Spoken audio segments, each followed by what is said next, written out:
Hello and welcome everybody. Tonight we're gonna have a showcase game, they told me. New team, they say. Apio leading, they say. Let's actually see what's gonna happen tonight between these two teams. Freritos de la Vega on one side, we have seen them before a lot of the times. On the other side, we do have Arcanes, which is a new team being led and established by Apio.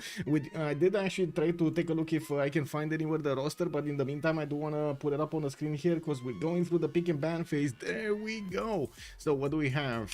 Maps, it's gonna be the 7 Seas, and we're gonna play on the beta, BBG beta, and of course we're gonna need to see how these boys are gonna try to min-max those beta governors. Now also in Sasu, bonsoir monsieur, bienvenue. I do hope Trojan Man, first of all, thank you so much by the way for the sub. 24 months is incredible, and I do hope you're gonna be fine. I'm not sure what happened, but I do hope you're gonna be stronger than before. What doesn't take us out makes us stronger, right? That should be how it is. Also, Monstrat, hello there, sir. Yes, we're still in the beta. BlazeCat Games, hello there, sir, and welcome. I did also notice Rafifi, bonsoir monsieur, bienvenue. Biggest Ben, good evening sir and welcome. Cleosing, good night my her and willkommen. Fallens, hello there sir and good evening. Also BlazeCat Games was giving us a bit of an introduction here to what the Scream is, and to be honest, yeah, there we go. Scream is like more of an official practice, because you practice with your own team instead of your own. I see. Where did that name come from?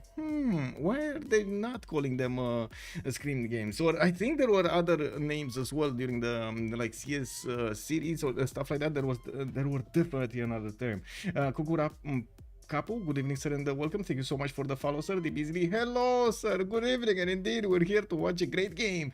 Aquarius Philosophy, also hello there sir and welcome. Always a pleasure indeed to have you here. Now also it's all pedantic anyway. Play the game already. Yeah, exactly, just click buttons, man, click buttons. I do want to point out the players are starting to go through the ban phase, and they did take out 3 Civs right now. Looks like on the right side, Konge is not going to be allowed in from Freritos de la Vega. On the left side, Arcanes are going to go for Genghis Khan and Chandra Gupta as bans. I do want to keep on going here and say hello to everybody. Battlecruiser, hello there, sir, and welcome. I did see Pelicana, hello there, sir, good evening. Also, Toothpaste, good evening, sir, and welcome. Hope it is middle student for FDLV. Oh my god, that would be awesome. Where is middle student? We need more middle student. Oh my god, does anybody know where is middle student?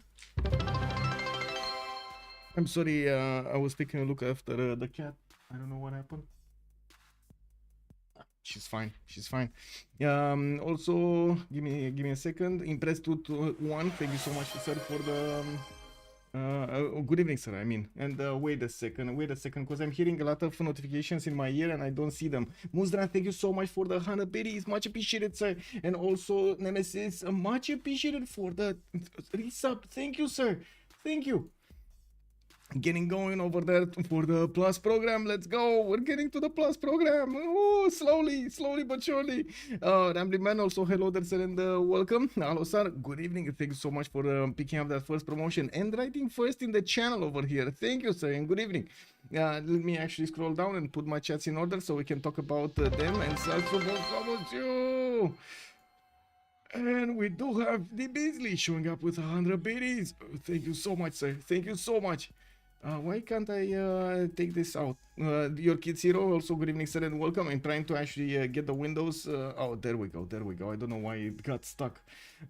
The window, the pop-out window got stuck and I couldn't move it anywhere. Romok says hello, this is also on YouTube, by the way. Hello YouTube, how is everybody doing tonight? We're still waiting for them to go through the pick and ban phase. I do see they did take out 2 more civilizations. One would be Coupe on the right side by FDLV, and one on the left side is gonna be Spain, gonna be taken out by Arcanes.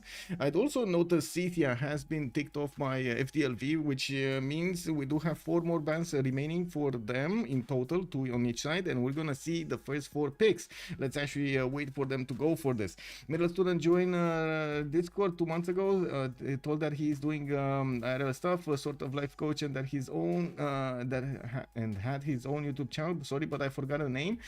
We need to find out the name. I mean, we need to raid them and stuff. Come on, man. He's been like an integral part of the community. Middle student is here. Good evening, sir. How are you doing? Where have you been? Come on, man. We need your awesomeness tactics over here. Where are those amazing culture victories? Come on, man. Oh man, I mean, come on, middle student. I gotta say, nobody actually picked up the flag of min-maxing that culture victory to a T. I don't know. They didn't do it. They didn't do it. Yeah, exactly. Nobody can play, man. No. Man, oh man. Anyway, I do see Kublai Mongolia is also gonna be ticked off by Arcan, so they did take out both civilizations with Keshek. On the right side, after Scythia got taken down, looks like we are still waiting for FDLV to make a choice here. What are they gonna go for? You're not, no, never. Oh, there we go. Muzra stepping up for the challenge over here. I gotta say, middle student, you got a contender. You got a contender. Okay, I hope everything is good over here with my sound settings. Until Civ7, whoa, wait a second. We are just a few weeks away from actually seeing what Civ7 is gonna bring, right? The gameplay and everything. Mudrat saying that he's more of a Wonder Man usually. Oh yeah. I mean, man, we need to figure out, we need to find out some awesomeness games from middle student from back before. Oh my god, middle student, I hope you got some recordings over there. And the biggest emotes over in the chat coming from Ensasu with la la la, it's the 5th hype and the couple yes. Oh, let's go. Civ7 hype. Wait a second, is that actually a zombie? No, that's actually a stormtrooper. That is actually a stormtrooper. Kernob B hype.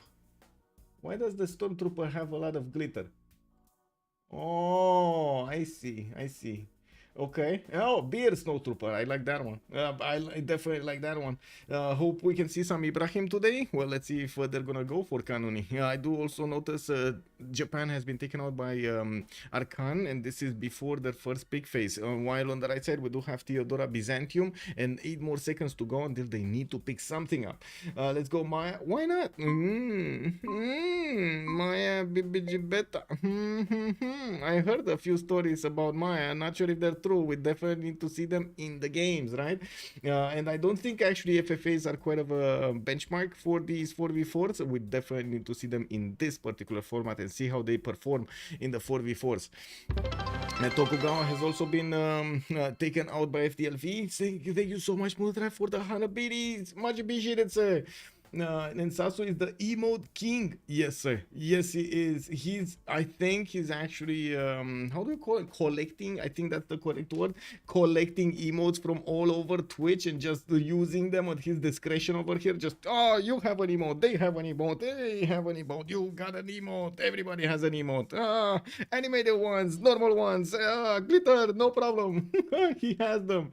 With first version of Reina Maya was Spog. Yes, it was. I did hear about that. They did tone down the Maya and they did quite a few nerfs. They also, if I remember correctly, they rebuffed also Magnus. Not sure if they're gonna stay all together like this, but we definitely will need to figure that out.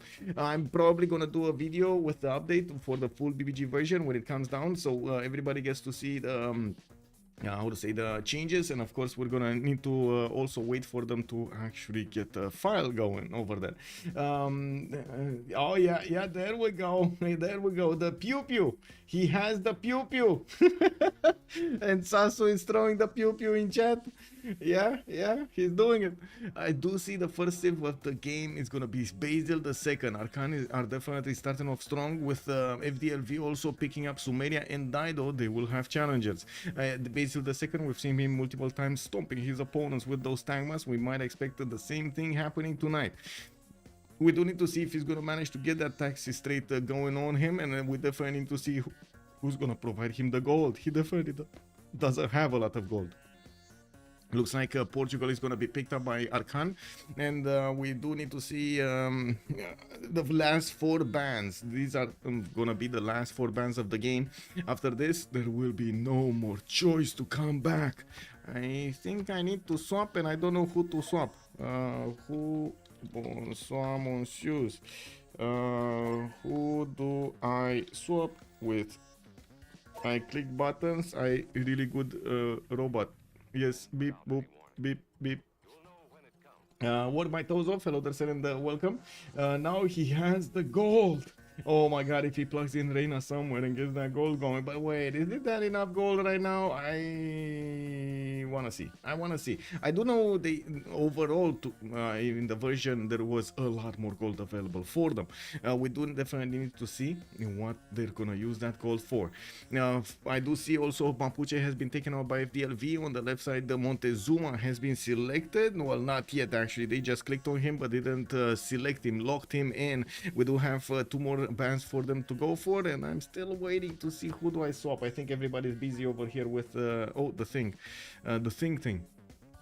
Yeah, the pick and ban. Well, I did open up this also, so we can take a look at the rosters for the next season of the CVFR Squadrons. This will be season 14, because we did have the Coupe de Fleur, which was basically like a 13.5 in between season when the CWC was started up. Okay, whoa, what happened here? Okay, so Montezuma did get locked in. I do see Team Ulysse has been a bit ooh, yeah, I don't know what happened here. We do have Leech, Mars, Mayfair, Kilad, Distoria, Expli, and Sambro. Looks like Leech did acquire quite a few of the Stake Boys over here in his team. Now, on the other side, we do have Freritos de la Vega, Ulas, Tiritz, Firsos, Pompi, Parsake, Spriggan, Malm, and Chuck joining Freritos de la Vega. That's interesting. Weren't they on Team Ulysse? Now they're actually on Team Freritos de la Vega. I do see also Arcan, Apul, Guawel, Mikado, Xifi, Damori, Krudlov, Omega, and T-Tube. This is gonna be their full roster for this season, and it looks like also they're gonna pick up Rome as a ban here. FDLV is gonna take that Roman persona out, Trajan, while on the left side Arcan do need to pick up the last ban. Let's actually see. Oh, it is gonna be Babylon. Babylon got taken out on the 7 seas. I do think I need to actually put up the map, right? I do need to click over here the buttons and say we are playing on the 7 seas. Yeah, there we go. Portugal is such a casino on 7 seas. Where's Sandro? Sandro Games looks like he took a break or something. We do have Les Sumer 1.0 also in the Division A, the first division of the Premier Division, basically, of CVFR Squadrons. Sedition, Icelook, Jofrus, Reito, Jana, Tirhab, and Kid showing up on their side. They did also manage to get a good score when it came down to the CPL Premier League 3.5 season. I think they did end up first in their group, if I'm not mistaken. And that's Group A, if I'm not mistaken. Or Joe CO6 with Floppy, R1, Extas People, Apology, Eliopsim, and Ray M are gonna play for the Sharks this time. And I do see Spilke with Bobshu, Bwen, Overdose, Baptiste, Bevan, Linxia, and Orvar are gonna play for the Golden Age, which did manage to get into Division 1. In the draft phase, I do notice, Uzetian Kingshi. This is Kingshi, right? Come on. Yeah, the Unifier. We got the Unifier being selected on FDLV. I mean, we were definitely looking for something different. Is that for what's with the thing? Oh, that's a good question, actually. I think it's more like it got verified by the captain. I think that's what it means. Is it for the logo, though? Actually, it kind of, I think, yeah, but look, these ones don't have logos and they still have the mark. So I don't think it's only for the logos. Anyway, there are a lot of teams in the CVFR Squadron. So you take a look here, there are like 7. There's 7 divisions in the CVFR Squadron. Oh, we're gonna have quite a season. Finally, Unifier got in. Yes, indeed. What is the change for Unifier? I'm not sure exactly about the change, but I did see something about the charges for those. Give me a second so I can actually click on BBG Beta and click on the beta builds, and let's see what was it. I was remembering something.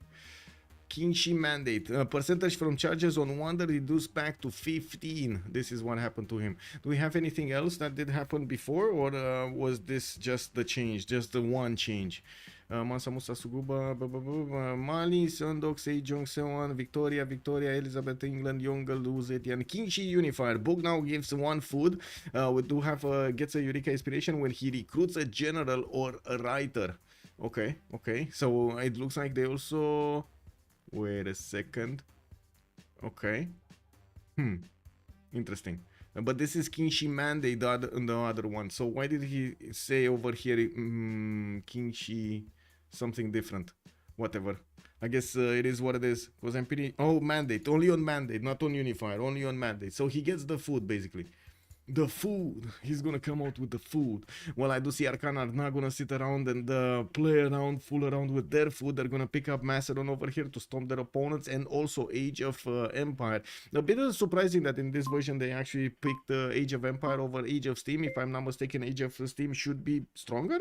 Anyway, on the right side we do have also Varangian being taken out, taken actually. So we do have Norway, we do have Kinshi Unifier, Dido, and Sumeria showing up for FDLV. While on the left side, Basil, Portugal, Macedon, and Age of Empire is gonna show up here. That's very poke on the yellow spawn, and the general part I only knew Unifier. Oh, the food, yes, sir. Let me actually click on buttons over here to turn off this and take a look at the lobby. Maybe I do get to swap with somebody. So the Historia swaps with Omega, and I should swap with Freritos. We put Alexander here, the biggest Alexander. There we go. Yeah, we do have quite an interesting draft for tonight. It looks like we're gonna have a potential for some naval action with Age of Empire, with Portugal. At the same time, we do have a lot of land civs with a lot of damage. Macedon over here is definitely well known for taking out a lot of civs. Oh my god, early on with those Setaris, it's just gonna be ponies all over again. Now we definitely need to see also how Unified is gonna try to get those things going. They don't have a mandate for those charges though, but oh well, I guess we might not see him just spamming out wonders everywhere. We definitely need to see which players are gonna pick which civ. Oh, there we go, finally I got on the spectator slot, so now we're just waiting for them to choose their correct picks, and we're good to go. Unifier is the art of war. Oh, yeah. Okay, there we go.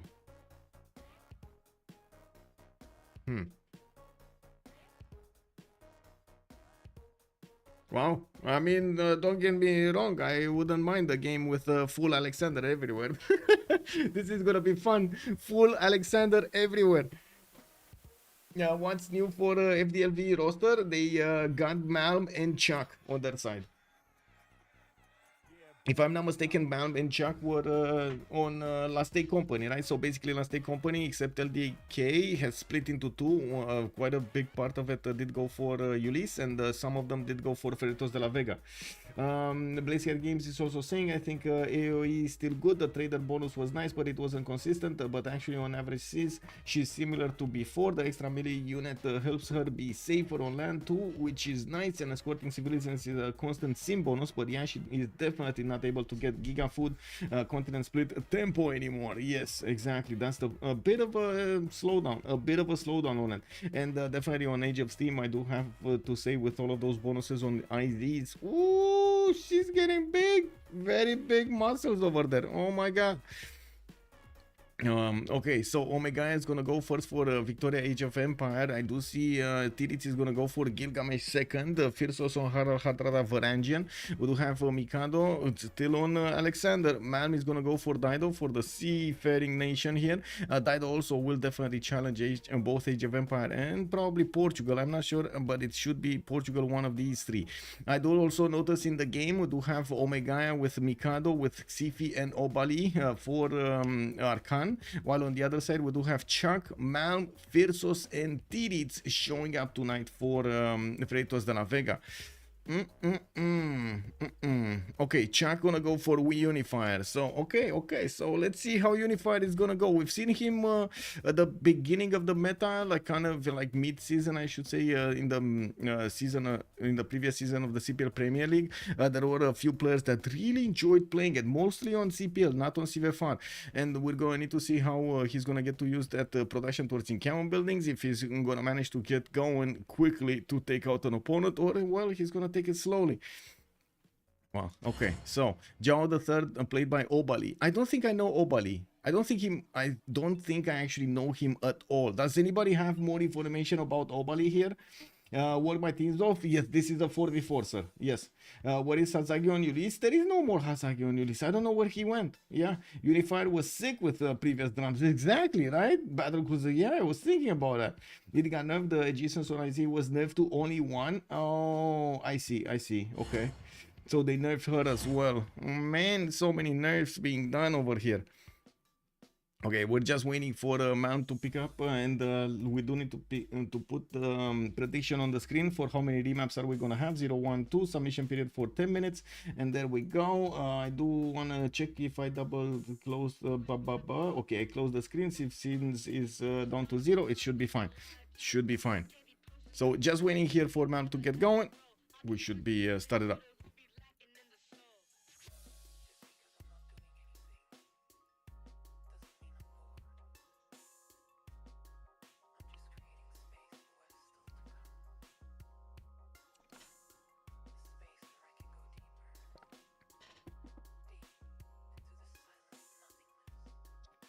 Good morning, Fortuna Belly. Done with Fortnite?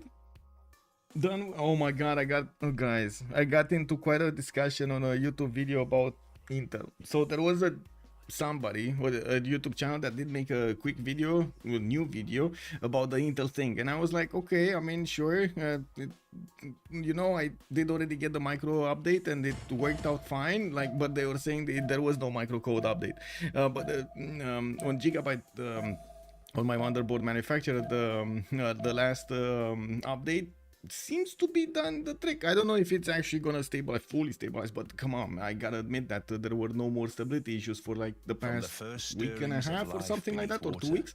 So, you know, I wanted to be honest, and I was sharing my experience over there. Hey, you know, like, I got this happened to me. Look, this is the version. Some people actually ask about more information, and then there were others. Oh, you are calling out for this information. You are telling us that this didn't happen, and this happened, and this didn't happen, and oh my god, you're still not on the good version of the BIOS. And I was like, yeah, I just said that, man. I literally just said that. I was like, wow, man. I think I struck a nerve somewhere. Anyway, yesterday was an anti-climax. I mean, you know, they did it. They chose in C. HOH got the Civ6. They did it. It looks like also chat is calling out for right. We're going right. Also, let's see, what do we have? Omega. We need to talk about Omega here. Okay, let's actually see. Whoa, I did see I spy a little Portugal somewhere.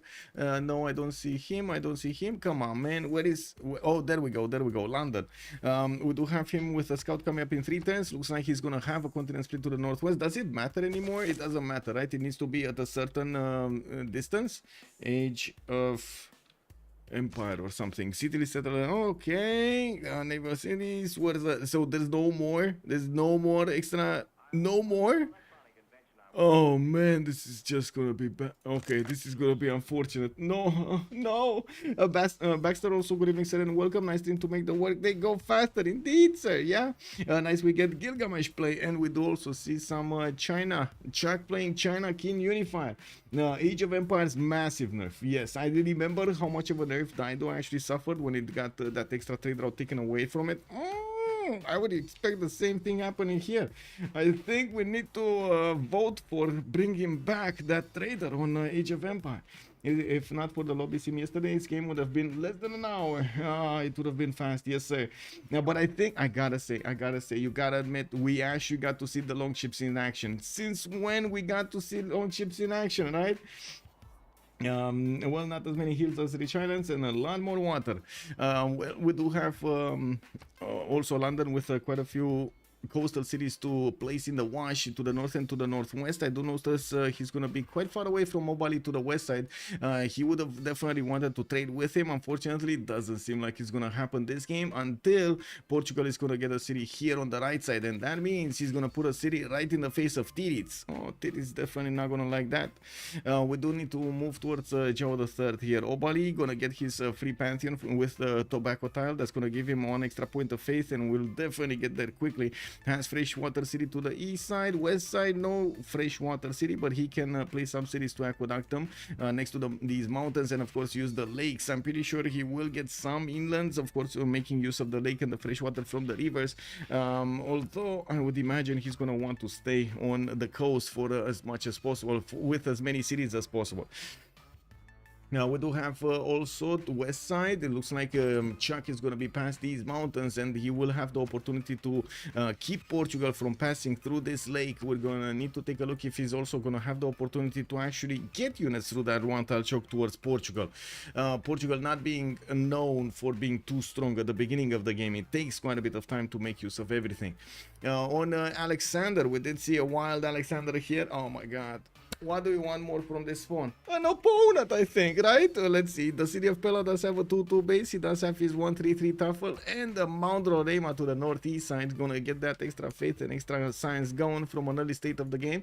And, well, I do notice he's going to have also quite a few freshwater cities. 1, 2, 3, 4, 5 that he's going to get to put. Even 6 if you take into account this Gulf of Gabes, actually. Whoa, the Gulf of Gabes. Is that actually a thing, or is that Gabe from like Steam? Is that Gabe? Is that the actual Gabe? China versus Portugal gonna be fun to watch. Yes, sir. Yes, sir. Portugal is one of the more adaptable civilizations. Really? Okay. MD Chops also good evening, sir. Already calling out for the remap. Wow. I mean that would be a fast remap. Not gonna lie. With barely turn 2, sir. Let's actually put up the team labels here on the on the right side. Give me a second. We do have Arcane, and on the right side. By the way, what does Arcane mean? Is basically like something like ancient or something. And FDLV on the left side. Does anybody know? Any French people in the house here? Nitro, how many remaps? They have a total of possible 2 remaps with, of course, the remap tokens given to them and able to be used the 10-10. So we're still waiting. We're still waiting. This is the first map. Arcane. Their name, their team name. Looking at Xifi, we do have Basil the second here. Arcana. Yeah, Arcana. Okay. Oh my god, Xifi is actually going to have Willing Yan next to him. Not going to be that good of a wonder though.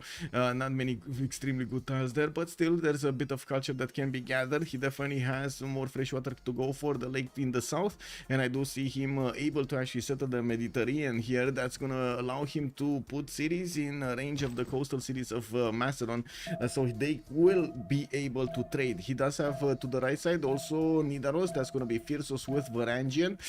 Oof, I smell that's going to be a bit of war. And on the right side, it's going to be Sumeria Uruk. So he's in between his 2 opponents, and Sifi over here is definitely going to try to go against them. Arcana, plural form of Arcanum, noun, a deep secret, a mystery, specialized knowledge or detail that is mysterious to the average person, a secret essence. So basically like Harry Potter, right? It's basically like Harry Potter. It's like the magic people and the muggles. Yeah, no? So we got magic people here on the right side, the mysterious ones. And on the left side, muggles. Anyway, I'm pretty sure Freritos de la Vega will definitely start to challenge that term here. Let's actually see what's going to happen with Tidits getting his settler out in 4 turns. He does have a 3-2 banana to work, and I do see some 1-3s for him to get that extra production going. His initial work art is going southwest. The second one would go northeast to scout out these rivers. Has a few mountains to place his districts on, and I do see a few floodplains that he can make use of, although I wouldn't really recommend Lady of the Reeds or Temenaki for these tiles. Anyway, it seems like it's a bit too few of them. We do need to take a look at also Fiersos on Nidaros. He's gonna get his settler out in 3 turns, and I do notice he's gonna have some turtles in the water. Pretty pog holy site with I would say with a possible campus and of course a possible harbor soon. He does have a 2-3 deer tile to work at the beginning, and I do see the mountains are giving him 3+3 campuses if he wants to. He has definitely a decent amount of coast to the right side. He's gonna have also Malm to his southeast, which might actually give him the opportunity to trade with him, and we're going to need to see if Malm is gonna come as north of as this area, this sea, so he can actually trade with his ally here. Now looking at the city of Tyre, we do have a settler in 1 turn coming up. He pretty strong second settler on the west side here. A lot of 2-2s, 3-2 bananas, no fresh water though, and he does have a +4, +5 campus next to those reefs, and of course the rainforest. We do have him right right side, basically the same. We got more bananas here, and of course he has the fresh water on that one, and not on this one, right? Here fresh water, here no fresh water. Now we do have him also with a few islands to go for if he wants to, and of course a city state to take out. Hattusa might be taken. Oh my god, look at this forest fire next to Hattusa, man. Oh my god. Malm is definitely going to be happy if he can actually get a city over here and keep Macedon from actually poking it. We do need to see where Kin is. Kinshi, Unified. Let's see him. Xian is going to be to the right side of Dido and past those one-tile chokes. And of course, he is allied with Dido, so it shouldn't be a problem for him to actually get trade routes. He does have Portugal in the southern eastern seas, and that also means Phoenicia will probably need to bonk against Portugal in the mid-game. We do need to see if the Bay of Refugo would actually help him out to defend, or it will be a problem. Battle Cruiser also. Whoa. Arcane in English means secret, mysterious, or understood by a few people. Yes. So basically, a lot of stuff actually can be called Arcane in these days. A lot of stuff. I guess Arcane will use a secret society icon whenever they do have a logo. Yeah, I mean, my question mark wasn't that far off.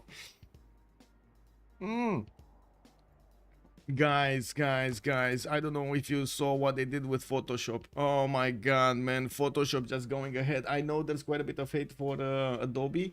I'm not gonna go into that, but I do want to mention, man, what they did with Photoshop. Did you guys see those thumbnails I start to get on YouTube?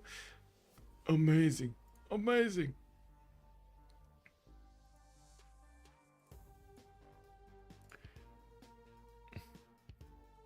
Let me see. I call Lisbon is a dead city with no remap. So check this out. Give me something you wanna see as a picture. Give me something, but don't, you know, don't be rude. Give me something normal that you wanna see as a picture, like a text. I call Lisbon is a dead city with no remap. It might be.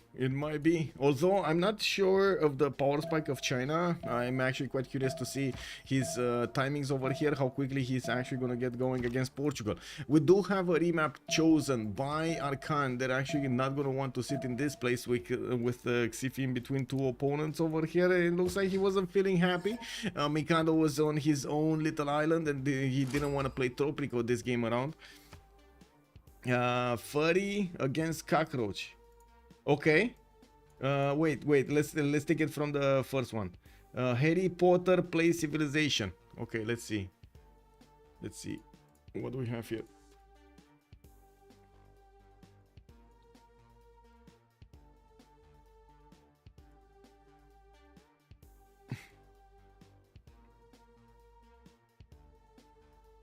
Create, generate. Check this out. So just in, you don't even need an AI anymore, right? It's just in here. Harry Potter playing Civilization 6. Okay, art. We put art, the reference image, I don't have any. And let's actually put something like bioluminescence or something, you know, something weird. Oh my god, it might not actually take Harry Potter because, you know, might be copyrighted and stuff like that.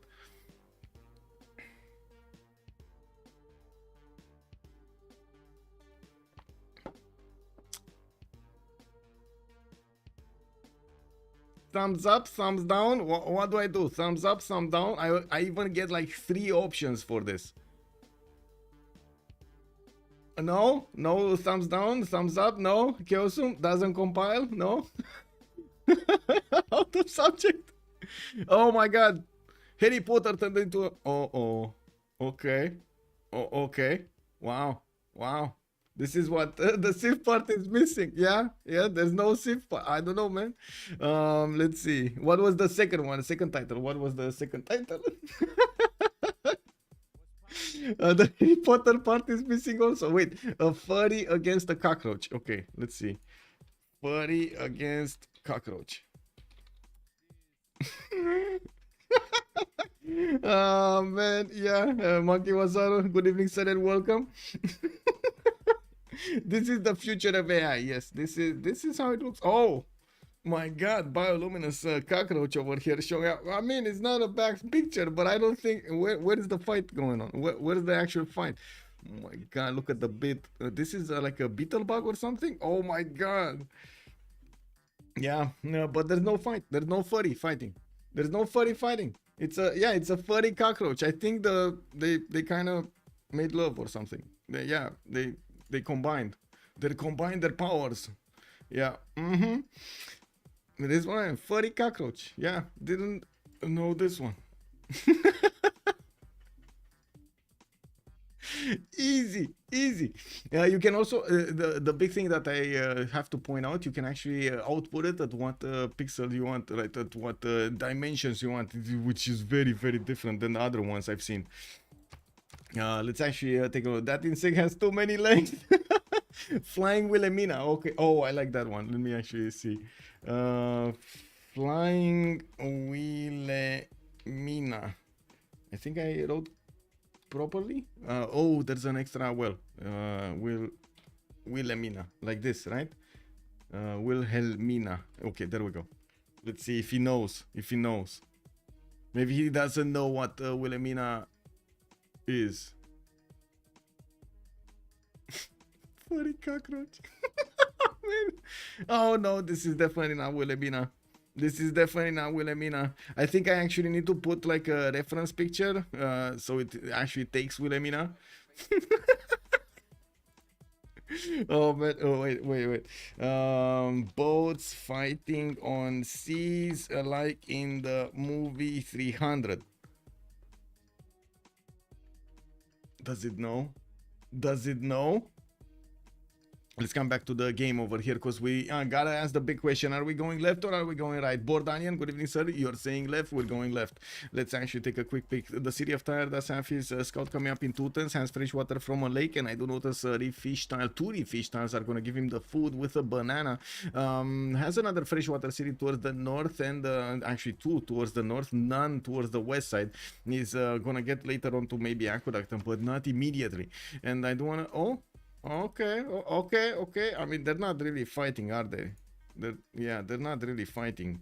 Let's see. Can I do this?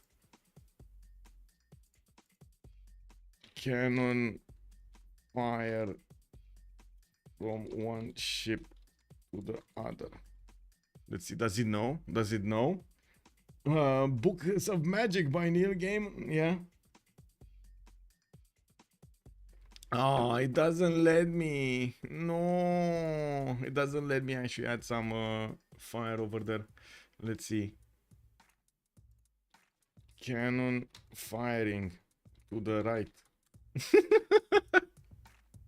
You know? And maybe it just puts like a big cannon over there towards the right side. Oh no, doesn't want. Oh my god. Okay. Okay, I guess I need to actually break it a little bit, you know, just go around that big ball of molten steel being thrown from inside of a barrel that is being lit on fire, basically. You know, I need to put all of the words over there, string them together so it doesn't actually get the other ones. Kolasi, good evening, sir. Civ6 best leaders fighting hand to hand. I don't think he knows Civ6, Civilization 6. Let's see, does he know Civilization 6? Let's see. So next up we do have Kinshi Unifier, past Portugal and past also London, Age of Steam, Age of Empire. I mean, we do have Chuck over here to the west side of Portugal. That is going to be one of his opponents. He's definitely going to try to bonk, and that's the second time he actually spawned so close to his opponent. We do have him with a 2-3-1 fertile, 3 tiles out, and I do see he's going to get some geothermals to beef up his adjacency. We do have also the Arcanes to the northwest that he can settle on, and of course get some form of a Petra there and pyramids. We definitely need to see if he's gonna want to go coastal. I doubt it, but I guess we want to see what's going on. He has Sumeria to the south to trade with, and I'm pretty sure he's gonna be happy if he is gonna go get those coastals for the trade routes. Looking at the Haravarangian, we do have him on an inland sea. Freritos is gonna get his settler out in 6 turns. He does have Lake Red, but to the north, and I do notice he's also gonna have To the south and to the west side over here, quite a few of those cities to settle. Fresh water on the rivers, and that's about it actually. Let's not talk about the lakes, because the too few lakes. We do have him also with an interesting placement. Well, not that interesting, only a +2 holy site next to his capital. Not that big. He's definitely going to be happy with the fish tile getting improved to get him that extra food to help him grow quickly to the next population level. To the south, he doesn't have anybody. West side is very far away for him to actually get to anybody. That's going to be Dido here, man. That's going to be so far away. He's definitely not going to get in there. And we do have Gilgamesh also to take a look at to the south of King Shi. We do have him with a settler in 410s coming around, and I do see his war card is starting to explore his east side. He's not going to go for the second. Oh, he did go for 2 war cards. I do see also Zanzibar is going to be on his southeast, and quite a few of these possible camps can be improved. He's on the fur/ivory continent, while he's going to get some fast bananas to upgrade. We do have him also with some fresh water from lakes, from rivers, although I do have to point out he's not going to get to stay away from the coast. I don't think this is enough territory for him to stay away from the coast if he's going to go for late game simming. Looking on Xifi, we do have him here on a peninsula, and I do see he's going to have on the west side Varangian, on the right side he's going to have King Shi Unifier, while I do see Constantinople is going to get his settler out in 3 turns. We do have him with a decent amount of freshwater settlers with the rivers towards Buenos Aires, and the one spanning to the north side, northeast side. And we do have him right now with a few 2/2s, extra rice tiles for the food, and of course some honey tiles to improve. We do need to see where is he going to want to settle next. I would imagine this one, the 1/1 towards the north, is probably going to be his first choice. Looking at Mikado, does Mikado have target? No, actually it's worse off than the other time. We do have him with Grand Mesa on the right side. This is going to be an amazing territory for him to settle. Getting that extra fertility from the fires is going to help him out, especially since that's also Wonder Grand Mesa. Not a very good one, you know, just culture and food over there. And although, you know, that's still some extra bonuses rather than no extra bonuses on the tiles. We do have him with the freshwater southwest side. So this is going to be Seeming Macedon. My heart just hurts when I say those words together. Seeming Macedon. Oof. That is massively out of order. Leeds, thank you so much for the follow, sir, and welcome. Free sim Dido, yeah. Well, is it gonna be free sim? Because he does have Portugal on this side. He might actually have. He will have the opportunity to get a connection city on the west side, and that's gonna be fine for him. We do have also to take a look at Obali. Obali is gonna try to get this defense going on the west side. I would imagine he's gonna figure out the Dido is over here to the southeast and gonna try to stay away, although he is 100% gonna get attacked by King Shi Unifier Chuck on the west side. This is flat land between them. Armies can pass through quickly. Let's see Omega also really quickly. Where is Omega? Really quickly. Okay, I do see Omega here, and it looks like he's also gonna have trade routes with Portugal from the get-go. This is pretty good for Omega and for their whole team, for Arcanes together.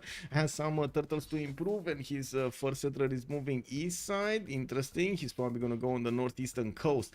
Only FDLV will have a remap token available for them, because we did have COC choosing the other one. Also, that's a Civ6 kicked up on him. Kyosum, wait, Harrison will do science victory on Macedon. Yeah, let's see him doing it, man. Have you seen it against Destra and Golden? Remap incoming. What? Seen what against Destra and Golden? That's a good question. Okay, so we do have another map. That means we can actually open this one. It still doesn't let me. Oh, wait, it put some boats in the water. Why did it put boats in the water? Oh my god, I put Civilization 6 and it put 2 boats? Wow, I think I actually needed to put Civilization 6 here, right? Civilization 6. Let's see, does he know? Oh, the science victory on Macedon. Yeah, good luck with that, man. Boy with cowboy hat playing computer game. He has a microphone. Lightning can be seen in the background. Oh, I like, wait, whoa, why is it dystopian? Oh my god, I think I need to change the settings or something. How do I change settings? Oh, I see. I need to take this one out. Okay. And that's it. Okay. Let's leave it like this. And wait, we are playing boy with cowboy hat. There we go. Let's see. Let me can be seen in the background. Ultra realistic with cinematic colors. There we go. Hat playing computer. Okay, let's see. Let's see. That's a type 6 civilization. Oh, I see. So they're staying in buildings made out of trees, former trees. Oh, okay, okay, yeah, not bad. But why is the, oh my god, wait, background in the background window? One second. He has a microphone. Lining can be seen in the background window of his room. Okay. Little Michael. Yeah. Okay, this is gonna be the map, right? We don't have any more remap tokens available for them, so let me actually click on buttons over here. Let's finish the remap vote to choose an outcome. We did have 2 remaps. Both of these teams did choose to use the remap token. That brings Metallica to mind, and yes, I know, right, the lighting is about the cap. Okay, okay. Try Sid Meier's Civilization 6. That might be interesting, actually. Let me see. Oh, okay, this is better. This is much better, right? It actually built a room around it. Yeah, that's me. Yeah, there we go. That's me when I was little. Yeah. Why does he have... What's this mouse doing here? What's this pad doing here? Wow, okay. Yeah.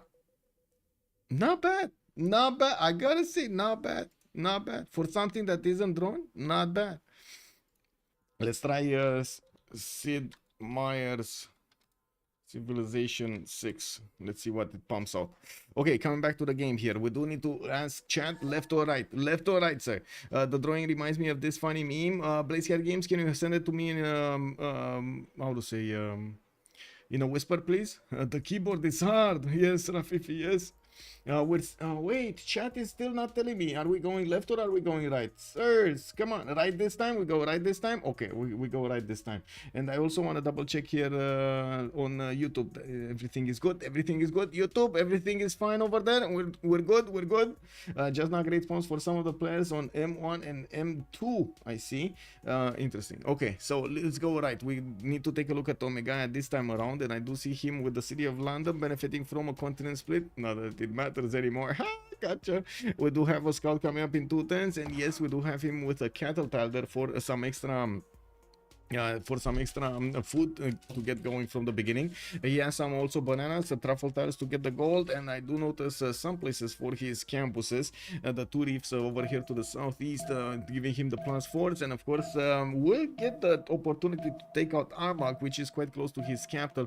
That's also going to be close to Kinshi Unifier, so he might not enjoy that closeness.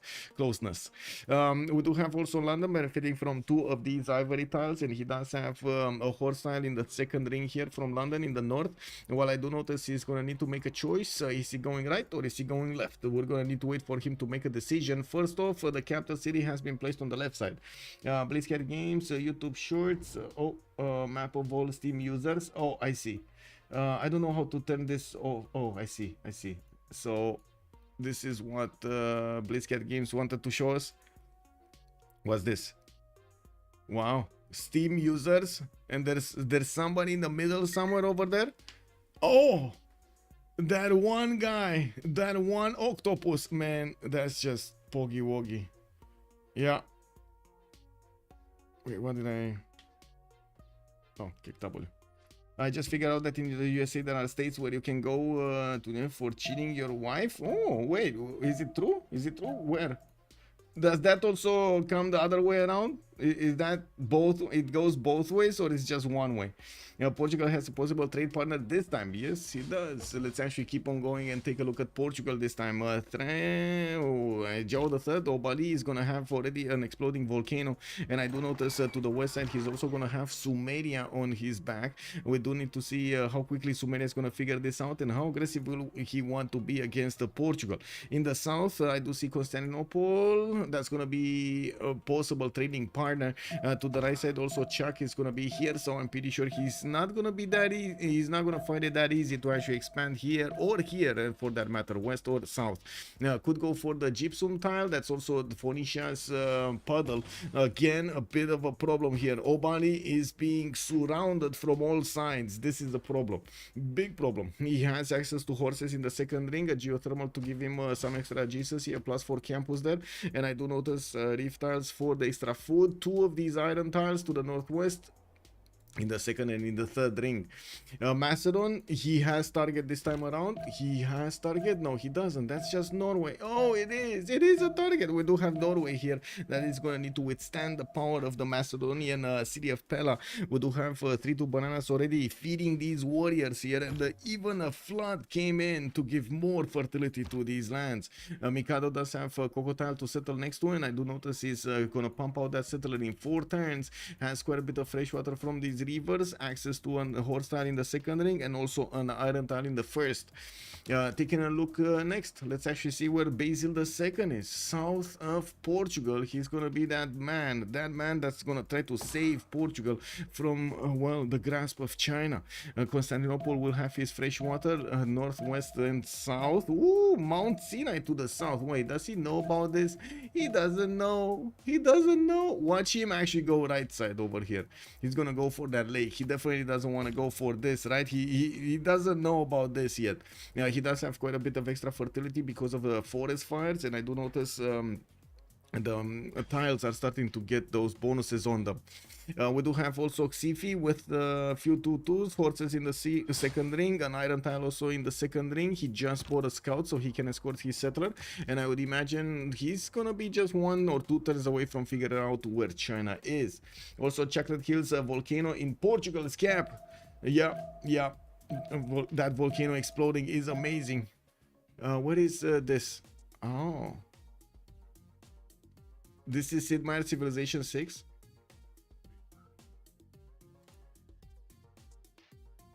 This is not bad. Not really what we are used to see Civilization 6, but this is not bad. Chat, thumbs up, thumbs down, maybe some grades over here for the AI. What did it do? I know stuff like this, but I mean, cheating is kind of a massive, very massive thing. Didn't know that is so cruel. In Indiana, black cats are required to wear bells around their necks. Wait, really? Wow. I mean, I don't really have a black cat, but I would imagine she's gonna be very mad if I want to do that to her. Kick.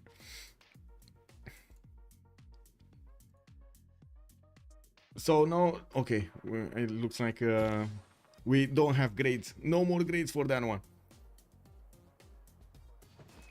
Gilgamesh gonna get his settler out, and we do need to wait for him. Where is he gonna go? Is he gonna go south? Is he gonna go north? We do see a builder that is about to improve that amber tile. If he's gonna get that mining going, I do see him waiting for it 2 turns. Okay, north it is. It's either gonna be northwest or northeast over here on the river to get the fresh water placements. Has quite a bit of floodplains this time around. Has also Eye of the Sahara towards the far north, and of course Norway to the west side is gonna be one of his allies, and he has that opponent on the east that he just met. We do have the Sumerian war card right next to that Portuguese warrior saying hello, bon dia senor. Taking a look at also his strategics over here, I do see he has an iron tile in the second ring, and also gonna get horses somewhere. Does he not have horses? Oh my god, there are 4 rings or 5 rings out in the north. Oh no. There is a horse tile over here underneath Uruk. I just saw the tile. Okay, so his horse tile is going to be cheap in his capital. Harald Hardrada is just about to place his holy sites down. I do notice he does have this peninsula over here, and that's exactly where he plans to place that holy site down to get the adjacency from the water. That's going to be a +4. We do have Firsos also moving east side. Gonna grab the coffee tile for the extra culture. Not to mention, ooh, we'll have a problem with his holy site placement here. He only has this one adjacency placement. No, maybe this one, 2, 3, but yeah, that's gonna mean his harbor is gonna be placed awkwardly. Hey, what are you doing? We do have Nidaros placing down the holy site, and yes, he's gonna have some tutus to work at the beginning. Fish tiles to improve. Namid Sansi in the northwest to settle on to get some era score points, and I do notice Norway is noticing. Mastodon is coming in. He's coming in with a settler. And Norway, to his surprise and horror, he can just watch from across the river how the settler of Mastodon is gonna try to grab the land right in front of him. How many times from Nidaros Prophet to start a religion? No, depends on if he gets a project or not. It really depends. We do need to take a look also on his strategics. He does have horse tile in the second ring, and I do notice his iron tile is going to also be second ring here to the right side. We do have Kingshi Unifier going immediately for bronze working. I'm sorry, need to pay a bit more attention to the cat these days because of her the cone on the face. I mean, when he arrived to get the holy side,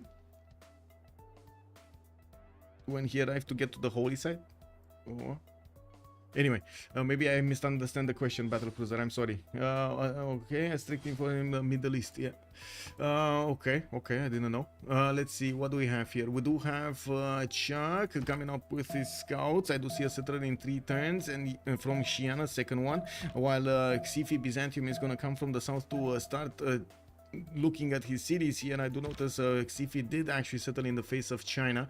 We do have a possible conflict zone in between these two nations. Now, while I do notice Chuck is gonna get his monuments out, I do have to point out the city of Funchal did get placed on the right seas, and he definitely is gonna have a problem with both Phoenicia and China being on those. Wait a second, I just realized Malm is an ally of Portugal. China is gonna be the one in trouble over here, is it? No, it's fine. It's fine. Everybody's here. It's gonna be Funchal.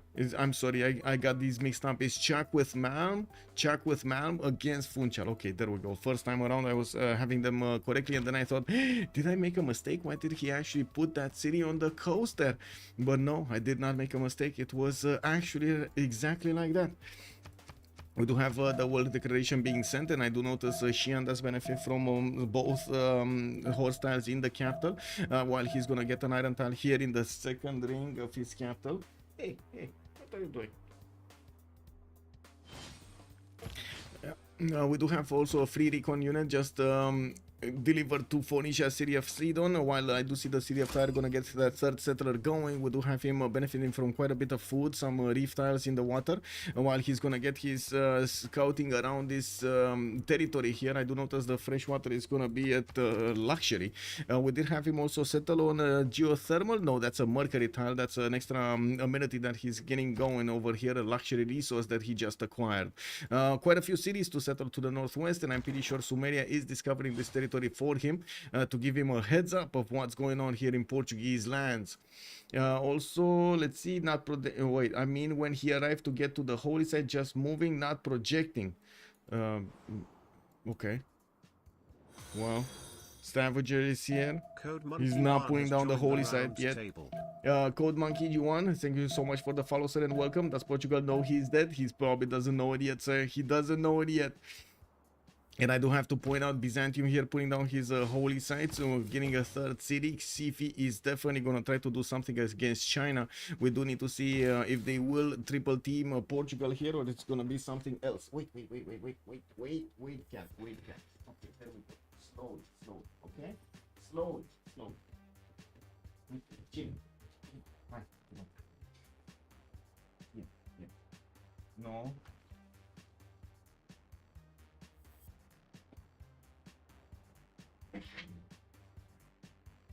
Okay, I put her on a stool right next to me so she can actually sit here and watch us, but not be in the main picture, you know, and not actually handle me moving all over the place, because, you know, it is what it is. If Portugal doesn't go for Fire Goddess Pantheon, that is a Civ6. Those volcanoes are amazing. Let's actually see what the Pantheons they're gonna go for, and I do want to double check everybody right now. Let's see, Byzantium didn't check one. I do see China gonna get another city and moving slowly towards the south west over here. That's actually going to be right in the face of Byzantium. Might not enjoy that part. We do have Sumeria also getting that third city going. Looks like he's going west from Uruk. While I do notice Tiris did get that builder to improve the amber tile. He did also get the irrigation boost from improving the wheat tile. And now the big question is, what is he going to improve next? We do have also Nidaros. Oh, I do see he actually did get mining and put that holy site on the +4 placement, so he can actually have that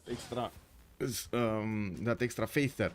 Macedon did place the city right next to the crocodile in the face of Norway. Freritos is gonna need to handle quite a bit of aggression here from Mikado.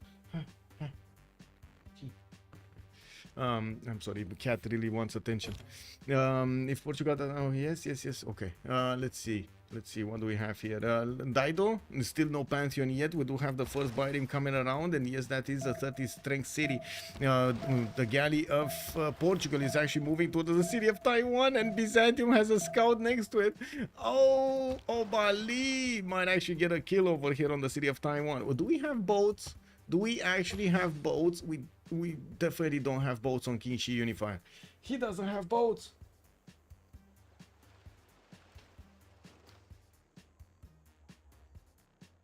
He doesn't have boats. Warrior Pantheon on Norway.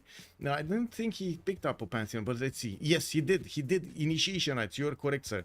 He did. Freritos did manage to get the first Pantheon here, and it looks like Initiationites is going to serve him right. Hey.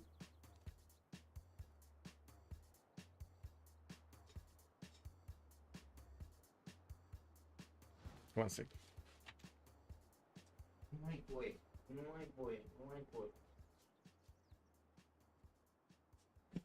I'm sorry, cat really wants a lot of attention. I'm sorry. Take me.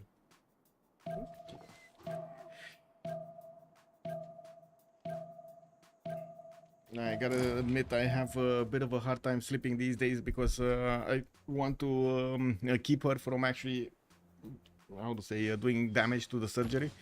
Anyway, that city is dead. China and Norway both dying. Wow, that's a big prediction over there.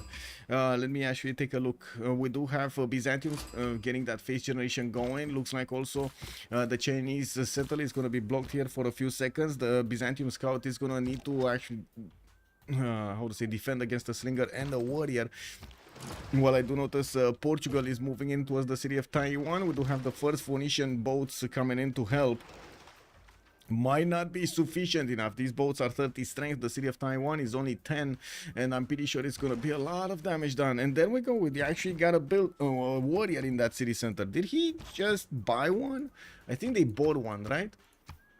Yeah, they probably bought one. China and Norway both dying. Yeah, too late. The galley can't kill a city with a warrior in a one-tile choke. Yeah, that is gonna be an issue. Oh well, I'm pretty sure there we go. We got some bonking going around, and yes, there will be some damage being done over there. I'm pretty sure the scout is not gonna do that much. The galleys are gonna also take damage from the Byrims, and you can see that Malm immediately is going to cut off the reinforcements for the city of Funchal, while there is another galley coming around. Remember, these Phoenician Byrims are stronger than the galleys by 5 points extra. I do see God of the Forge being picked up by Macedon, putting down his triple encampment setup. We're 10-20. We still have quite a bit of time for them to actually get their war moves going, while Norway is definitely going to need one of his encampments also, because I'm pretty sure Macedon and others in the game are going to get a lot of generals. Okay, very bad moves. Well, let's actually see how he's going to get this going. Looking at Malm, do we have any Pantheon? No Pantheon. Getting that third city going. Looks like he's looking to actually settle on the aluminium tile. That's an interesting placement. Would have thought he's gonna go rice or something. We did have also England, southeast, that is getting scouted, and of course Phoenicia does, or I should say, is aware about the galleys in the water from Omega. Omega doesn't have a way in there, so yeah, he's just gonna try to keep on simming. Birmingham did get placed on the right side. That's gonna be in open seas against anybody. Okay, there's nobody there that he can actually bonk against. Now, while he looks like he's gonna need to get the goal for his teammates, maybe later on with land army he can do something about Malm here. Now we need to take a look what's going on here. Okay, nothing's happening. Oh, we do have a Temenaki being built in Batibira from Sumeria, and I do notice he did put the first Ziggurat down in Uruk. He's starting to get his traders going, and we still don't see yet one of those governors being chosen. We're not far away though from the players actually getting early empire and state workforce. I do see also God of the Sea has been acquired by Obali. He's going to get the extra production points on these improved sea resources or coastal resources, and I do notice Portugal's galley, first of all, the first one did not get to take out Taiwan altogether, and by the looks of it the city of Funchal did not get a replacement. The second boat that he got here got destroyed by the Phoenician biremes, and it does seem like also that the Phoenician bireme might actually take out this galley before it does the damage against Taiwan. There we go. Next turn that galley is probably going to be doomed. Flood hurt the Chinese warrior. Old triangle. Hello there, sir. Which one? This one? Yeah, I'm pretty sure it did hurt. It did hurt it. Yeah. If only he would have had like 2 full strength galleys over here.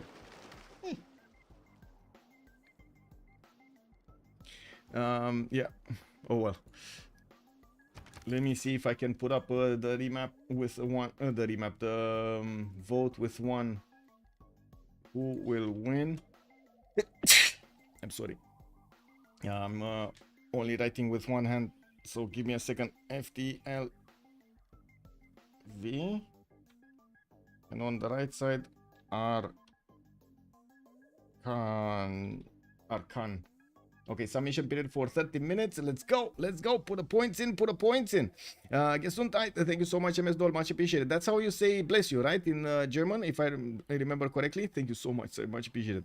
Bunzrat also 2. How? Only 1 tile to attack, though. When he did get these galley to attack, he should have another one that would actually be able, with the full strength, to do more damage. Because whenever you do have damaged galley, you can see actually it does slow down your attack. It lowers the amount of strength you can do against your opponent. So having a full strength galleys and actually, or full strength units to keep on attacking is actually quite valuable. It does seem like Portugal is going to be kept out of this seas. Phoenicia coming in with the bireme, and yeah, there we go. Unfortunately for him, he did not have a second or third one over there to pick up the slack, and Taiwan is still alive. We will start seeing those harbors being placed by the players with the Celestial Navigation being discovered, and I'm pretty sure we're gonna start seeing who's gonna go for encampments and not, and who's not. China here putting down his encampments. We do have him with the traders starting to connect his cities. Now Malaysia gonna get, I should say Constantinople is gonna get Moksha in the capital city with Pingala opener on China. Interesting, Pingala opener on China. Varangian still no religion. We do have him with Moksha establishing in 3 turns, and I do see holy sites here. A third one from Sarsport to give him that extra faith per turn. While in the cities of Macedon, we already have God of the Forge picked up. Basilic Pates are getting built in his encampments. That's going to give him that ability to get the science out of the units he's training, and also the units he's taken out with a Macedonian bonus. That is going to be quite important for him to get going. Horses underneath the city of Pelas encampment, and I do notice Mikado here does have a bit of a problem with Norwegian scouts, but he should be fine. Hey, what are you doing?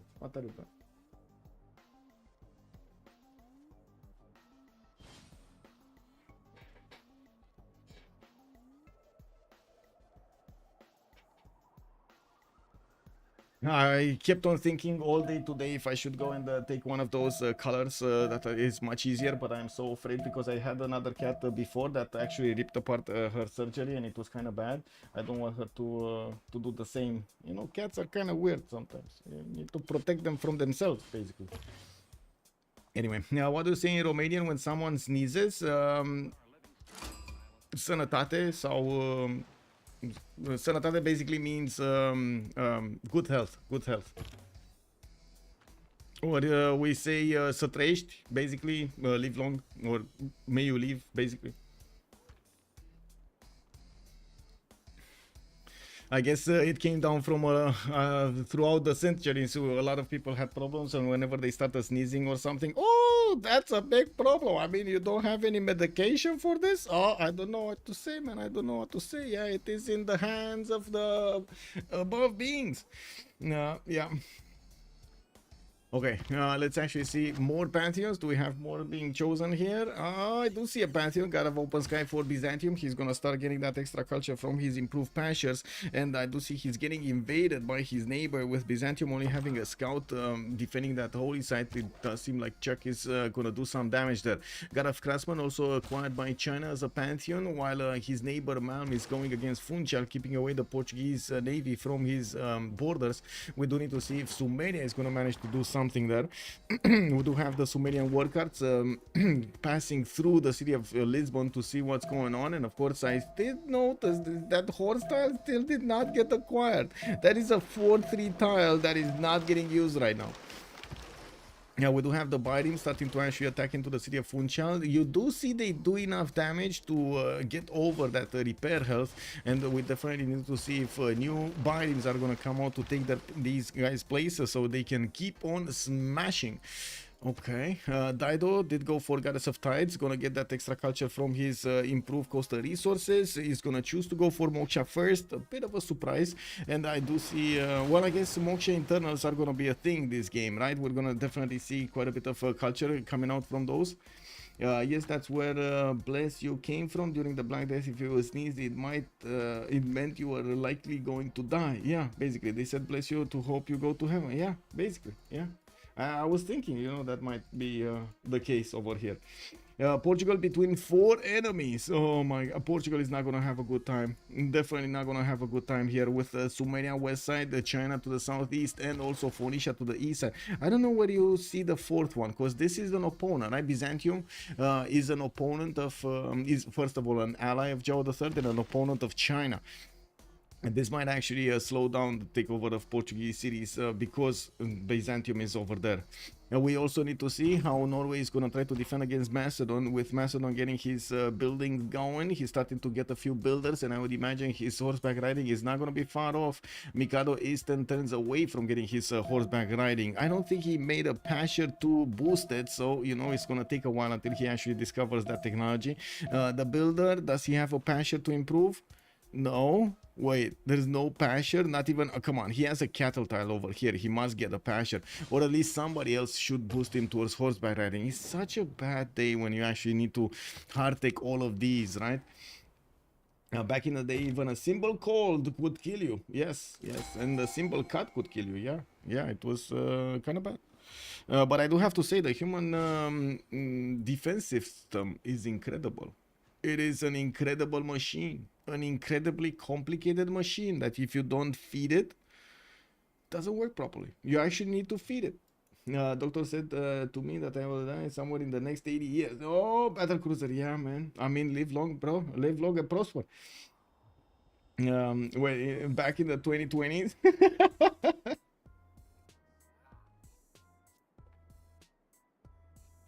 I know. That's a hard subject to talk about that I don't think we yet know the full answer to, so we can't really speak. Like in general, nobody actually knows the answer until we know the answer. We will see when we know the answer what's gonna happen. I did notice Chuck will manage to get his relic going. Interesting that he did pop a hat and got a relic over here. I would imagine he's gonna give it to Firsos because, well, he's the one with the face generation. We got 33 faith a turn over here for Firsos with 6 science and 4 culture. Chuck is gonna be 8 and 8, and I do notice we do have on his side the 32 production. And taking a look at the production screen here, I don't really see a big difference between them. But I do definitely see the Portuguese city of Funchal is getting smashed slowly but surely. We got some slingers coming around that will start to throw rocks at the Birims. Oh my god, Obali's first game is gonna be to throw rocks at the Phoenician Birims. That's not a good one. That is not that good. That is not that good. He does need to actually keep those out. In the next 80 turns, exactly, MD Chops. Yes, I think that will be likely. Okay, that will likely be me. Okay. Wait, Michael is dying. I'm dying. Oh, I mean, I hope not. I hope not. But you know, it is what it is. Just like I was watching Elon Musk, you know, sometimes it is what it is. You can't really do. There was a saying, basically, my grandfather at some point was saying, by the way, my grandfather that really died like in the 90s was saying basically, you have a mission on planet Earth, You are only called back when you finish the mission. I have no idea what that means or what that is, but that's, I guess, the type of person he was, right? He was always thinking of himself as having to do something, having to do a job. And since in Romania we are quite a how to say, religious country, I should say, or people, I should say, religious people. Yeah. Early boat rush from the CWC, final getting more application here. Yes, Pelican, we actually get to see quite a few of these. Mario Party in Funchal. Woohoo! Let's see what man is gonna do. Coming with a full biting, full strength biting over here is definitely gonna start doing enough damage. This one, unfortunately, did not get enough strength to enough experience to actually beef up his experience, his levels. And I do notice Phoenicia is gonna bring a new one, full strength one, to keep on bonking that city center. There is an advantage here for Portugal that he repairs first of all the city center and also the galleys, and I do have to point out that Phoenicia will need new boats to actually replace these on the front line. Would actually need quite a bit of support there also.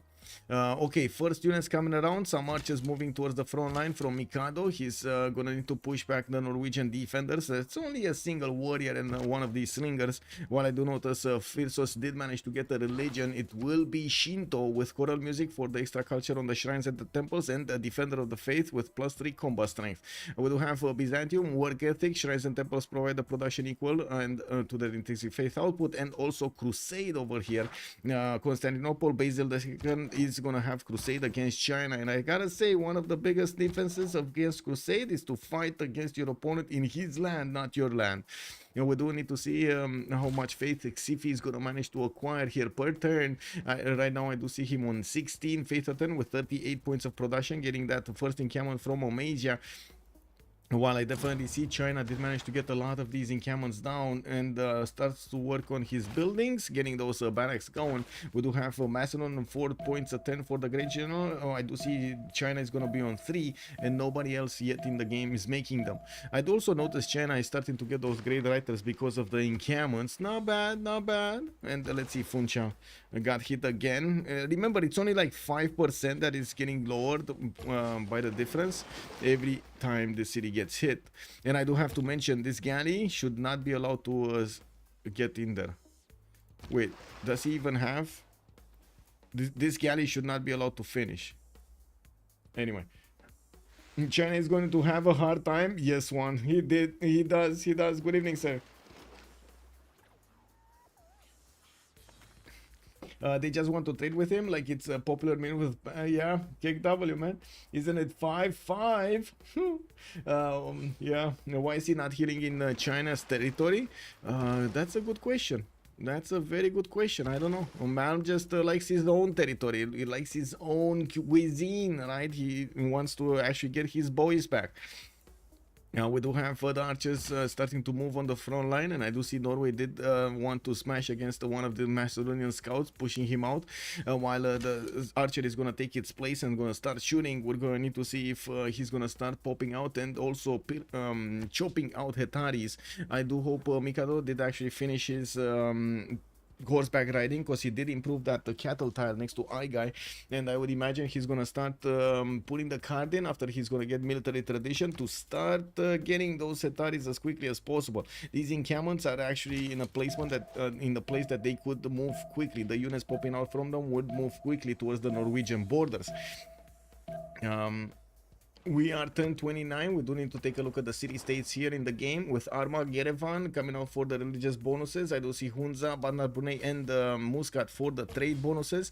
Mitra with Polonia and Nalanda for the science. We got Hong Kong here for the industry, while Kakwana, Euthaya and Kumasi will be on the culture bonuses. Okay, we got 3 cities for the culture. Euthaya definitely a big one. To be honest, Unifier is not really a war civ, it's a culture civ that builds like a war civ. I see. Well, I guess he's a bit confused. He doesn't know what he wants there. Wait, you can't stack 60 boats in one city now? No, you should not be able to. Did that boat finish? I don't think it finished, because this one attacked. You should not be able to stack boats in a city. No, no, you should not be able to do that because support bonus and other stuff. Bad, bad, very bad, very bad. Who is doing the trading? I don't. Yeah, let's actually see what. I don't know yet. At the moment, I think it's. Wait a second. Portugal trading to. No, he's trading to his city. He's not trading with anybody here. Not even Byzantium. I was expecting him to actually trade with Byzantium because you know they get this. They actually got this, but yeah, he's not trading with him. And Chiama trading project coming out from Xifi. I do see Gavron Plaza also going to be placed next to the mountains, next to those holy sites, and Constantinople did get that moksha. There's quite a bit of extra culture here on Xifi's side on 15 culture turn with 8 science. Chuck is only on 18 science and 9 culture. He's getting an encampment training project of his own to start getting the project to start getting a general here with 3 nations right now trying to get generals. I would imagine one of them would need to get 2 of them, 2 generals over here to deny for the 4th. Yeah, we do need to see also if our engine is going to have good enough units to actually fend off attacks here with the encampment training project coming out from Mikado and the general already picked up from Pella. We do have the last Basilico Pades finishing up in Aigai, and we already see those archers pushing in towards the Norwegian front line with Firsus on 8 science and 22 culture. Well, at the moment he did get his golden age, and I do notice he's 110 archery. That means he doesn't have horseback riding. Horseback riding is going to be boosted. He already has a passion improved.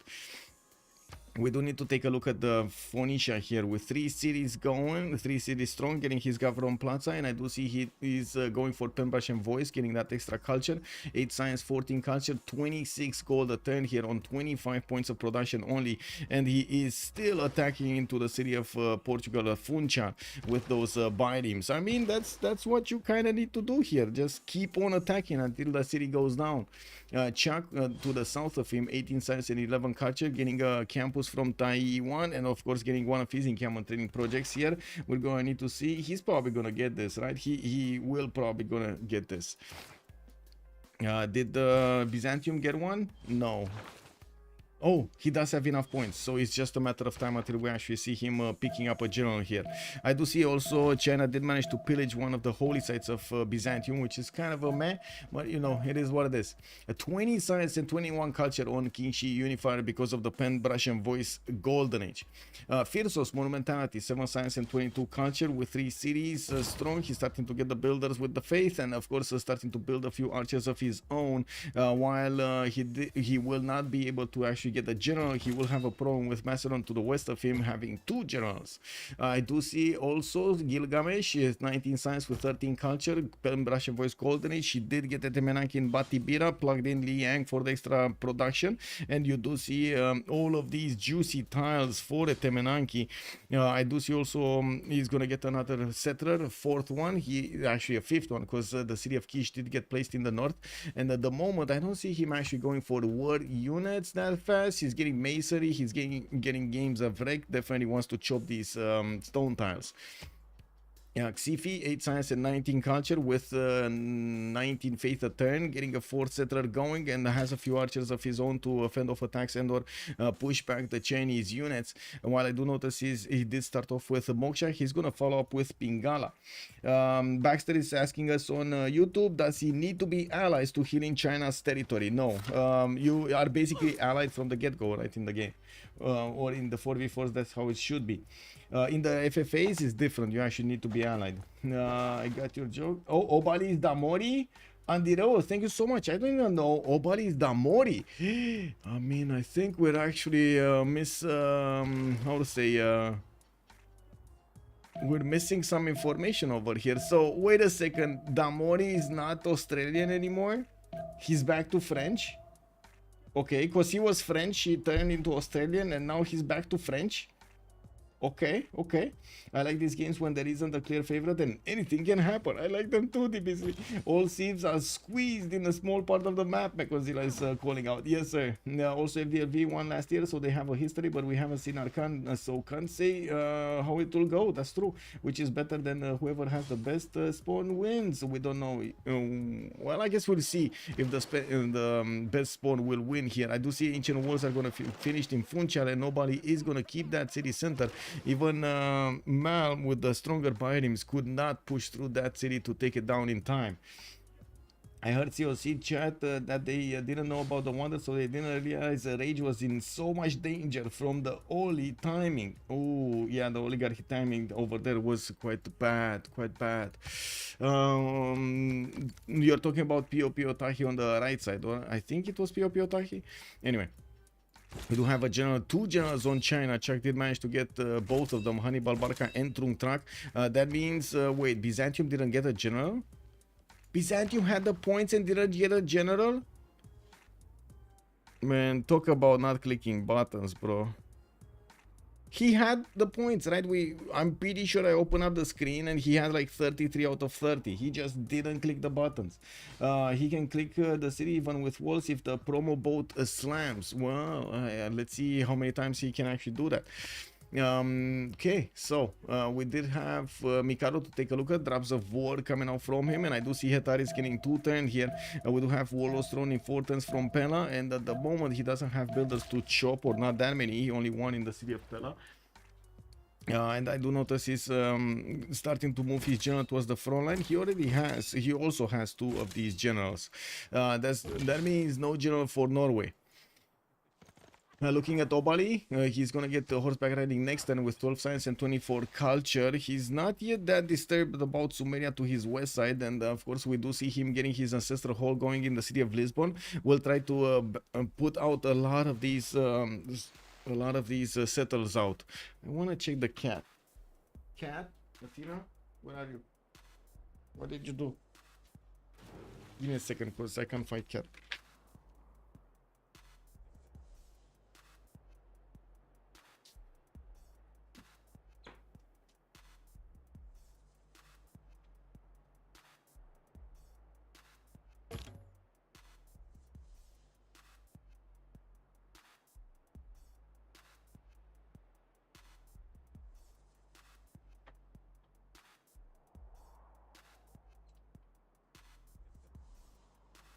Okay, we're good. Cat is good. She was the bathroom doing something. I don't know, doing something. Because she didn't want to tell me what she was doing, right? She just got into the door when I was coming in after I heard some movement in there. And she was like, meow. What? Yeah, I ain't doing anything. Yeah, don't.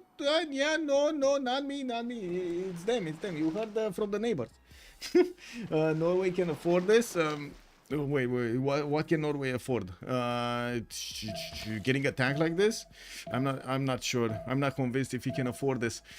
We do see that there is a bit of overlap over here between the settlers. Sumeria is probably gonna go and settle that eye of the Sahara to get the trade routes going with Norway, while Firsos is probably gonna settle that 2-1.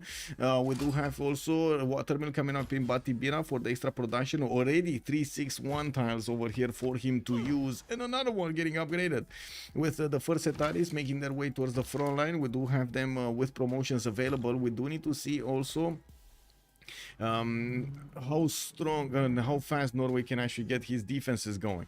Did we have all of the pantheons displayed? I don't think so, right? Or I think so actually. Did we miss anybody on the pantheons?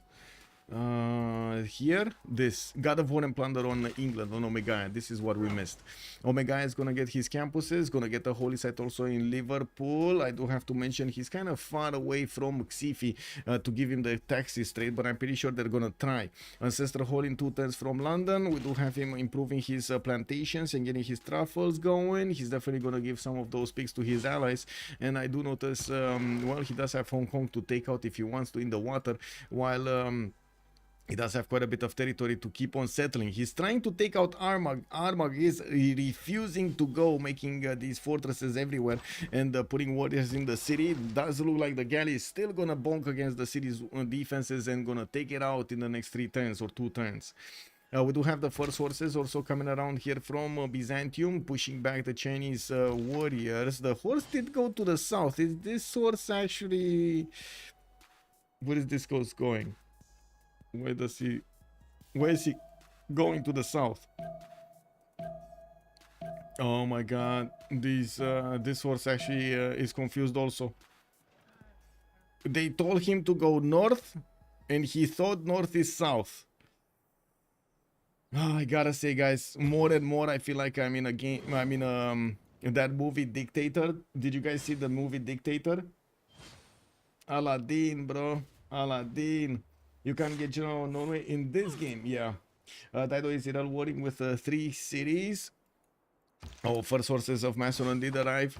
We do have horses also from Norway with quite an array of archers for the defense. Mikado is going to need to figure out the perfect way of actually getting into his opponent's territory. And of course, now that he has a general in there, these horses are going to be, these Hetaris are going to be quite strong.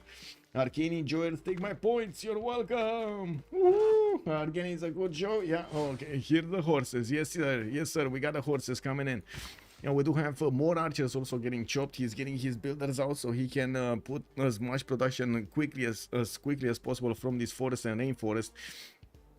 Yeah, while I do notice Tirits is on 80 production, we do have him on 4 cities. He's whoa, significantly more production than everybody else in the game. Xifi is on 53. We got Obali Belly on 31. Omega is also on 52, and he's free simming.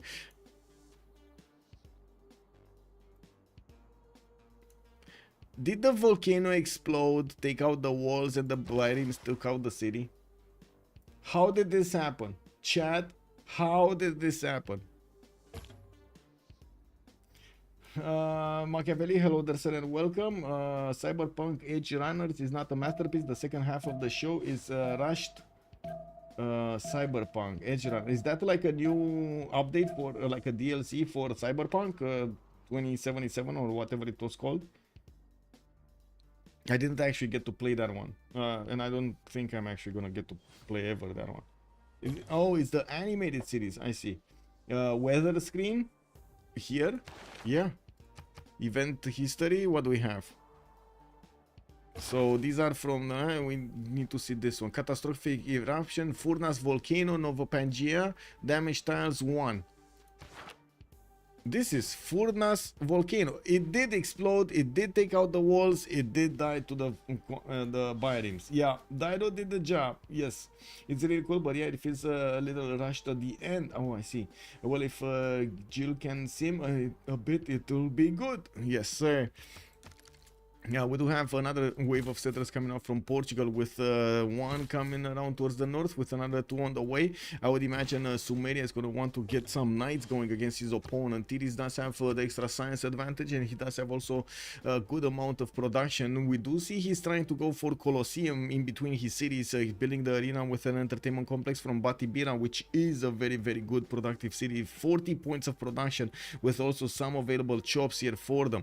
Magnus going in Sipa, where he's gonna start getting some horses for the maybe some possible defense.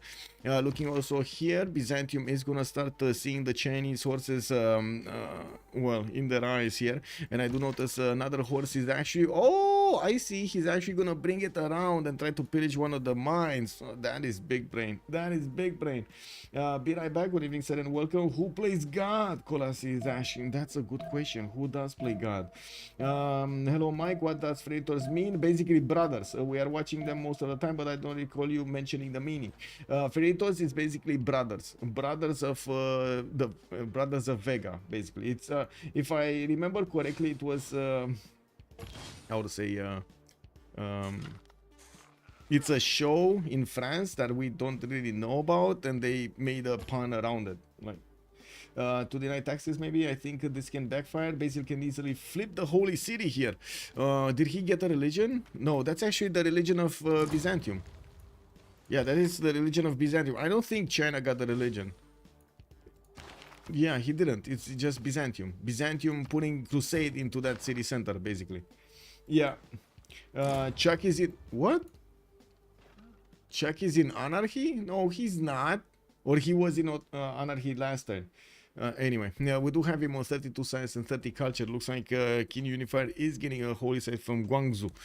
We do have him horsing around from Taiwan. I'm pretty sure he's gonna send them to the south here and trying to get more settlers going. 2 training from Xi'an, one of these Wall of Thrones. Oh my god, that is a lot of production. 26 points of production there. Now, we don't really have him with that many units, or I should say Xifi doesn't have that many units to go against his opponent, and I do have to point out if is see if he does actually want to take out that encampment. If he is playing his cards right, he might actually double slam it and take it down. We do have a horse coming around from Guangzhou to the southeast, and it looks like Xifi indeed is actually going to go for that encampment. Might actually be looking to chop a few tiles also here. Looking at also Obali moving towards the north. Okay, Colosseum started up on Sumeria. Let's actually see what Macedon is doing. Macedon being massive, we do have him going towards the city of Nidaros in Salzburg, widening as much as possible this conflict zone and bringing more Hetaris to the fray. We do have his Hetaris with available promotions, which he at the moment did not get fully. We're going to need to see if he's going to manage to actually get closer to these archers and start to smash through them.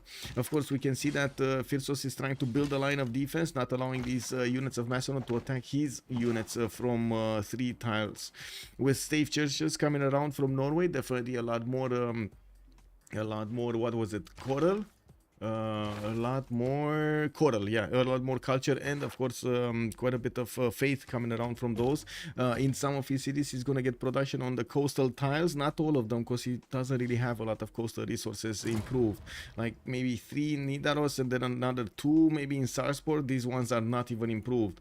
Getting Pingala also in that city center is gonna get him a little bit more science. Okay, so Byzantium did manage to pillage the mine of China, and I do notice some of these swordsmen did get upgraded from Czech. We do have actually a bit of gold problems on the side of Arcane.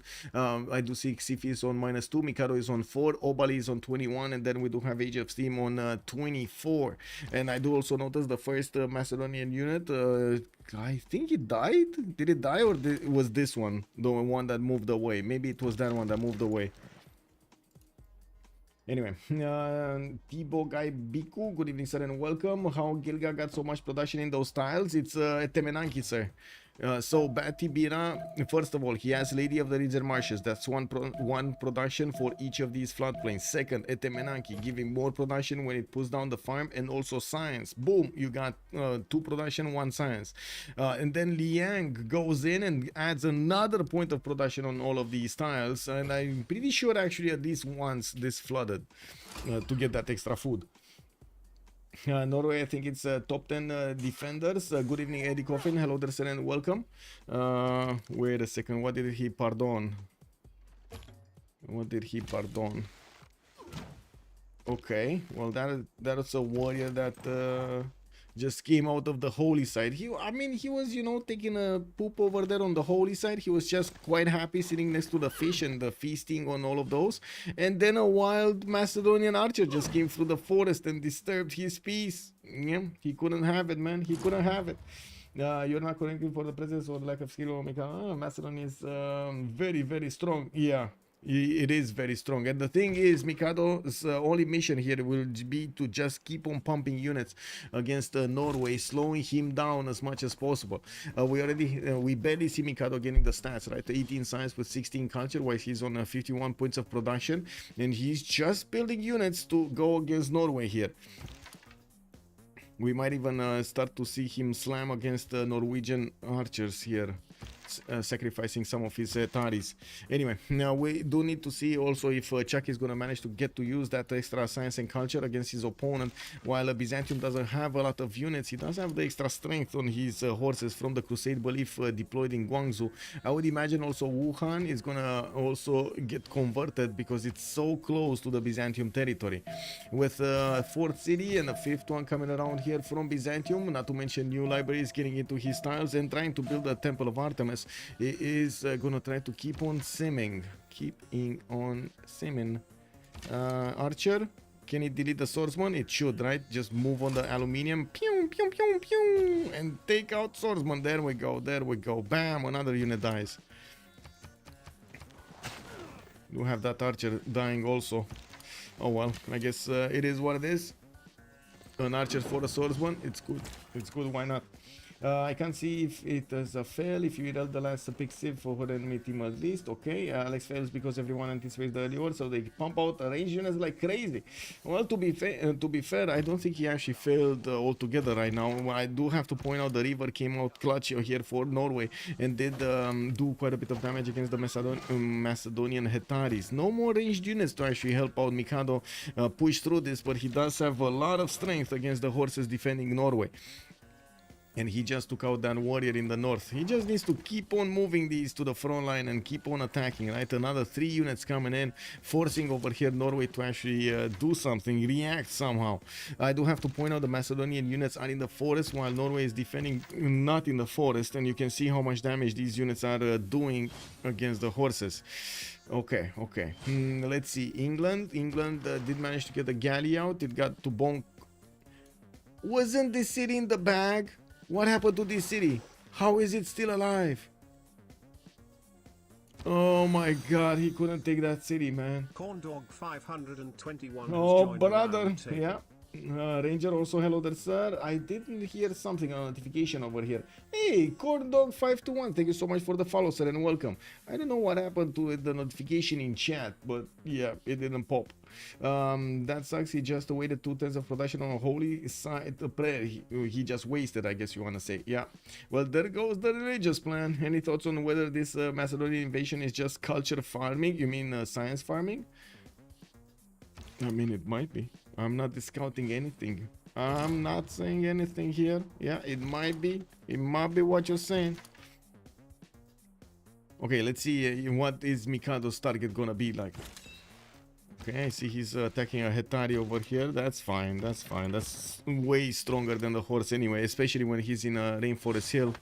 I do notice Norway is using his chop mechanic and of course trying to get as many horses out as possible from these cities. That will mean at some point he will run out of juice, run out of chops. Colosseum did get also upgraded in Sumeria's territory, built in Sumeria's territory, getting +6 amenities here. Does have Temple of Artemis from the city of Sipar, and I do notice greenery in Adab here to the northwest. Stonehenge also coming around from Portugal. I do see he's gonna try to get a city in the south. That he's gonna put that city right in the face of China, and of course Chaka soon enough he's gonna get stronger units. And I do not see yet Byzantium able to actually do any kind of meaningful damage to the Chinese cities, even with crusades spread into those cities. While Macedon will need to start moving on his units. I don't notice he will have the opportunity to take out one of the Norwegian horses. Let's see if that's actually going to be his strategy here to double slam this at the end of the turn. He should have enough movement from both of these units. Yes, he does. Okay. Starting to move his general there. Okay. Steam has some problems right now. Hope you guys don't get problems. Oh, I hope not. Yarjin also, hello there, sir. Culture from the drums of war. Yeah, and I just noticed I do need to actually close the screen here. There we go. Yep, it was the weak horse being taken out. It looks like also he did manage to take out another one of the horses of Norway, and this is a problem because you see all of these archers, they might be one shot here, especially these weak ones in the right style, and that's exactly where he's going. Taking out another one. No, he could not take out another one. This horse should be dead though. Yeah, that horse is dead though. And another one taken out. Oh my god. Norway over here lost like half of his army from one bad move. I do also notice Mikado bringing another wave of Hetaris to the front line, and of course he does have promotions on the ones he already got over there. I'm pretty sure he's gonna start bonking against some more of these units, taking these archers down very, very quickly. There still are some Norwegian horses, but I gotta say this is about the maximum chops that he's gonna get, right? He has another 2, maybe 3 in Sarpsborg, and that's about it. A 4th one here in Hamar. Okay, 4th one in Hamar. The other ones are gonna be quite expensive here for him to get. Did I miss something? No. Yeah. 44 culture from hills isn't turn balanced. Yeah. Civ6 fan Ulysses. Hello there, sir, and good evening. Fan Ulysses has joined the round table. Wait, let me actually check my whoa, Steam says no connection. No, Steam, come back to us. And we need to pray to Gabe. Let's actually see what's going on here. We got in the yield stab, the goal per turn definitely with the FDLV 51, 28, 34, and 26. While on the other side, it looks like only 2 goal, 30 and 26 here. Portugal is not managing to get his goal per turn properly. And I do notice, of course, to the west side, Sumania is getting very big. 36 science, 44 culture with 105 production. Not to mention he's starting to get those wonders going for a lot more culture and a lot more of everything. You know, we do have also Portugal managing to get his campuses down, starting to build them, getting those trade routes going, moving a city in the face of Byzantium, and will probably start trading with Byzantium soon. Lisbon is still trading with Ancira at the moment. Oh, actually, yeah, that's good. That's an external city over here, an external trade route. Okay, we do have Byzantium getting pushed by China, and yeah, I told you, man, you actually want to fight Crusade, you gotta fight on your opponent's territory, not on yours territory.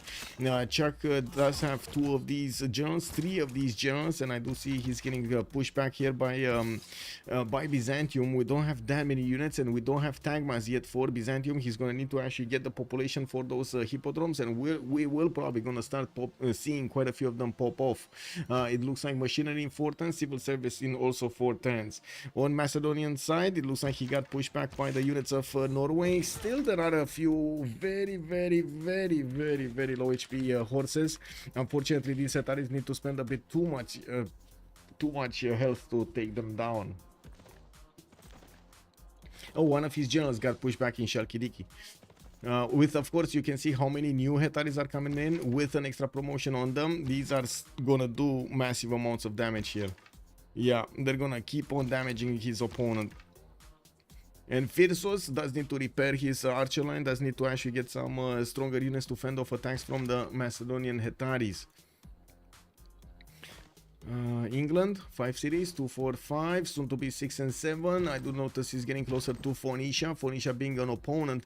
We do have audience chamber here on Phoenicia, getting a settler out in 6, and I do notice he does have audience chamber finishing up in 1 turn with monument in Sidon, and he is scouting the south so he can see wherever my guy is coming in with the admirals, if he's doing anything there. Yeah, we do not yet have a Czech with enough units to actually go on the offense against Byzantium, unless he wants to just keep on trading units. We do have Byzantium trying to get his taxes straight from the Stonehenge city of Visio, and I do notice Sumeria is bringing one of his horses there also.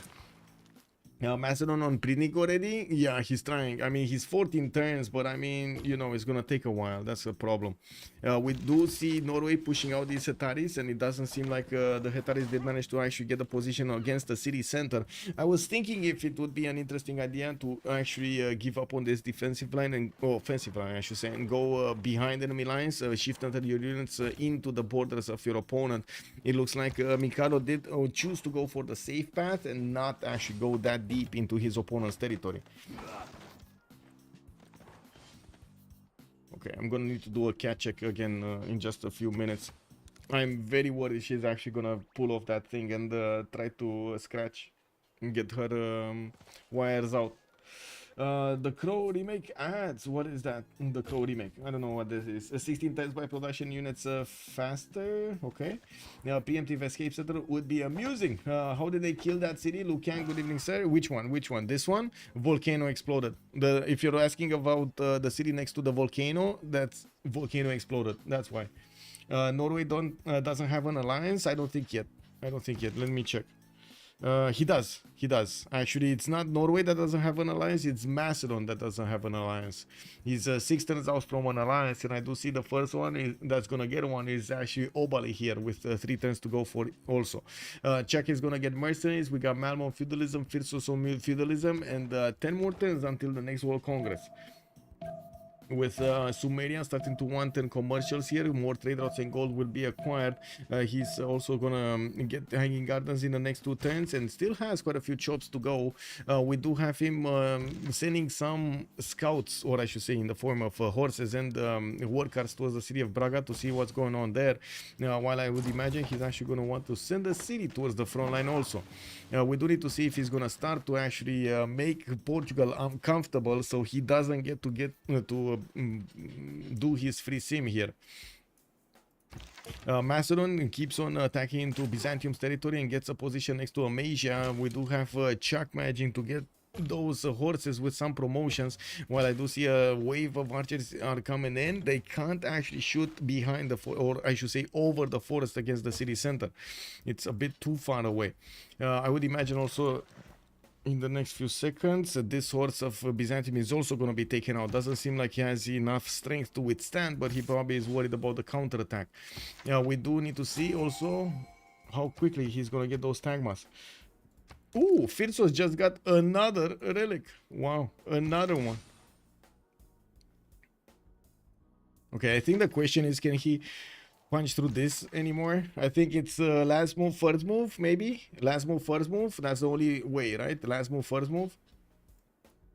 One of these middle ones, one of the middle horses. I just found out to do my own cat check. They are still crazy. Yeah. I need to do catch up. I think I'm gonna do it right now. I'll leave you guys to watch the Hetaris bonk, and let me check on Athena.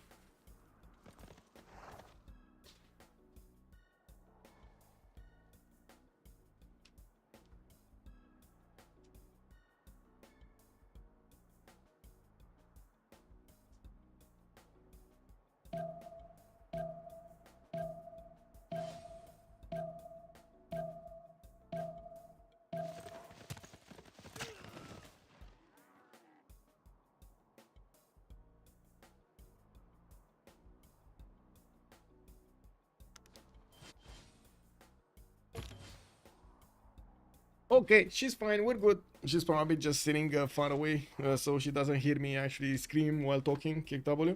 And I do notice the first horse did get attacked over here. I would imagine he's gonna try to do it again if Norway is not gonna replace that one. Although I would imagine Norway is gonna have the buttons to click on here. Yeah, well, let's actually take a look here. What's going on with Byzantium also losing a few more units. He did manage to take out one of the Chinese horses, and I do notice the Chinese archers are going back into his borders. He's probably gonna want to upgrade them soon. We do have the Crouching Tiger available for him, and he does have his mercenaries. And I do see Guangzhou did also establish a religion. Man, wait, what?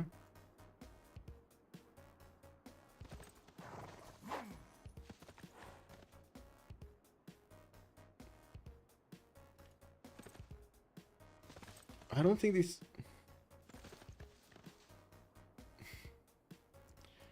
Who established this one? Man, they established it in the same turn, and only Portugal has it. That's the benefits. This is the bug with how to say, the icon.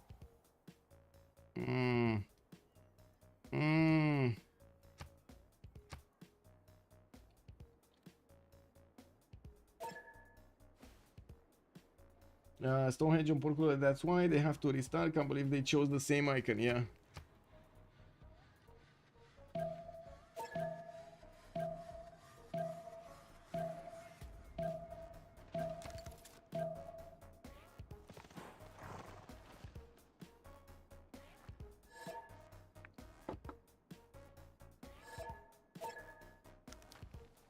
Kick.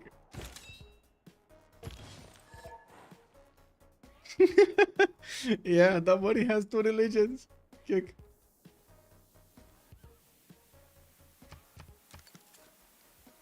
I think they're finding out. They're finding out. I don't know if they're gonna restart, but they're figuring it out.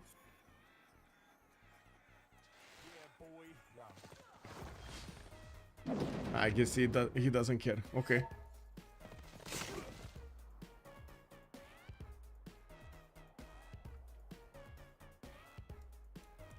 Oh well. We do have Crouching Tigers starting to be upgraded here from China. These are going to be amazing units to attack into Byzantium before he's going to get his Tagmas. With Xifi getting machinery in 2 turns, also theology next. It looks like Omega is going to press... yeah. He's going to press pause and going to ask which turn. We might need to go back. This is quite a problematic bug actually, to have the same religion.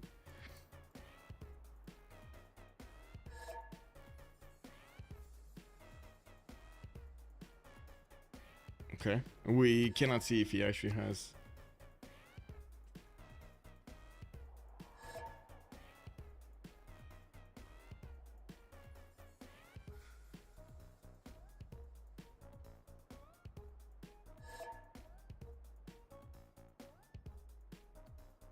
Yeah, they both get double the yields from the religion now. Yes.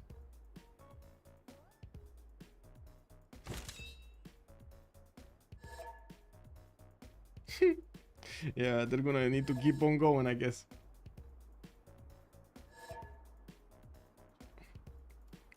Oh my, the doubles, the triple wave of Macedonian Hetaris are starting to arrive next to Norwegian units, and he did not manage to follow up with against that weak horse. It looks like we did have repositioning. Freritos did manage to get a new one out there. I do also notice berserkers are coming around, and the trebuchets are starting to appear out of that the general. We do need to see if he's gonna manage to get the tile next to the city center, and how quickly, of course, the berserker comes out to beef up that defense. With more Hetaris coming around, it looks like we got printing coming out in 8 turns here from Mikado. And we do need to see what's the follow-up move here. Where is he gonna attack? There are some horses that didn't manage to actually get their full fortified defense. This is only a +2, for example, but he does have a lot of support from around him. We do also need to take a look at Sumeria, how he's gonna get going. I do see Sumeria at the moment is on 49 science with 66 culture, next to Obali's 42 and 38. Now we do have some more of these campuses coming in, and libraries getting out. But I do see builders in Batibira and Kish also coming around with feudalism on them. Portugal is managing to put a city right in between him and his empire and Ancira, while Byzantium is struggling to get his boats out. I do see a Dromon is managing to see what's going on here with the Crouching Tigers getting upgraded. These guys will actually get to take out the Dromon very quickly. There we go. That's a 2-shot Dromon here from the Crouching Tigers. And almost a 1-shot horse over there with the level 1 Crouching Tiger going against it. We do have some heavy chariots coming around from Byzantium. He still didn't get his hippodromes down, and I do see he's going to need quite a bit of iron, not to mention gold, to upgrade. He doesn't have that much gold per turn. 40 science, 38 culture, 1 turn to machinery, 5 turns to divine right. We do have also a warrior monk from China. How did he get a warrior monk? What? He doesn't have warrior monk. How did he get the warrior monk? My god, man. Oh, I see, because he does have this one, warrior monk. He actually does have warrior monk. So wait, we should be able to see warrior monks on Portugal also? Kick W. Lol. Chuck gets it. You have to kill Byzantium early or it's over. Yeah, basically. Crouching Tiger has 2 range. Yes, but only he has his +7 only if it's next to his opponent. Like 1 tile next to his opponent. You see, right now it's 50 strength against that swordsman. If it would move into the forest right next to it, it would be 57 against the swordsman. Warrior monk religion in that city that doesn't have his founder religion. Yeah. I mean, wait, in Guangzhou, that is his founder religion. It's in Wuhan, that's not his founder religion. Yeah. They don't re-lobby because it's not an official match. Yes, basically. But I felt it's better to tell them than not tell them, right? It needs to be their decision. Okay, let's see. Some last moves coming in. I do have to point out Freritos did amazingly well to actually defend against Macedon here, and it does seem like we do have Macedon managing to get that tile next to Nidaros. He's gonna need to start bonking against the city center with his trebuchets soon, and I do notice his Hetaris are trying to figure the way in. Pushing these Norwegian horses back in his tiles. There is quite a bit of an advantage here for Norway to get his heals back in his territory, while Macedon can only heal while he can only slowly heal, actually, I should say, in his opponent's territory or outside of it. We do have some new strong Hetaris right behind these. Unfortunately, well, they do need movement and they do need space to get through. With a warrior monk coming in towards Asia, 52 strength, it looks like he might actually get it way before. He might get that city center before Divine is gonna finish on Constantinople. And I gotta point out, we still don't see that many hippodromes. First one from Kherson, that's it, and we do have another one from Asia that's finishing up in 2 turns. That might not be enough. I do also notice at the moment Portugal getting to beef up his goal per turn, 50 science and 55 culture. The fact that we do have have Sumerian war cards coming around. I would imagine we will start seeing Tidits thinking of upgrading his war cards into knights. 2, 4, 6 units are available for him to attack into his opponent here. There are quite a few weak cities to take, Visio and Braga, that should be easy pickings. With Adab, he can actually trade with Norway. I do notice Macedon, still not managing to get through. Okay. More Hetaris, no extra cities here from Macedon, only 3 cities got placed. England did manage to get to 2, 4, 6, and I do notice he did manage to get a few strong guys, but still could not manage to take Armagh down. We do have also some industrial zones, some IZs coming around here from Omega to try to get that production going. I would imagine he's going to want to set a few aqueducts here and there for that extra production. Any last movers? Yes, first movers coming in. Nidaros getting bonked. We do have the first berserkers also getting out, doing significant damage against the Hetaris if they want to. We do need to see if Mikado is gonna manage to do the damage against that city center, though. That is the important part. Oh no, Freritos did manage to get the placement in the forest. That is a 2-2 forest hill, I should say, with the extra defense on it. The ideal defense on it. The warrior monks have 10 strength, level 2 upgrade in BBG. Berserker is actually not that great about defense. I'm not sure about the full how to say, strength of the warrior monk here. Or I should say, I'm not sure about its upgrade pathway to actually say yes or no. I do notice Xifi did manage to get his walls up, and that is gonna be an issue, but I do have to point out these crouching tigers are still gonna be strong even against those walls. The Tagmas though should do significant damage against these units of Chuck, even against these crouching tigers, and it's just a matter of time, just a matter of a few turns for those Tagmas to come around. Actually, next turn, Defiant Right is gonna finish next turn. There are quite a few hippodromes and a lot of these heavy chariots that are gonna get built and upgraded. The question is gold. Can they get the gold? Obali, they're relying everything on Obali and Omega to get that gold per turn. And I gotta say, you know, I'm a bit surprised Omega is only on 41 gold a turn. I don't know why. I was expecting him to be a bit bigger. Armagh did get levied here by Freritos, and we do see the warriors that can turn into berserkers could actually try to go and bonk against the cities of England, which are kind of weak. We got only 20 strength on these cities. I was right about correcting for Mikado's skill, no matter how Michael wants to be polite, but the truth is just, oh my god, Machiavelli. I mean, yeah, everybody has his own opinion, man. Okay, but okay, Ruro. Wait, what's Ruro? What's that on China? And how many turns do we have until the next golden? Oh, 3 turns. Okay, so looks like a crouching tiger kid did get attacked there. We do have the level 2 crouching tiger starting to do damage against the walls. Even the warrior mark is going in. First Tagmas are also making their appearance felt with 66 against the crouching tigers 40. You can imagine this is not gonna be easy for Chuck to defend off attacks. He's starting to get some piemen going and upgrading some men at arms so he can fend off these attacks from Byzantium, the upcoming attacks from Byzantium. Maybe he should buy a few more warrior monks, because these guys are looking very ready to handle the Tagmas.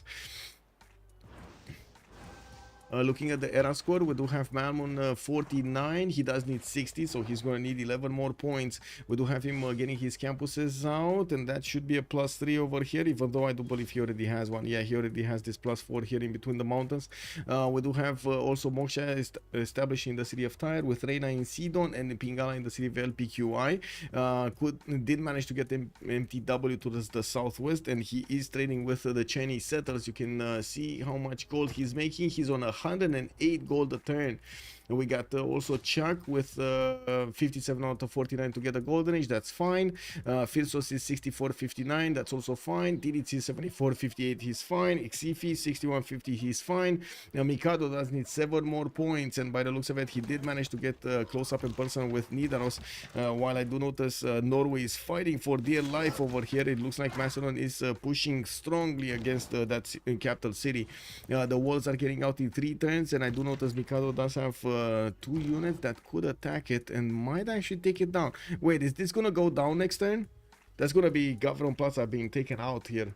Is he gonna get down next turn? Because he might, right? With how much damage he's doing, and there's no horse inside of it, that city might go down.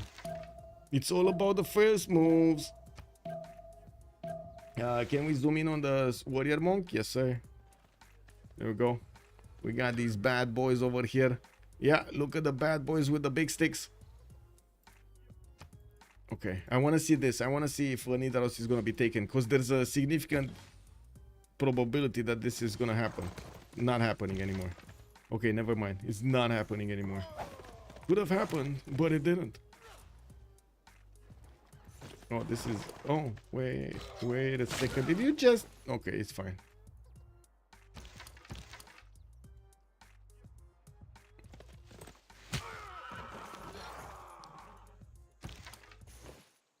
Okay. Well, if it's not this turn, it might be next turn. No. With the Norwegian Berserker in that city center, it looks like it's too strong to be attacked like this. There is a possibility that he will take out the next units over here. Norway does have some Berserkers coming from the south to clean this up, while Mikado is putting new Hetaris on the front line. We do have them getting there as quickly as possible. Okay. I do see Obali is also 62 out of 56. We do have Sumeria in for settling him, and I do notice all of these war cards are gonna need a few more turns to get those upgrades going. Tirits just discovered stirrups. Yes, he did. So we do need to see him plug in that gold and upgrade all of his units so he can take down Portugal. Yeah, we do have some knights coming around from Portugal, and he's not shy of upgrading these units right in the face of that horse of Portugal, of Obali's unit. While I do notice also Obali is 3 turns away from machinery, he does already have knights coming around from the city of Lisbon.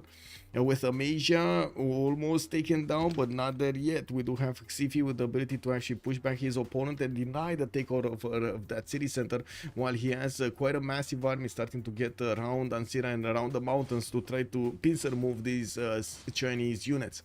Omegaya does have era score 47 out of 53. Looks like he's gonna miss the golden age by 6 points. That is gonna be a problem. 6 points is massive. Okay, 4 points. Can he get 4 points? Is this a +4? No, it's not, right? Oh, it is. No, it's a +3. If only he would have gotten that aqueduct first. Yeah, that's not gonna be a splendid industrial zone. Would have been nice, but it's not. Hypatia is also waiting for campus to build one of those free libraries. Okay, Nidaros. If Nidaros doesn't die this turn, it's not gonna die, right? No, why? Why would you ever do that?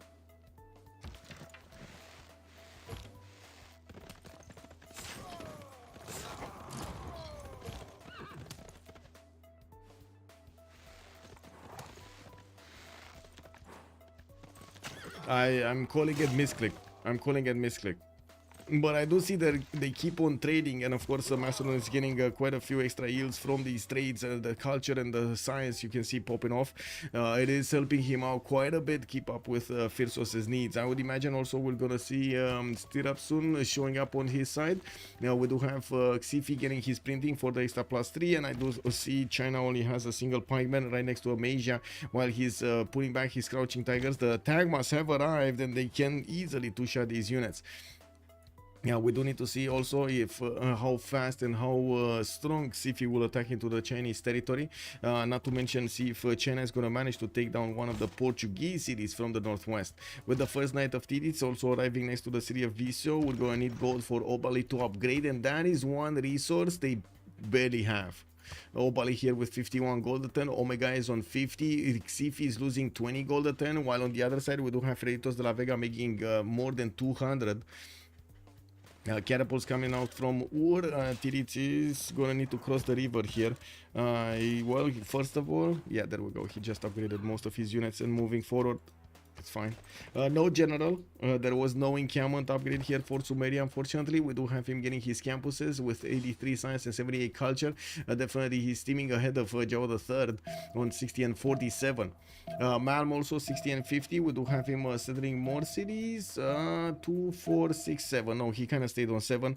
We do have him getting his also heavy chariots out. And well, I guess we're going to need to see what he's gonna do with them. He does have Age of Steam or Age of Empire here to the southeast that he could try to get those units towards. Okay, what's happening here? Nidaros got the walls. I do see the Trebuchet is gonna start taking them down, one-shotting them basically. I mean, this is an easy horse to take out. Come on, take it out. Okay, yeah, that was an easy horse to take out.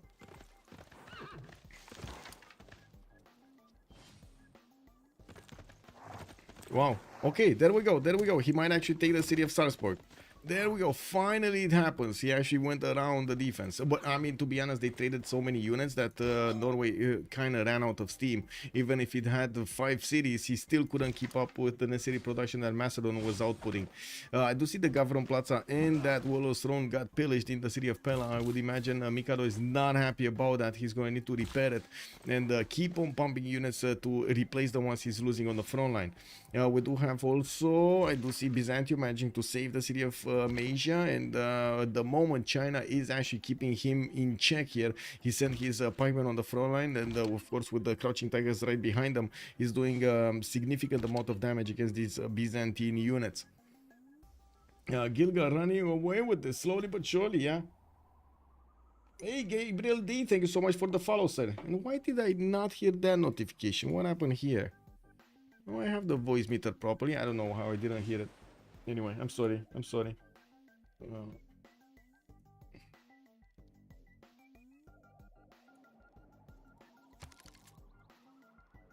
Oh, we just got into the next golden.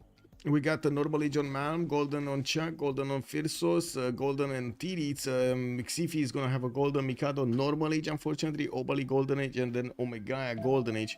Firsos over here did go for drums of war. He's gonna get more production towards his units, makes sense because he definitely needs them. But I do not see an easy way for him to actually save Salzburg. Maybe he's gonna save that capital, but not Salzburg. Let me actually put my things in here.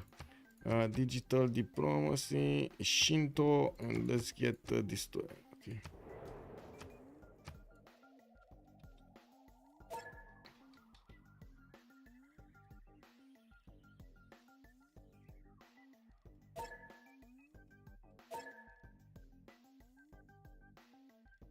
Okay, there we go. I go B. If the stats of the rest of the team is so he can. Well, let's see.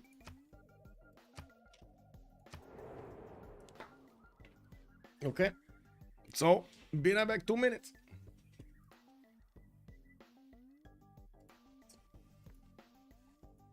Oh, I do want to put this up because I have a bit of time. Can we get to 40 likes? Let's see.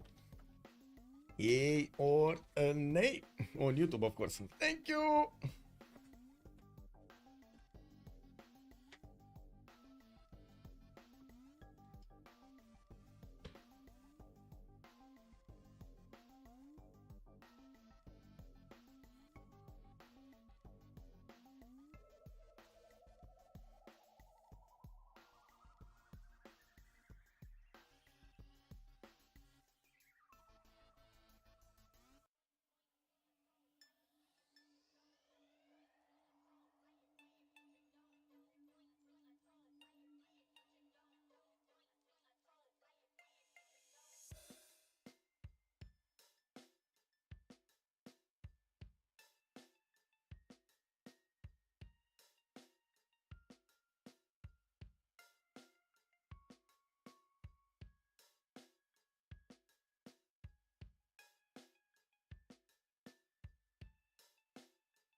Bam bam. Bam bam bam bam. Okay, so Sarpsborg looks like it's not going down this turn. It has a significant chance that it will go down next turn. We do have also Nidaros about to be taken. Mikado doesn't look like he can actually attack into that Hetari and take it down this turn. He's gonna need next turn first moves to actually take down that Hetari, and it might be iffy because you know there's a Berserker that might actually give up his place. With the Trebuchet attacking into that city center is definitely gonna be good. Good damage, I mean. Daido did go for a normal age. Unfortunately, we did have Kingshi Unifier, 54 science, 51 culture, defending against Tagmas. Byzantium is trying to get that. Ooh, that's a problem. It looks like Portugal did manage to actually save his cities with a lot of knights, and I do see walls going up in the city of Visio. I don't think that city. Oh, that city did get converted to the religion of Byzantium. So now he actually has +4 combat strength from this. I do so notice Chuck also is making 38 gold a turn with 69 points of production. Firsos, Drums of War, 54 faith a turn, about to lose 2 cities. That's a bit unfortunate. And of course, we do have the counter attack here coming out from Norway's defenders. We do have Firsos trying to push back as many of these Hetaris as possible. Another wave is coming in from the main cities of Pella, and I gotta say, Macedon, I can't believe he actually went for a builder here. He does need to repair that Warlord's Throne, and he does need new units, as many units as possible to keep on the pressure on Norway. You see how much damage he could do because he kept up the production and the resupply line going. If he would have stopped for a second, for a turn, he wouldn't have been able to do this. And let's see the first move. Nidaros is getting attacked, and I do see Mikado is taking that city down, and Sarpsborg at the same time. Yeah, well, he can't raise Nidaros, but he can definitely raise Sarpsborg if he wants to. I do notice, of course, Norway is repositioning his units to pick up the defense on Stavager, and there are some Norwegian pikemen getting bought in the city of Bergen. Tiritz, 109 science and 89 culture. We do have him with a Penbash and Voice Golden Age, also 200 points of production, starting to go against his opponent here in the city of Visio with quite a few knights. Unfortunately, it doesn't seem like he has enough strength even with these units to take out the Portuguese ones quickly. Has a catapult also moving towards the city of Braga, and of course Visio to get the walls down, and of course the counter attack here is quite punishing. Obali did manage to get a few of these knights going. With Xifi also on 45 science and 40 culture right next to China, we do have him doing enough damage against the pikemen to keep on taking them down. Unfortunately, doesn't have enough of these Tagmas to keep on trading them. And there is a possibility for him to use this one-tile choke that he tried before to use into the south of Guangzhou.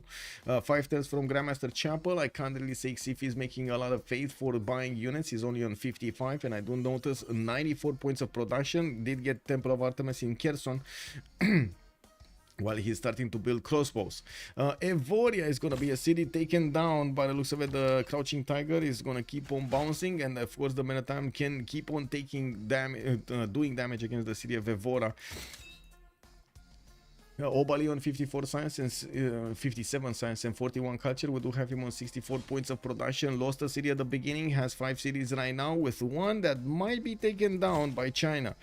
Omega 65 science, 63 culture on Penbrush and Voice Golden Age. A bit surprising that we have him choosing to go Penbrush and Voice. I would have thought he's actually gonna go for Free Inquiry here. He did put down one of these +5 industrial zones and has a spot for another one here from the city of London. I would imagine he's going to want to put that down also. Let's see what's going on here. Okay, more units being taken down. Macedon moving in. I do see also Norway will have the ability to pillage his own harbor, former harbor from Nidaros, while I do see Macedon is... Yeah, at this point it looks like even these berserkers have a very hard time defending against the units of Macedon. Very hard time. We got Intel on the Hetaris. We got them on 70 strength actually going against just the berserkers. Intel, the charge from... Oh no! He fortified them! He fortified the berserkers! No! Is this a sin? Guys, is this a sin? Fortifying melee unit or fortifying any unit against heavy caps with a promotion. Is this a sin? Who was saying Mikado was lacking skill? KW man. Kyosum, if the stats of the rest of the enemy is Mustra, thank you so much for the like on YouTube. Woohoo! Thank you, sir. Yeah, Sin, oh, we got a confirmation. We have another two. If Macedon gets a city, it's GG because he gets 100% production. Well, I guess he got two of them. He's repairing his Warlord's throne, and I do see he got a few builders out to keep on chopping. I would imagine he's gonna keep on getting these Hetaris to the front line as quickly as possible.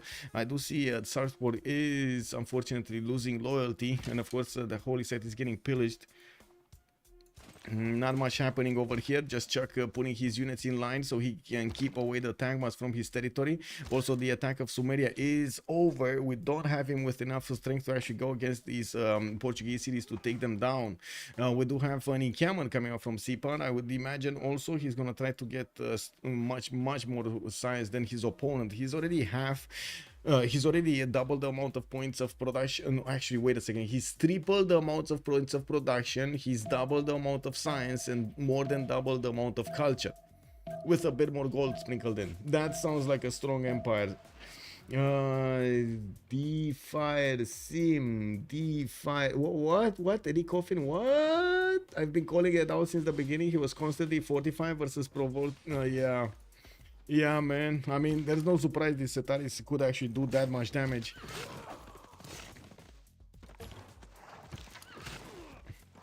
Okay, we do have to see the Trebuchet actually walking in and getting close to Stavager so he can do the damage. He did manage to get 3 tiles next to it, and he's gonna start pillaging the mines over here, leaving Norway without that much iron. This is gonna be a problem for Sumeria. He's gonna need to get defenders out on the west side here against Mikado. The power of Macedon. Evora probably gonna be taken out next turn. No, 2 turns, because the Maritime needs to get a promotion if he's gonna get to click on it. Portugal might actually click on the Maritimes first and will take that unit down. Definitely a sin. Oh my god, I don't know what's happening with the keyboards today, but yeah. Portugal lost a city and was like, there are more cities. Indeed. Yeah.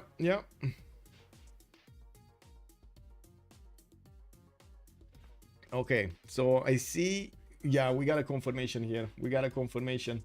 Definitely fortifying in the face of heavy calves with promotions, not a good thing. Not a good thing.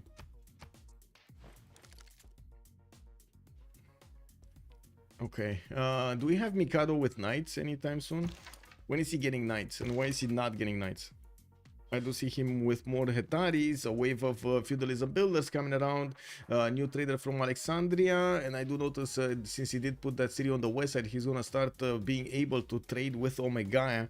We already see some traders being sent towards the capital city of Macedon here on the water. That's a lot more gold per turn. Mikado is on, wait a second, 22, we got Xifi on 5, Obali on 43, and Omegaya just jumped up to 70. I do see also Omegaya is on 94 science with 71 culture at the moment. It definitely doesn't have the same production of Tidits, but he's getting there, 143 points of production. We do have Xifi also 112 and also 59 points of faith. Where did his army go? Did his army just disappear? I'm pretty sure there were a lot more Tangmas here. Oh my god, they melted. They actually melted. Uh-oh. Yeah, oh, and I do see Obali did manage to get the first click on the Maritimes, and yeah, Chuck doesn't have a unit anymore to take the city with. He can keep on shooting it with the Crouching Tiger, but he's not gonna do anything. Yeah. Oh well, unfortunate. We do have Phoenicia getting a few heavy chariots of his own and moving them towards the southeast. He's a bit worried about England, the positioning, getting also his universities in his campuses. Let's actually take a look at the great people. We do have Sumeria getting one of those extra trade routes. He's actually the only one making merchant points with 8 per turn. He's gonna get Ifadran as well. That's an extra trade route one. We do have Hildegard of Bengal in the scientist screen, and that means we don't actually have Newton anywhere. Hypatia did get picked up earlier by England, and we do have England making 10 great scientist points at 10, while Sumeria is only on 8. China is very, very low on 3, while Byzantium is next to it on 2. We do have also Portugal on 4, and Phoenicia is on 7. Okay, we might see a few projects over here from them so they can be competitive when it comes to picking up Newton and Ibn Khaldun. Very important, Ibn Khaldun, especially for Sumeria. I'm pretty sure he's gonna want Ibn Khaldun for the extra bonuses that you get from amenities, from happiness. Freritos is being called out here by Sasu. Yeah, it's GG incoming. We don't know yet. We don't know. Also, wait, GG from whom? GG from whom? That's, I think, the question, right? From whom will you see a GG? There's no safety settler here from Firsos, but I do see knights are coming out from Sumeria, getting 2-turn in Batibira. Looks like Macedon is still working on taking down Stavager and bringing his trebuchet around Nidaros so he can actually bonk against that city center. You can see he did pillage the mines over here, and it looks like he's taking a bit too much damage from attacking into that city center. I was very concerned when he clicked the button, and it does look like that's exactly what Firsos was waiting for to get that kill on the Hetari. Remember, the Berserkers do a lot more damage on the offense than on the defense. They're a lot stronger on the offense. Yeah, and it looks like we do need to see Mikado just waiting over here. Getting new units out, moving them on the front line. He stopped a little bit to get his builders out, and now he needs to chop. He needs to chop like a madman. Xifi gonna get his stirrups. I do see Reformed Chich also coming in, and with his crossbows he's able to push back these men-at-arms. And now China does have some coursers with his army. These are gonna do quite a bit of damage here against the crossbows. Se bag de coup, JK and +4 taxes. What? Well, yeah, he has +4. What? Oh, I see. Chuck is saying that that's not his converted one. This is not the holy city, Guangzhou. Where is the holy city actually? Order Legends, holy city is, we don't know. It's founder China, but we don't know where it is. And Islam is English religion, Jesuit education with tithe for the extra gold. England is starting to manage to get 71, and he finally popped over 100 science with Malm on 101 next to him. Malm is in a normal age, and he's managing to get the stats of Omega.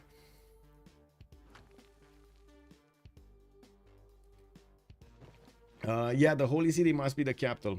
True. Escape settler for the VSV southeast here. Oh, I see what you're saying. This one. Okay, he's getting behind the mountains. Give me a second. Cat wants. Yeah.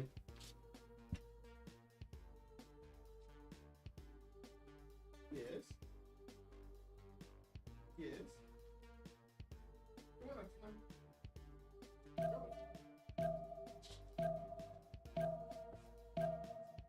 It's funny that she can't push doors anymore. She just has that cone in front of her, and she's like scratching the door with it, and you can hear the plastic, you know.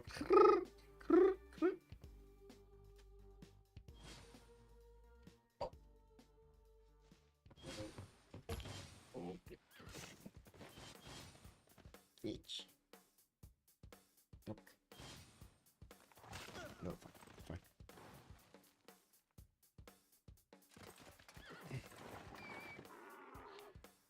Okay, so safety settle is safe from Norway. He just needs to put it down. I do notice also Macedon is going to have a problem to keep Sarpsborg. We do have some of these Hetaris that are, well, getting encircled by the Berserkers, and definitely with the walls coming up in Stavager, that's going to need to wait. We do need to see if we're going to have Mikado try to actually take out the Norwegian units, trying to recapture Sarpsborg or not. And with also Byzantium managing to go through China, it does seem like China is buckling hard. We do have quite a few units from Xifi going towards the defenders of China, Wuhan and Guangzhou. Both cities did get converted. Xi'an at the moment is not converted. We got also some Chinese walls also showing up. This actually can come out to haunt him, because you immediately get the +4 fortification strength from the static fortifications over here, making these units much harder to actually retake. Evora is gonna get ancient walls next turn. That means that city is safe. China's Corsair is not gonna manage to take away the city of Obali from Portugal. We do have Sumeria retreating his knights in his borders. He does have a strong case to go for cuirassiers quickly if he wants to, but first he actually wants to save Norway from being taken over by Macedon on the west side, and of course try to actually get a new army on the right side to bonk against Portugal.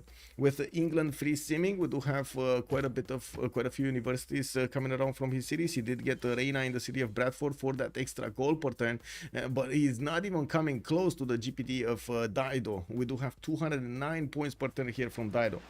Only now Sumerian starts to share experience to the west. Looks like a sin for me. Oh yeah. Wait. That's a bit unfortunate that he didn't get. Yeah, you're right. Actually, that's a bit unfortunate that he didn't actually get this unit here.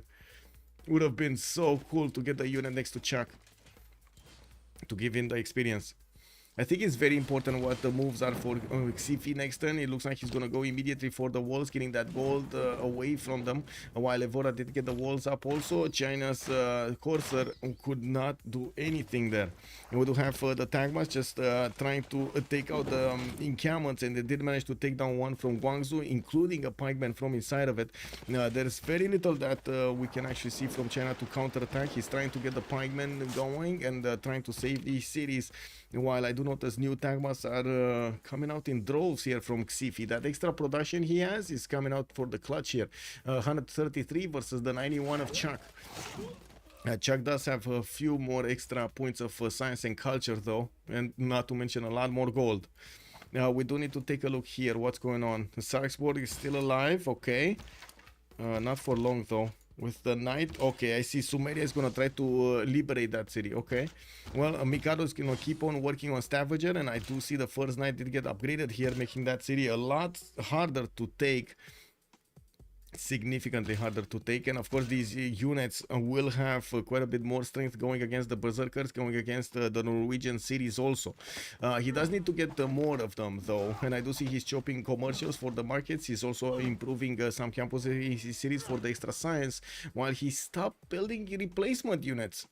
Okay, well, I guess is it only me thinking this might be a mistake? I guess he did need some simming going on. Okay, Dido gonna also get his universities and also his campuses. I do see a weird scout from Obali just moving forward, and of course England did manage to make a line of defense from the north. Phoenicia is managing to get one of his horses in, but he's only gonna get a mine or two, that's it. Now, while I do notice the next units are gonna have a harder time to pass through this defense. This is gonna be very, very important. If we do have Xifi managing to win against China, this is gonna be terrible for FDLV to keep on moving forward. Let's actually see if Xifi is gonna make use of all of these crossbows. Doing the damage against pikemen with the crossbows is extremely important. Tagma, okay, one Tagma did die, another one did move back. Okay, third Tagma died. Okay. Okay, let's see the crossbows. Crossbow! Bam! Okay. And bam! Another one of these pikemen taken down.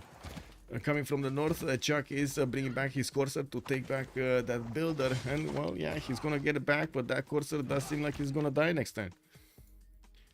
Macedon.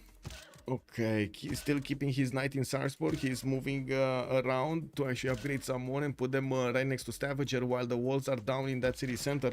We do need to we need the trebuchet to keep on banging on that doorstep so he can take it low enough for the Hetaris to move in and take that city.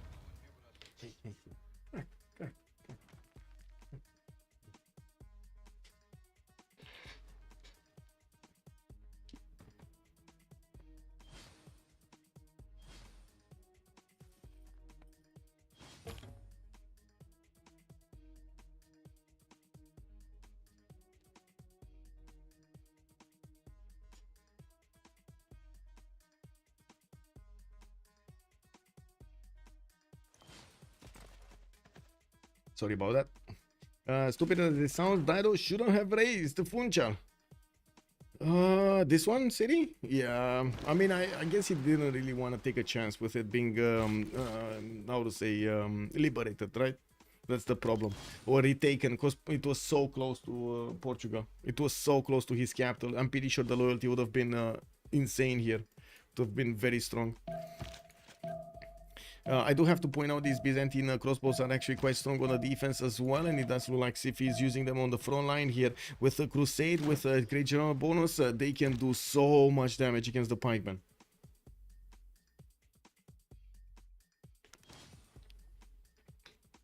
How did the CS get a berserker? Probably did get levied and got a berserker. Got levied by Varangian. Ooh, city of Wuhan might go down next turn. We do have Xifi magic to also attack Guangzhou, and he might take 2 cities away from Chak. Then we'll leave just Sumeria basically seeming over here, while Stavager might also go down. Let's actually see if the Knights are gonna have enough strength. They do have some promotions. Yeah, two of them do have promotions right next to that city center. And I do notice they're not attacking at the moment. They're leaving the trebuchet to do its work. It's gonna take a long time for a single trebuchet to go through that 50 defense strength city.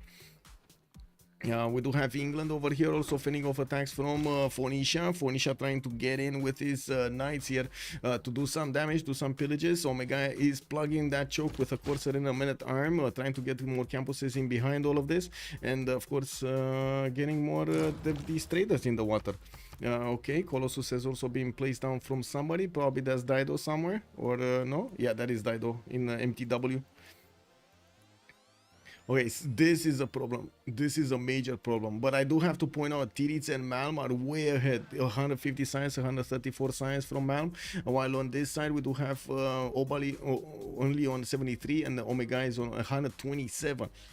Even if they fought China for this game, it does seem like it's going to be hard to actually go against England and then take out also, how to say... well, not England, sorry, against Tirits on Sumeria and against Dido on Dido, Malm on Dido, I mean, Kek. We do have foreign ministry in the city of Tyre. Take me.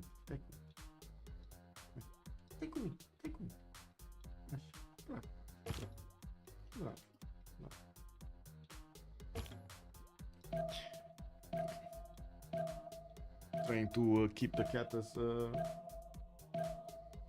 would say, as calm as possible.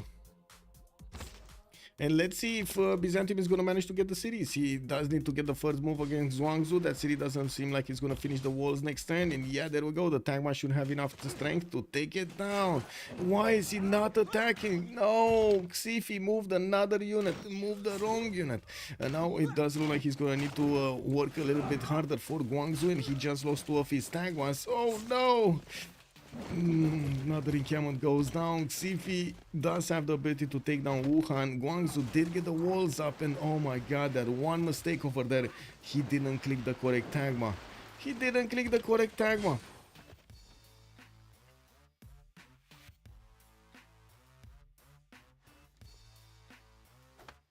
Game will be a 2 versus 4 by the looks of it. Why China can't take him by general? Whoa.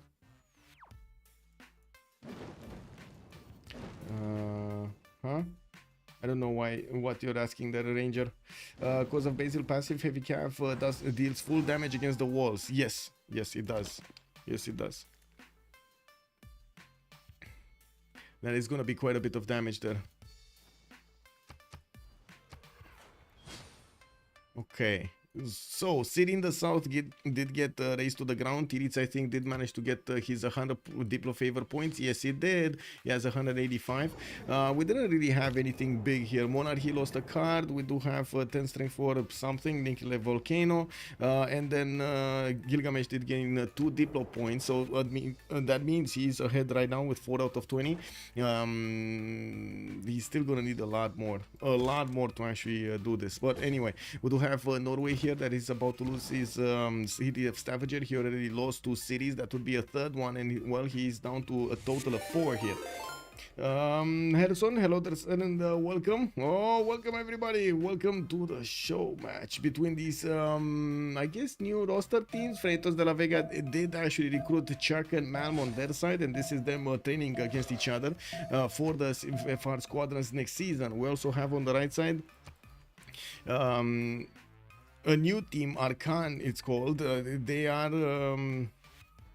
coming up from, I think, multiple teams. I should say actually multiple teams. We do have Xifi today, Mikado, Obali, which I understand it is Damori, and Omegaya. And I do see Chuck over here, the big brain behind BBG is taking, whoa, quite a bit of damage from Byzantium Stagmas. We did have Wuhan actually being taken over by Obali, and of course Byzantium will actually need to chew through the other cities. Now that city, Wuhan, is not going to have that much strength. It does seem like the pikemen can go and attack them. Yeah, welcome ladies. 5-9 beta, fun times, yes sir. Now wait, that's genius. If Portugal takes the city, Basil can maintain the crusade.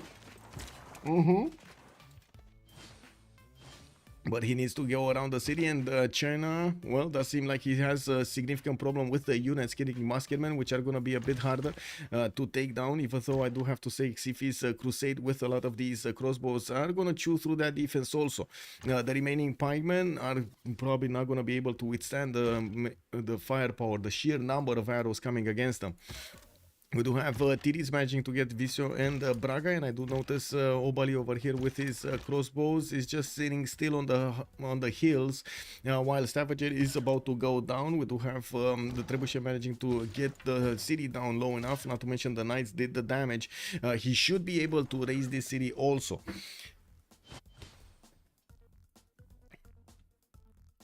Looking at Macedon's main cities, we do have one more settler, two more settlers, three, four more settlers coming out from his cities. And of course, after he did manage to do the damage against his opponent, he's gonna need to recover in his stats, but he's so far away from getting to the level of Tidits and Malm here. 2600 science on Gilgamesh, while Mikado is only on 900 science. Oh, somebody put down Terracotta Army, but I didn't see who. Well, I guess we do need to take a look on who does have encampments, right? Encampment here, but no terracotta. Encampment around here, no terracotta. No encampment around here. I do see Muscat is getting attacked by multiple knights. Let's actually see over here. No, that's probably not going to happen on England, right? We just have the universities coming in. I do have to point out TDT is on 170 science.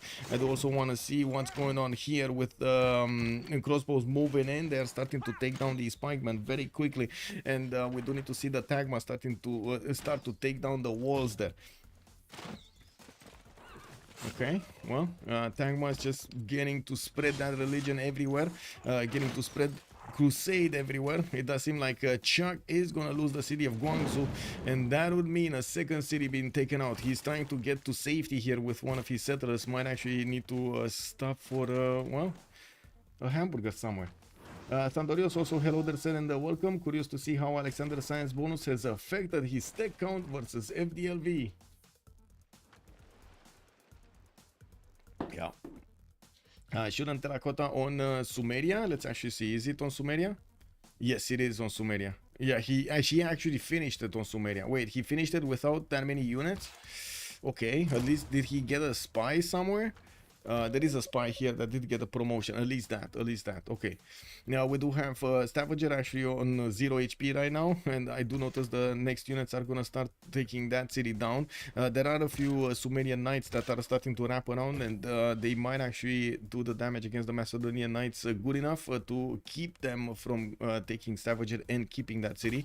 Mikado in the meantime did not get replacements, which might come back to haunt him. He needs to be very careful. The thing is, he already did the damage against Norway, right? So he's trying to capitalize on this, trying to actually get some advantages in his sim from this.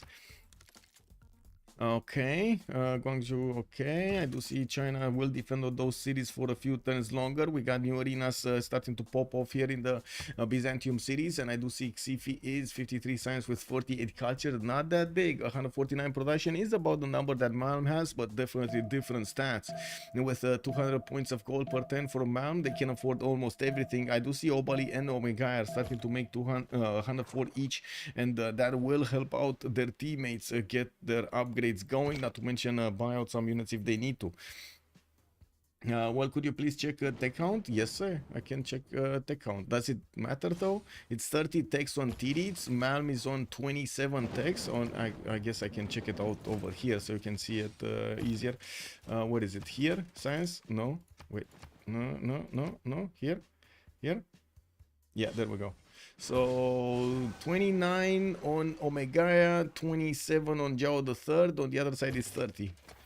Right, 30 on Gilgamesh. So only one tech difference between Omega and T-Reads. I would imagine though Omega did not go for industrialization and Gilgamesh did try to go for the top 3. I don't think he got industrialization because I only see 1 4 mine, so he didn't get it. Metal casting coming out next turn, mercantilism coming out also next turn. That city Stavager did get taken down.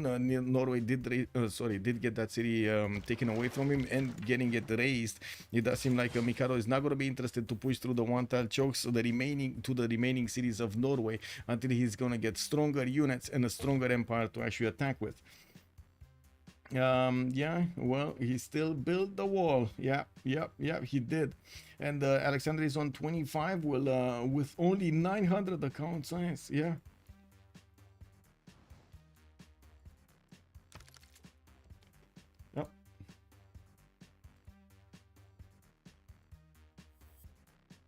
So many circles indeed. Yeah, they went in and they came on. Look at that. 1, 2, 3, 4, 5 circles over here. Yep.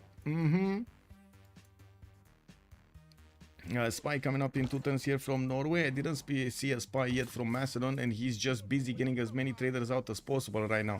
As many cities out as possible, settlers. We did have England do the same, and most of them are getting connected with the Macedonian territory. He definitely needed that commercial in the city of Pella so he can actually get more yields, more gold yields towards those. China did plug in one of his spies in the city of Byzantium, and I do see at the moment, well, he's trying to get a few bombards and a few more crouching tigers to fend off attacks, even though I'm pretty sure Byzantium's units are quite strong over here. Does he get to level 2 crossbows? No. Does he manage to get to ballistics good enough time? No. If he's just on gunpowder, it's gonna take a long time to actually discover ballistics. Wow. Muscat has been taken down. That was one city from the north of Portugal, and it looks like he did manage to send quite a few knights there. Not really caring about Sumeria's counterattacks. In the science screen, we do have Bologna being taken by Mikado and kept by Mikado with 14. I do notice Obali is keeping Hong Kong. Nalanda is being kept by T-Reads, and nobody has Mitla. Actually, Mitla, Mam, T-Reads, and Chak are all having like 1 point in it. This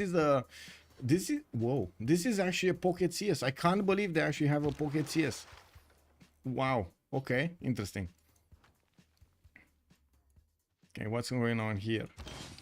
Xifi moving in, but not fast enough and not strong enough. We gotta see Xifi get a lot more units if he wants to keep on banging on the doorstep of China. With China down to 2 cities, unfortunately his production capabilities are going to be so much lower than Xifi. He should get overwhelmed if Xifi plays his cards right, of course, getting more units instead of getting more cities or something. We do have the arenas that are going to give him another wave of these Tagmas. Every time you do have an arena or a hippodrome built, you do get a free heavy cav unit. Now we do have also Portugal starting to get his Fetorias in the lands of Byzantium here, giving a bit more gold per turn, with Mikado also jumping up to 104 gold per turn. Now we do have Arcane actually managing to get a lot more gold per turn. Tiris just got a frigate. Why did he get a frigate? Oh, I see. Okay, it's here.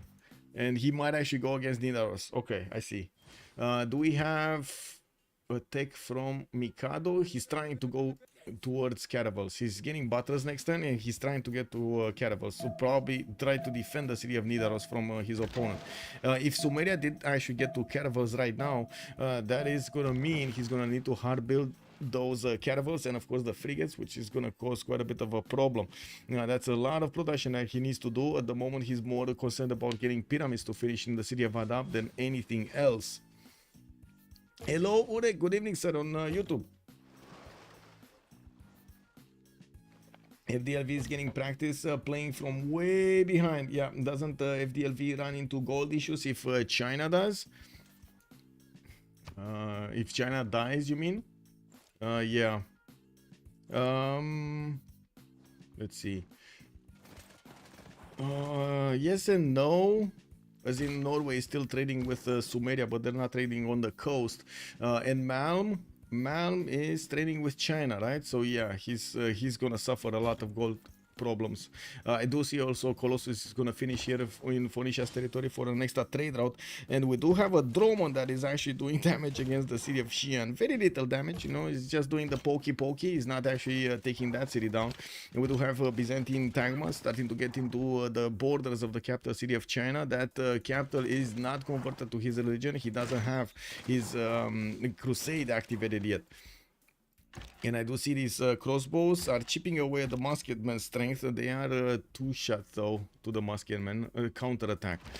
Byzantium did manage to get a few tagmas also next to Taiwan, able to pillage the campus over there, slowing down his opponent, while I do notice he's going to need to reposition some of his units to promote them. There's still a big discrepancy in points though in total science. Malm is teaming ahead with science, Tiritz is teaming ahead of science with Obali Belly on 87. He cannot afford to make a mistake over here. If Sumeria is going ballistics, he needs to go ballistics. If Sumeria is going offense, he needs to get defense, and so on and so forth. And I do notice Tiritz did not manage to get to Cuirassiers, but he's starting to get his mass production going. He's also preparing for the next era. We do have him trying to get the golden age points. Forbidden City importance from Batibira, 6 turns Kilva Kisivani for another wonder, while Portugal did deploy a spy to steal some of his gold here. Okay, spy in Nidaros. We got the galley coming back. Let's see, when cartography, 3 turns cartography from Mikado. 4 Mikado, so he might be able to get another like 2 of these galleys and upgrade 4 caravels. That might just be enough. That might just be enough to take both RR and Adab. Because again, I mean, Sumeria doesn't have that many units. It's just that one single frigate here trying to fend off attacks in all of this inland sea. Okay, what's going on here? Tagmas getting attacked. Crossbows attacking back. We got some more units. Okay, is he gonna do the walls? He can't do the wall damage, by the way.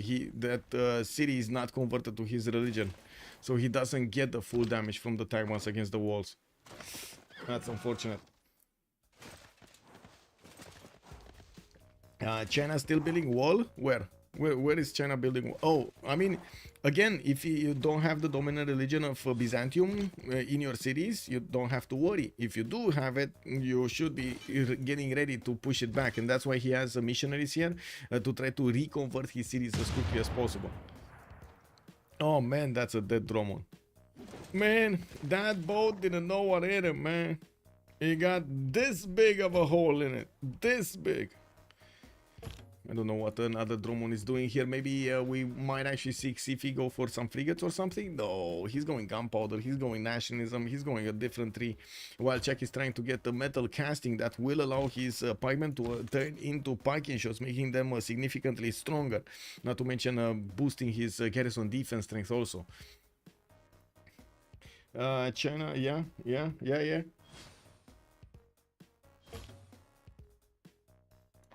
Okay, no more units here on Macedon other than the boats he's getting in the water. I do see armories getting in, more markets for the extra gold. And he did manage to jump a little bit more in science. Not a lot though. 66 science is definitely not enough for what he needs to be planned. And he does have some universities started to get built, but never had actually the time to finish them. Looking on Byzantium, we do have new Tagmas moving towards the front line with the arenas finishing up, and of course universities are going to be finishing also in his campuses here. Another settler from Constantinople probably will go to the right, to the left side here. You gotta love the bombard sound effects. Yes sir, you gotta love it. Like boom. I love it. Boom. It is amazing. Okay, so first Pike shot did get upgraded, one did get taken down. Looks like the city of Taiwan did get deconverted over there from the Chinese religion, and we don't yet have the ability of Sifi to attack into that city center and take it down. These crossbows will keep on doing damage, good damage against the Pike shots, as well as the other units of China. And I do notice Byzantium is going after the traders here between the Chinese Empire and the Phoenician one towards the northeast. Can he get to ballistics? What is Xifi getting castles? Very far away. Nationalism in 8 turns. That's very far away from getting ballistics. Yeah, ballistics. How's the golden age for each one? Asking us. We got 6 more points than necessary for Malm. Check his dark age. Firsos is dark age. We got Tirits over here also. 105, 105. He needs 116. Nah, probably not gonna. I mean, wait. 2 turns forbidden, 4 turns Kilva. Nah, yeah, he's not gonna get it. He's not gonna get the golden. Yeah, and unfortunately he's not gonna get a dark age either to go heroic in the next one. Xifi is gonna go dark age. Mikado is going golden. I do see Obali is also going dark age. Mega is on 6380. That's gonna be a dark age. Which city is China religion? I think it's Xi'an, but I don't know.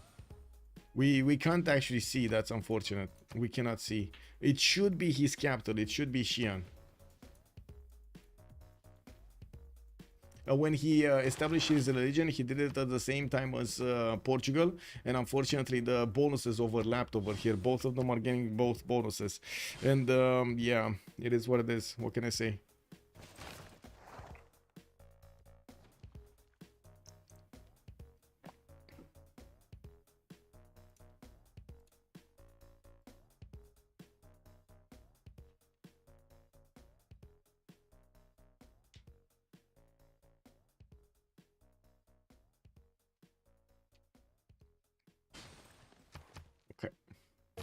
We do have 2 more turns until the next World Congress, 1 turn until the next era, and I do see Xifi keeps on taking down as many Chinese units as possible. Did lose one of his tank masts though on the offense against that piking shot, and I do see he's not giving up. He's not giving up. Moving in, trying to do the damage against the bombard, almost taking it down, but not finishing the job. The piking shots do significant damage against the tank masts. Well, as you can see, he can actually take this one down, but he probably doesn't want to move from there. Yeah, we do see the city of Taiwan did get redominated, I guess, reconverted to the Chinese religion, while Xi'an also does have quite a bit of defense there for the religion.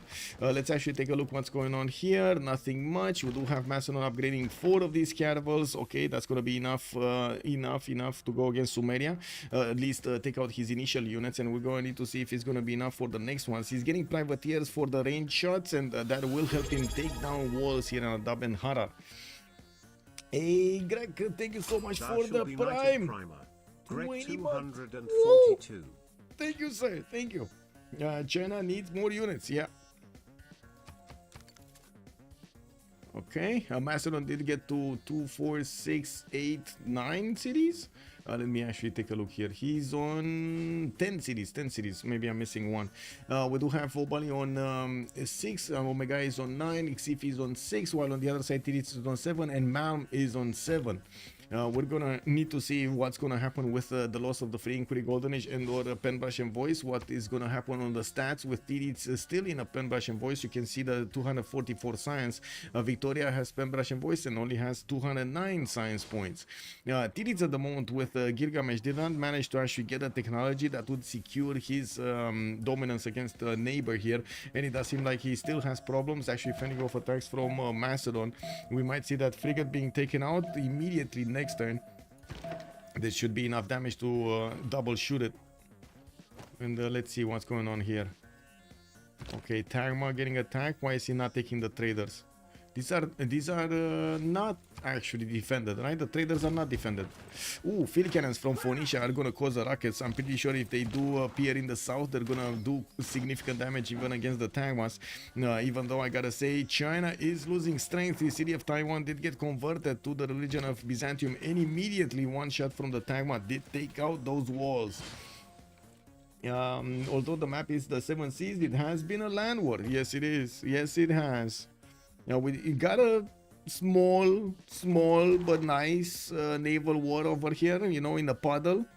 They're splashing water against each other, and it looks like Sumeria is on the back foot over here with Abdab trying to get the caravel out. He's two-turning them from that city center, where he did manage to get also pyramids for the extra charges, for the extra builder. Looks like the city of Wuhan might actually be taken down.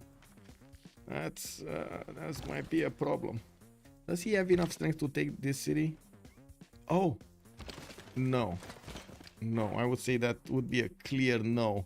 If he doesn't manage to deal with this unit over here to hit it from 3 sides, I don't think there's enough strength from coupled together from crossbows and 2 tagmas to take the city down, but in 1 turn. He might take it in 2 turns though. Okay, England, what is he doing? Getting a massive amount of men-at-arms. I do have to point out this continent on the left side. This is perfect men-at-arms. This is perfect perfect red coat. He's getting the red coats.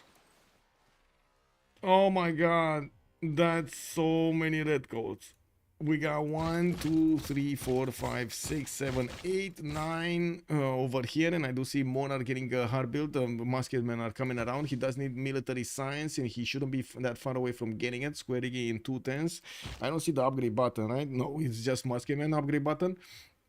Yeah, he might get a boost from mobility though, and we do need to see if he is gonna manage to actually surprise Phoenicia here. I would imagine Phoenicia is already aware of the military strength of Omega going higher and higher. He's already on 1117 military.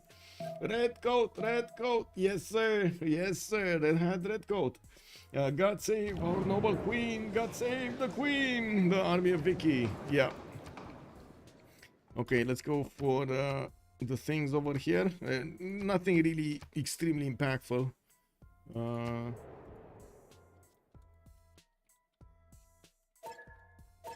Okay, and we got 2 minutes as a pause.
Oof. Well, toilet plus cat check plus getting a lot of these messages. Oh my god, so many. For your loyal redcoats, an overwhelming navy will surely carry the day. Well, let's actually see how quickly we can have Omega go on the offense here. He does have the many times with the redcoat promotion. It's just a matter of time until he's gonna click the button, and I'm pretty sure parking shots are not gonna be able to win the day here. We don't have him yet with one of those generals. Does he have? Ooh, 535 points. Wait a second. Admiral? No general, no? No. Sumeria did manage to pick up Newton. I do see Dido did pick up Ibn Khaldun. But no general. No general. Yeah. Okay, let's see the damage. They're in the water though. They're in the water. I can see damage here. 83 damage from the redcoats against the Phoenician Knights. Ooh, that's gonna hurt. We do have Phoenicia with the ability to upgrade knights into cuirassiers. He is hard building a few of them, and we'll try to use them for the defense. Let's actually see against cuirassiers. Can we see the damage here? Yeah, it's still stronger than the cuirassier. +3, +5 military lance, +5 for fighting on another continent. Okay. Well, another city has been raised from China. Only Xi'an is available for China to fend off attacks, and he is just 2 turns away or 3 turns away from actually settling that safety city. We do see the Byzantium Tagmas are gonna need to start bonking against Xi'an soon, which is not yet converted, but with the muskemen being such low health, and of course the pikemen can be hit, he should surely will have that city converted. Buddhism getting 10 strength, international trade loss +4 to Alexander, and Gilgamesh did roll the 2 Diplo victory points. Okay, Xi'an did not get converted yet. I do see the field cannons of Phoenicia taking down that Tagma easily. We do have another one of these spiking shots that is getting attacked. Unfortunately, Xifi was not fast enough on the buttons with that third crossbow to attack and delete the piking shot before it got its strength. We do have Malm, Reformer Coinage Golden Age. His trade routes are being protected. Chuck is Dark Age, Firsos Dark Age, Tiri's Normal Age, Xifi Dark Age. We do have also Reform the Coinage on Alexander, Obali Dark Age, and Omega is gonna be Dark Age. Now the redcoats are coming in. Omega is gonna try to do the attack against Phoenicia from the seas, and we do have this land, a beautiful land for him to go for. Look at all of these bitches, man. Oh my god, this is gonna be amazing. The shoreline is gonna look so great over here with the redcoats showing up. It's gonna be the invasion of what was it? Troy again? It's gonna be the invasion of Troy again.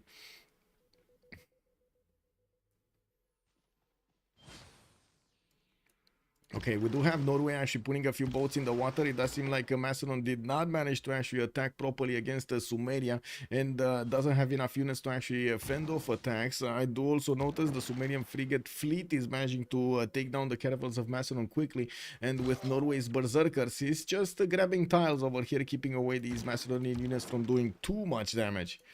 Yeah, the redcoats are coming. The redcoats are coming. Yes, they are. Let's actually see. They do have movement, right? Yeah, but not too much. Not too much. You know, just a little bit. Just a little bit. What's going on here? Portugal, Obali, next to Phoenicia's territory. He's starting to actually attack into the city of Lixus, and it looks like the walls are going up in 3. That might be a bit too long though, because these courses with the knight should be strong enough to actually take down that city in 2 turns. And look at Obali go. He's gonna get that city again. Funchal is gonna be resurrected. Now, looking at the stats, we still have Tirits on 234 science. Omega did jump up to 261. Malm is 173 next to him. Although if Omega does manage to get the push with those redcoats against his opponent, against Dido, that should be a significant problem. Okay, first redcoat got onto the shoreline. And we do have them D-daying as quickly as possible. And yeah, there we go. Lixus is down before the ancient walls are going up. Okay, China. Here. Okay, looks like Byzantium. Oh, did manage to actually take down the religion of Xi'an and plugged in his own religion for the extra strength he's getting on his units to attack the walls, and also the extra strength that his units from Crusade. He's getting on his units from Crusade.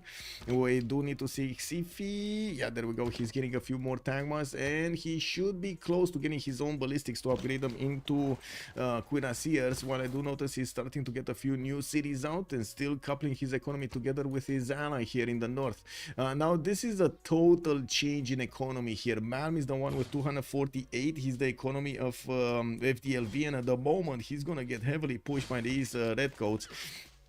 It looks like the redcoats are able to one-shot the piking shots, and they might just go directly for the city of Tyre here. Wow, yeah, they're just gonna go there. I do also want to point out Jao Dog is trying to get ancient walls. If he's not gonna manage to get the builder to chop it, these Portuguese units might just go bonking and take that city down before it's gonna manage to get the walls up. That's gonna be a 4 versus 3 situation. If FDLV is not gonna like it at all. Mikado did jump up to 100 science, getting another wave of knights and protecting Nidaros as best he can from the Sumerian encroachment, not to mention the Norwegians that want to take back their capital. You know, we do need to see much stronger units showing up to play over here from him. With a level 2 spy deployed from Sumeria into his cities, definitely Sumeria has the upper hand over here in diplomatic visibility, plus 6 intel on opponent's movement. Wait, I checked the damage from the redcoats against Phoenicia, but I didn't check the damage from Phoenicia into the redcoats. Barely scratching it. Piking shot dying. Lol. Cuirassier? Cuirassier is dying attacking to the redcoat, guys. This doesn't even have... This redcoat, first of all, is not a core, and second of all, it doesn't have a general next to it. And the Cuirassier still dies. Whoa. Whoa. When is Malm gonna get stronger units, man? When is Malm gonna get stronger units? Walls go up in Glixus. That city saved. How did the walls go up here? Kick W, man. That city didn't go down. I guess Obali should have attacked with a full strength Corsair instead of the low strength one.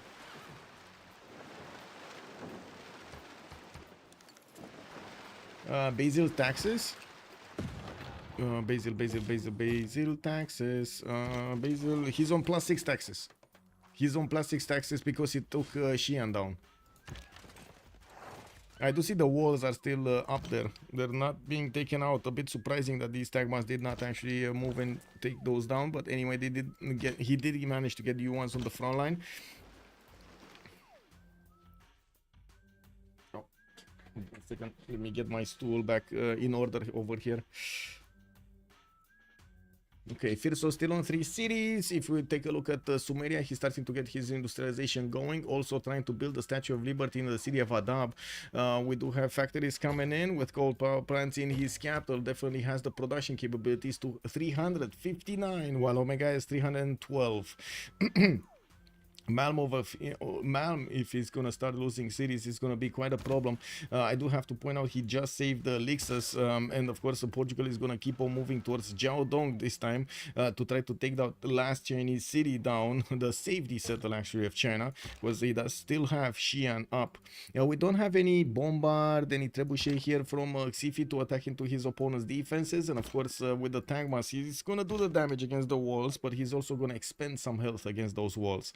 We do need to see new units. Yeah, new Tagmas coming in, new Hippodrome coming out, so he can get free units. Why not? Why not? Get all of them going.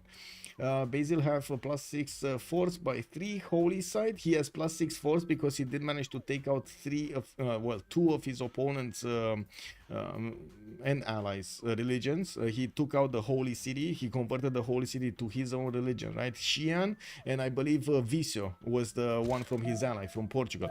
And then he has a base +2 when he actually gets a religion of his own, so it's +6. Is that Portugal ironclad? Where? Yes, that is a Portugal. Ooh, Portuguese ironclad over here. Malm is trying to get cartography quickly so he doesn't die. Doing the one unit. To the one unit. Okay, well, that's still not gonna be that easy to hold over here. Okay, redcoats do have a bit of a problem. They're not getting quickly enough to the lands of Phoenicia, but they are starting to disembark and get clumped up towards the borders of the main Phoenician capital. While I do notice they're also getting next to KTY. We do have Cavs from England going into that encampment and doing a lot of damage. Some of his the English Cavs are also going to go around the mountains trying to get to Jiaodong. Well, that city is still building walls in 14 turns. He's not getting to the second population anytime soon while he's getting Moksha in there.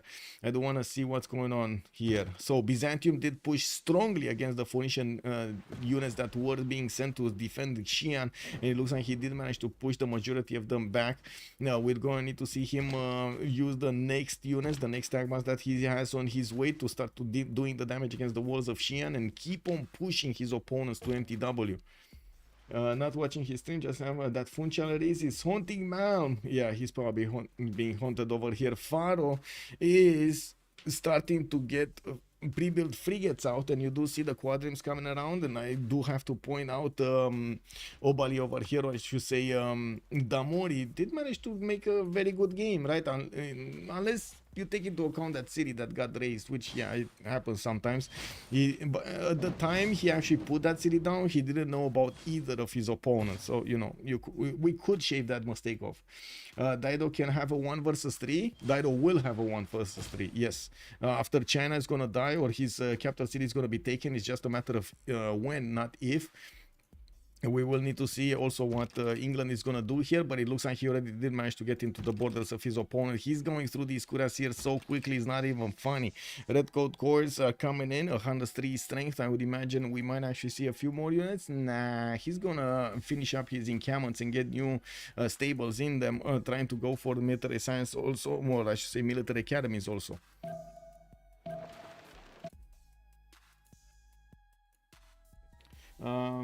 He settled off the volcano, learned his lesson. Yeah, that city is not going down anytime soon because of the volcano. Yeah, that's true. I was very surprised he actually settled I would say next to the volcano. I was really expecting him to settle where he settled right now at the beginning of the game, but anyway. Okay, KTY gonna get walls up. That's a bit of a problem. The cuirassier is gonna need to be taken down. We need to see also if yeah, which city is he gonna prioritize? This is the big question. Is he gonna go for the capital? Is he gonna go for Sidon? Is he gonna go for something else? We don't know yet. Looks like Xi'an already got encircled by multiple Byzantium tagmas, and the walls did go down. It's just a matter of time until they finish the job on the city of Xi'an here. You do have a tagma with one more damage, one more 0.25 actually points of movement, but he doesn't have enough to attack into that city center. Yeah, not enough, not enough. Redcoats moving? No. Jiaodong 6 turns 4 walls. That's a bit of an issue. China did manage to get a trader out, and of course that actually beefs up his food generation and the production, allowing Jiaodong to be much more efficient on beginning the ancient walls out. Okay, that was okay. So that was a cuirassier dying, or was that encampment attacking? I don't know what that was. Anyway, I heard just a big boom, and I'm thinking it was something else. Anyway, Nidaros did get taken back. It looks like we might have had a liberation over here. Let's see if Tiris does have the points. Yes, 286 Diplo favor points. Gilgamesh did get his Diplo points going, and I do notice Tiris is on 8 out of 20. He still needs to get that Statue of Liberty in 10 turns from a dab. I don't think anybody's actually going to deny that one. And I'm pretty sure Macedon really needs units right now. He really needs units. He's gonna start pillaging the tiles that he upgraded over here. I don't think he cares that much that Norway actually got his capital back. I'm pretty sure actually he doesn't care that much. He just cares to get his economy going for his teammates. He cares to get more science going, and of course overwhelm later on his opponents here. Storm Dudes, hello there sir and welcome. I like when C players name the series with A and the tank, so much easier to understand the dynamics. Yes sir, and I'm sorry about this. This how to say, the tags for the names do need to actually be done in the when the host in the lobby, right, when we're not in the game, before the game. And sometimes the host just how to say, because there are quite a few things that he needs to do, he forgets about this. I'm sorry about this. BTY have England holy site. By the way, have England's holy site, or why has England a holy site? England has a holy site so he can give his religion away, basically. Omega wanted to give his religion away to his ally here, to Byzantium. And the question is, when are those missionaries from Byzantium actually appearing in his territory? Where did he get his religion? Oh, here, right in Liverpool. Okay, so we need to see some missionaries. There we go. You see the missionaries are going in from Byzantium. They're definitely going to want to arrive in Liverpool and convert that city. Okay, we got Sidon over here about to be double tapped. We got the red coat cord that doesn't have enough movement, but it will have the ability to attack into that city center next turn. While I do notice Zhao Dong working hard on the walls, we do have these coursers that are gonna need to get through. The English calves are taking their good old time to actually get through the chokes, and unfortunately they got stopped by cuirassiers. They won't get there that quickly before the walls finish. The main city though, Xi'an, has been taken out. Byzantium can keep on moving forward towards Phoenicia, and this is a major problem for their economy. We do have Malmo on 181 gold, while Freritos is barely on 40. We got Chuck on 36. On the other side, we do have Xifi, 11 gold. Not that great, right? 11 gold, not that great. Mikado, 250. Oh, that's good. We got Obeli on 120 and Omega on 123 also. Daido is gonna disappear in a few turns. He might. Not in a few turns though. Not in a few turns. I mean, these redcoats are still gonna need quite a bit of damage to attack into the city centers, and I gotta say he's missing. How do you call those? He's missing the towers, right? The towers. How do you call the towers? This one, siege towers. He's missing the siege towers. Quite unfortunate that he doesn't have siege towers with him. Your enemies will feel you, Lord Basil. You are forced in the fire of Mount Doom. Yeah.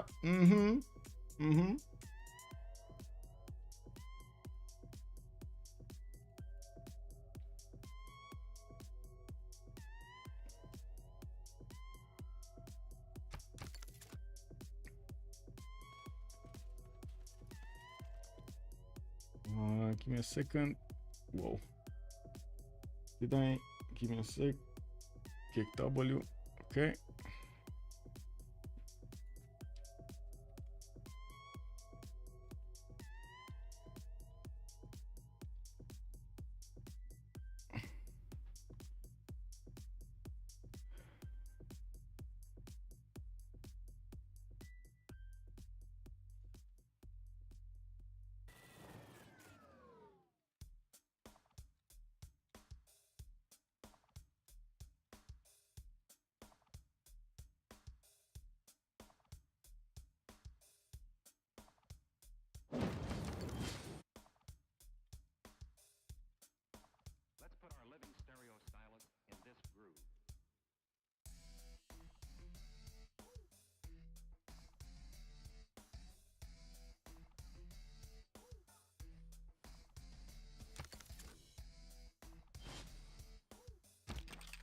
Okay, a lot of pillages will be done in Malm's territory, and I'm pretty sure it's Sumeria that is trying to get this victory.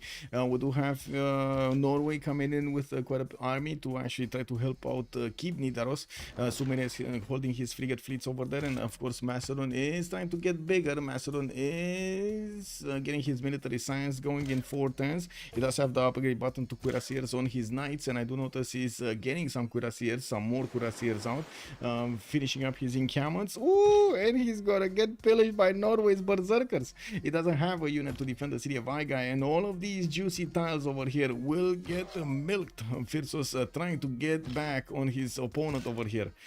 Let's actually see what's going on here. Byzantium just upgraded his cuirassier corps. These are going to be stronger than his opponents, especially with the extra +6 combat strength from the taxis trade. Not to mention, he does have the Dark Age card on. The +5 is shining over there.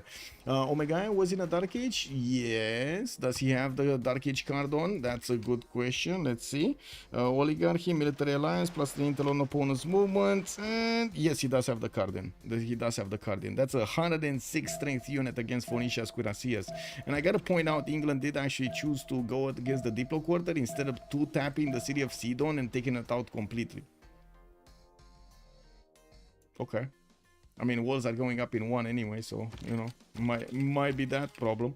This is a 91 defense strength city. That is extremely hard for these units to go through, and we still don't actually see Omega unfortunately pump out a siege tower or something to help these red coats do the damage, highest damage against the city's walls. Jiao Dong did get the walls up. It looks like Omega was too late, or Portugal is losing every courser he's sending towards attacking the city of China, the last remaining stronghold. While I do see Opal is getting a few more calves next to the city of Lixus, he's focusing on Jiao Dong as much as possible. Let's see if they're gonna manage to take that city down. They should, with the calves coming in, like 2 from this side, 4 from this side, that should be enough. Is Sumania finally ready to take out Portugal? That's a good question. I don't think so. He's getting cuirassier cores. Okay, he might actually. Let's see. He needs steel. He's gonna need tank cores. I don't think he's gonna be ready enough with the cuirassier cores to go against Portugal here. He needs tank cores. Battlecruiser also, don't you think BBG should support more comeback mechanics after the 7-turn war? I mean, cost of new districts and techs are insane for Mikado right now. Maybe it will be a good thing to increase the percentage of comeback potential, or it will ruin the game. The mechanic that we know right now to make comeback is the district discount mechanic, which I'm not sure if it can be adapted to this kind of scenario. I think the initial implementation of Phyrexis for this, of the Phyrexis method for the district discount, was to allow for some form of a comeback. They just slowed that down. They didn't speed it up because it was doing more damage to all of the players rather than helping out the one player that was behind. Like the district mechanic right now is basically handling the meta. There is no meta developed without district mechanic. The district discount mechanic. Is Sumeria finally ready to take out? I did answer that. Okay. We do have field cannons upgraded here from Byzantium, and yes, I do see the level 2 field cannon core moving forward. He's gonna try to start to take out the traders of Malm, even though yes, he's still on 242 gold per turn. That is a massive amount of gold that he's making. Omega at 250 science, Tirits is 300. I do see quite a bit of a difference, like 70 points difference between Gilgamesh and Omega, with Gilgamesh coming up on top there in the production.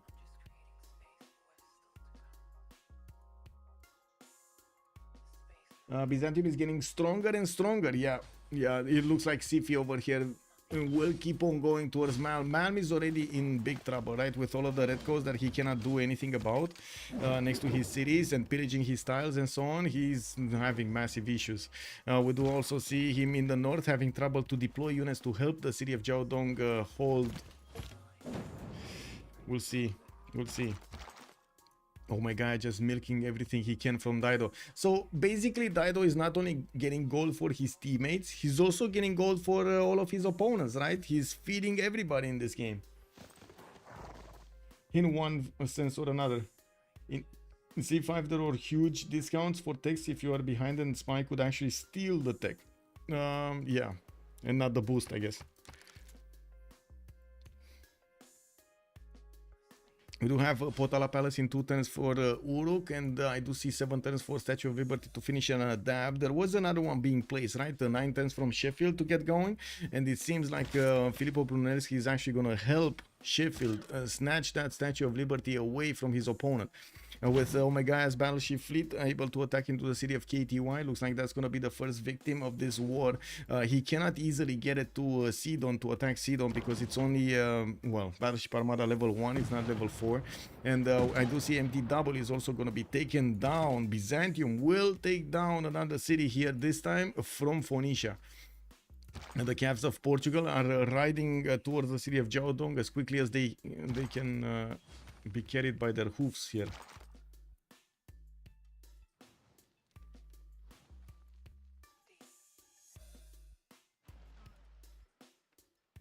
Okay.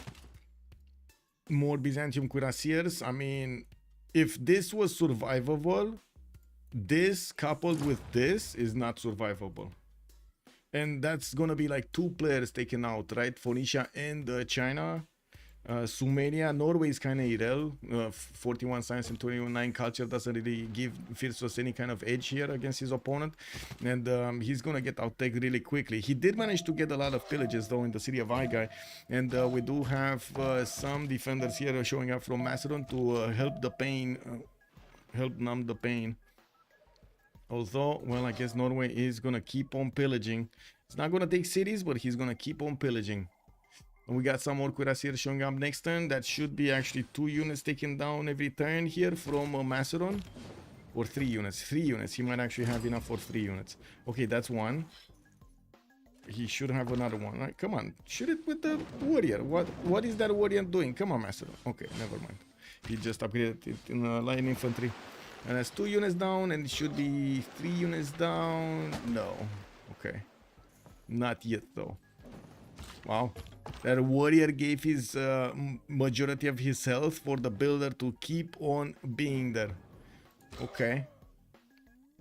MTW should have been taken down. Yeah, there we go. City of KTY is gonna also lose its strength. We do have a battleship showing up there. It's not gonna do enough damage, neither to the Red Coast, neither to the battleship. And we do see the Byzantium units moving in towards the city of Sidon with the help of the field cannons. He's gonna chip away the wall strength and gonna allow these upcoming units to do the damage. I still am very, very sad we don't actually see something like a siege tower, or at least a bombard, one single bombard to attack into Phoenicia's defenses. We do have the Cavs of Portugal starting to wrap around Jiaodong. We did have one Cav of England actually dying. Wow, it actually died. I don't know where it was, but it actually died. Maybe the Phoenician Cuirassier Corps took it out or something. Anyway, I do see they did buy China one of these muskets to beef up their strength, not allow the city to go down quickly. I mean, it's just a matter of time, don't get me wrong. This is really just a matter of time until China is gonna face the army of Byzantium again, after Byzantium is gonna just carve a path through these cities with the help of Omega. Sumeria is getting ready to actually attack into Portugal. Portugal getting ready to defend this with some of his field cannons coming out. Cuirassiers in the tech side. Obali is getting his square rigging. Unfortunately, that's not going to help him. He really needs to get combustion. Really needs to get combustion. Or GTFO out of there, because that's also an option, right? He does have Delgada over here off that main island he is. Okay, Potala Palace finishing up next turn. Dab is 6 turns away from Statue of Liberty. Doesn't have a way to actually build that quicker. While England will get it in 4 turns. He does have Filippo Brunelleschi with another charge available for him to use. We do have Byzantium missionaries starting to go towards Liverpool. 3 of them are going to need to convert that 14 Pope city of Liverpool to their religion. So they can actually give another +2 taxes straight to Byzantium's units. Okay, more pillages being done here. So much gold has been extracted from Malm. So much gold. And these Cavs, I don't think they're gonna have any chance of taking down Jiaodong. Mark my words. KDY is about to go down. The English Redcoats did manage to put it down to half HP. We do need to see Xifi's units also getting into the borders of Sidon, where there is Reina established there. MTW is also getting hit, probably? No, it's not. Like these caravans just will probably pillage the harbor, and that's about it. Why aren't they pillaging the harbor? Whoa. Okay, well, that city is definitely repairing more than is getting hit by a privateer and or a caravel. And we do have some field cannons getting around it. This will help him push back the caravels, even if the field cannons do have a -17 penalty attacking into these. Classical Kluki, hello there, sir. The map is displayed right underneath my webcam. It is the 7 Seas, sir. We are on the 7 Seas. Yeah, Dido 1 versus 3 is very hard. Yes, indeed. And it's extremely hard that he's the economy of his teammates, right? He's basically the economy of FDLV right here. It's cool they have a CC so that Arcane can practice. I mean, I'm pretty sure they're also practicing, not only Arcane. I really think they should have made a holy site and placed the holy city somewhere else. Yeah, might have been, might have been. Hey, we're getting to 35 likes, 5 more, and we got to that poll. We got, what? How do you call that? How do you call that? Jalon. Anyway, we got to that goal, I guess. Alex should build a holy site for BTY. Holy site for BTY. What? Where's BTY? Alex. Alex. Okay. Well, I do notice the Norwegian berserkers have been pushed off this coast. Yes, he needs to repair a lot of these tiles, and I do see Norway keeps having some of these berserkers on the tiles on the mines to pillage them, giving the gold back to his teammates. I think there is more arcane practice at this point, but because not much, yeah. Well, Sumeria over here is trying to figure out if he can actually pull this back with his tank cores. We're going to need to see if he's going to be quick enough. Looks like combustion next turn, natural history in next turn also. While he's getting Oxford universities, Obali just gets a few calves out of his cities, trying to do something. We do have also Byzantium calling up his cuirassiers right in the face of Dido. KTY did get taken down, and I do see that Phoenician battleship is just going to sit in that one-tile lake and look pretty. Yeah, we do have also, I think a few red coats did die. I do feel like a few red coats died over here with battleships able to attack into them from the coast. Doesn't seem like they did manage to keep their health up. And again, the biggest problem, we don't have a bombard or a siege unit to handle the strength of these walls. This is very unfortunate. Statue of Liberty did get finished. He did manage to deny Tiris from getting those extra points, while he is on 9 out of 20. Would have definitely needed to get to 12 out of 20. These cuirassier corps, unfortunately, man, I can't believe they don't actually have a bombard. A single bombard, man. They would have had so much gold. So don't get me wrong, they had gold. They pillaged so much gold, they could have hard bought 3 bombards till now. 3 bombards. Okay. I don't know why they didn't prioritize the siege units at all. Maybe they forgot, I guess. There is quite a bit of a mess, quite a bit of a chaotic mess happening all over the map. In the cities of Macedon, more libraries, rebuilding the commercials, getting that economy back. We do have him on 261 gold points a turn with 129 science. In the total tab, very far away from everybody else in the game, 2800. Tirit's irrelevant with 8000, while Omega is only on 6700, and Obali is on 4000 almost. When Byzantium has tanks, oh, that's a long time, sir. He's barely getting military science. So he did get ballistics. He's getting military science next time. He's going to need refining. He's going to need rifling. I mean, rifling, refining, and then combustion, steel and combustion. That's a long time. With only 96 science, that's a long time. Missionary is going to convert Liverpool.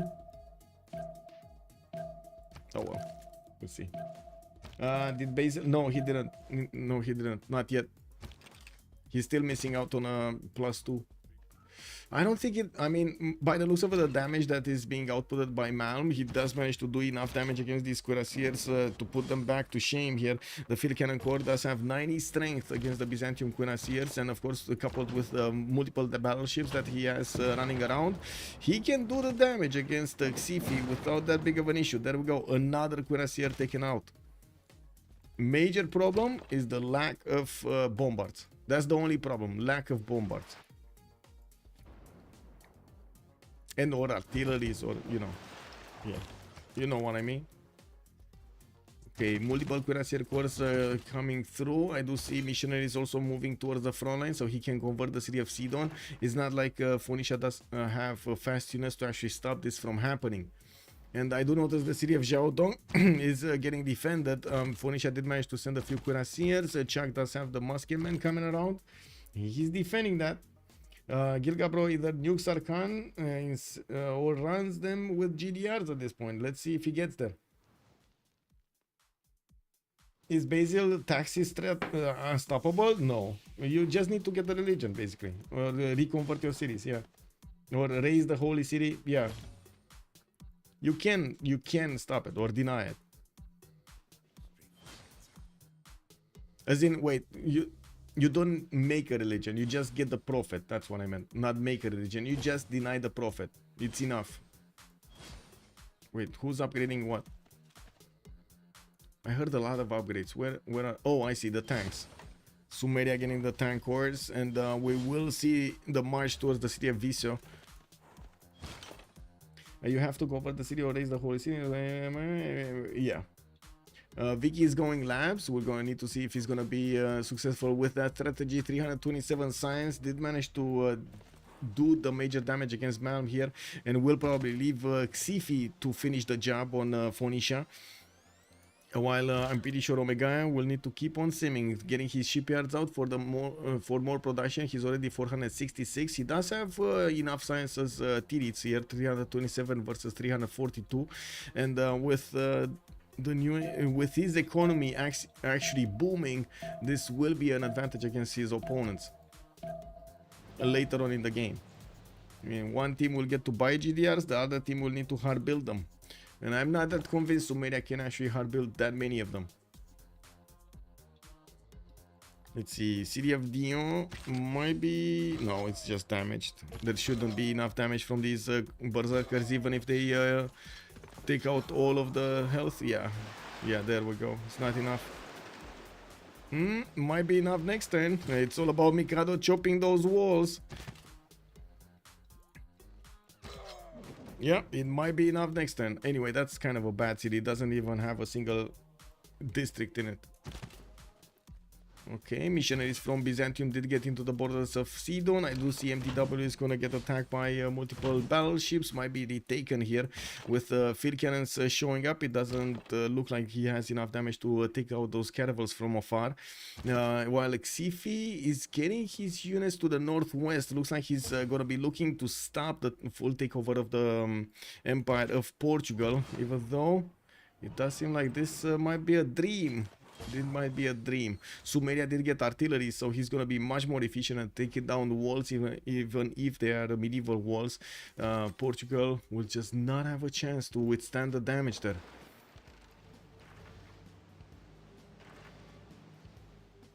Yeah, the splitting of forces are actually killing Byzantium here. He's losing units because of the splitting of forces, and he should have really deleted this city. Anyway. Pillage economy in Portuguese lands. Yeah, basically. Malm is 4 tons away combustion. Chuck ballistics. Firsos gunpowder. Tirit's gonna go scientific victory. Theory, I mean. Omega also scientific theory. Obali is getting refining, but he's kind of far away from getting his tanks though. He doesn't have steel walls. Maybe steel walls would have slowed this attack down, but with multiple artilleries and multiple tank corps, strong ones, he shouldn't have had a problem. What will be Macedon's choice though? Macedon just getting gold. He just cares about gold, doesn't care about anything. Okay.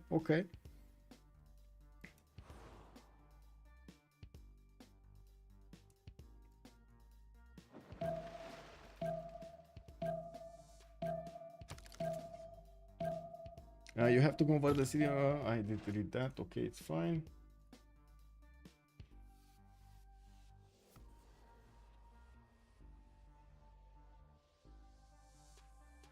Does Tirit's build off Oxford? I think he already did build the Oxford. If I remember correctly, I saw it getting built and I talked about it one time. Give me a second. Okay, so he's attacking into Portuguese territory. You see it? I don't see it anywhere. Somebody did build it. I'm pretty sure I saw Oxford getting built somewhere. Was this one? Yeah, there we go. It's this one. Oxford University in the city of Ur.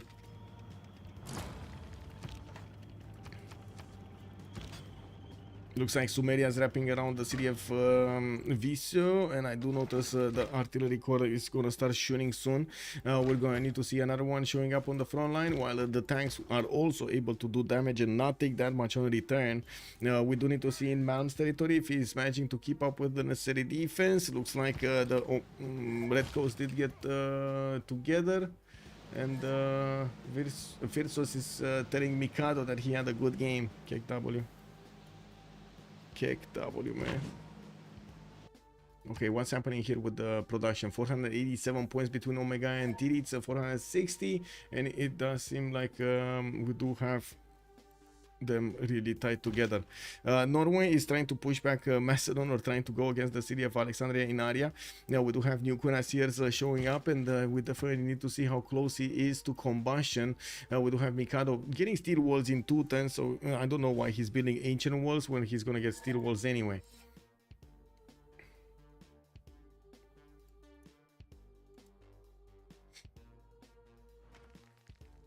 He probably didn't realize this is happening.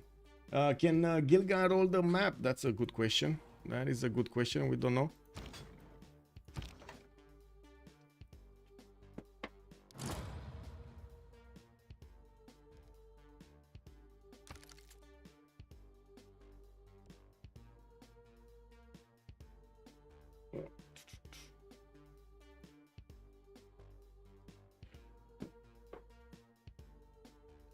Portugal deleting mines? That's unfair. I mean, he's doing whatever he can to slow down his opponent, right?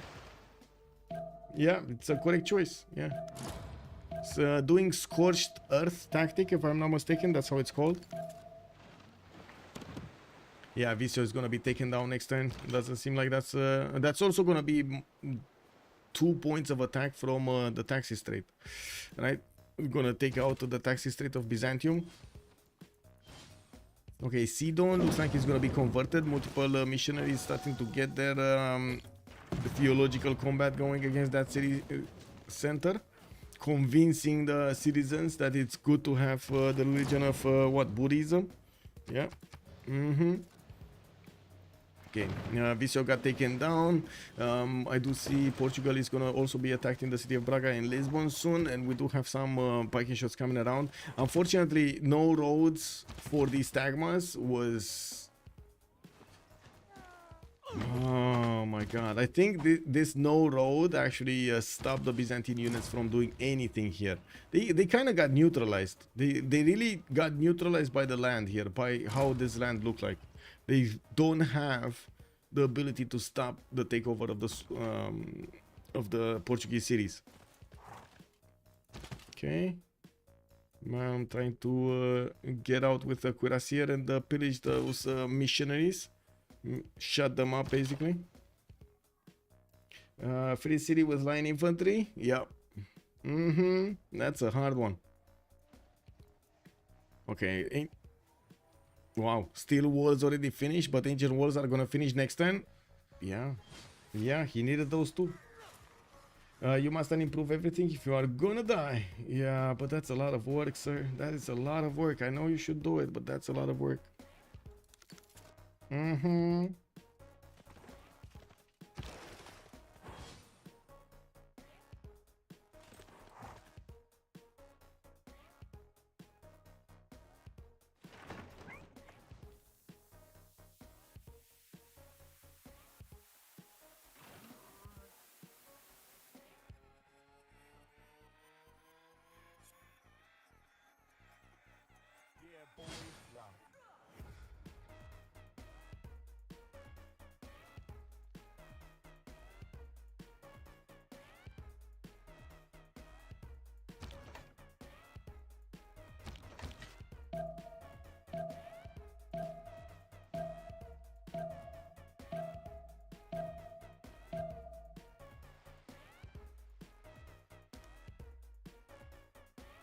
Why not? He can make 600 force units. He just have 3 cities. I mean, he kept on buying those units, right? Berserkers that kept on popping off to the southwest, and he already had quite a few pikemen.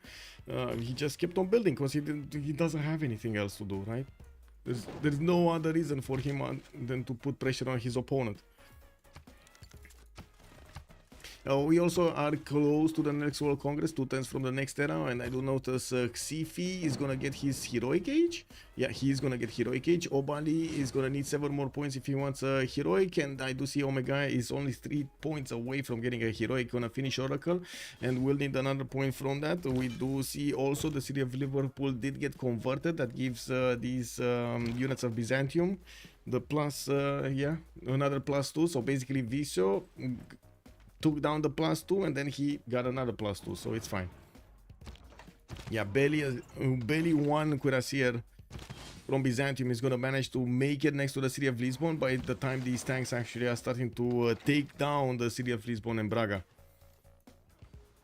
That's a problem. That is a major problem. Major problem.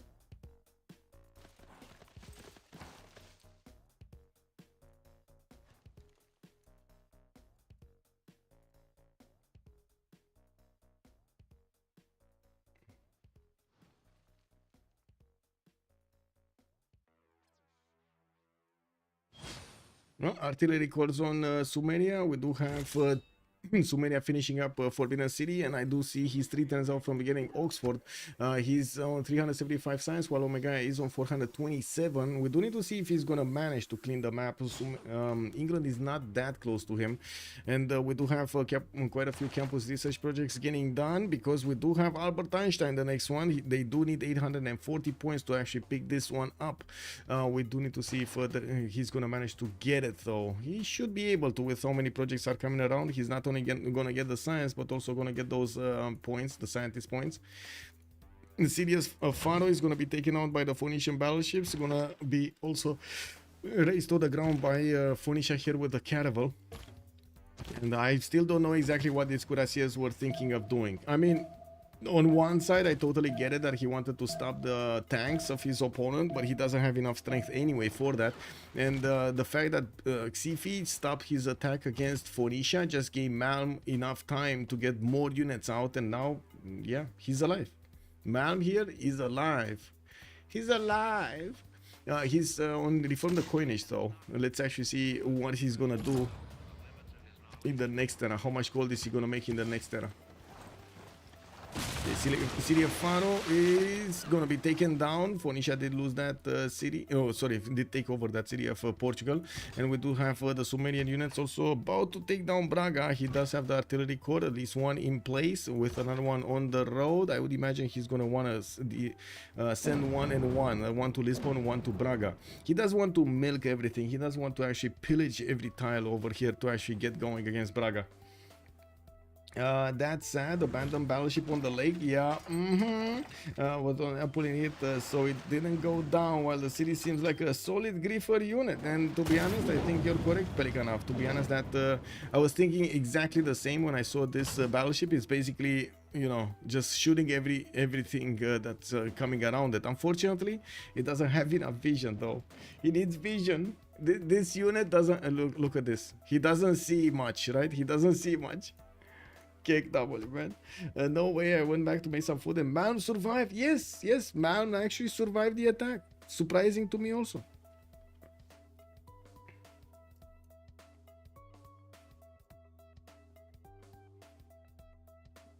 What do we have here? Temples, more lighthouses, campuses for the extra gold, cuirassiers, when tanks. Xifi, 6 turns refining. Mikado is gonna get the next 10. Omega is gonna get his chemistry in 2, and will start working on his labs. He did manage to get a few more of these production points from the shipyards, getting himself up to 517. Well, I gotta say, Tirits is holding on very nicely on 489. And also tearing apart the Empire of Portugal, one city at a time. Crazy gameplay, yeah. Crazy gameplay indeed. Get this, yeah. Hey, we're 1 like away from actually getting to 40 and finishing the goal we had over there on YouTube. Thank you so much, everybody. Much appreciated, says.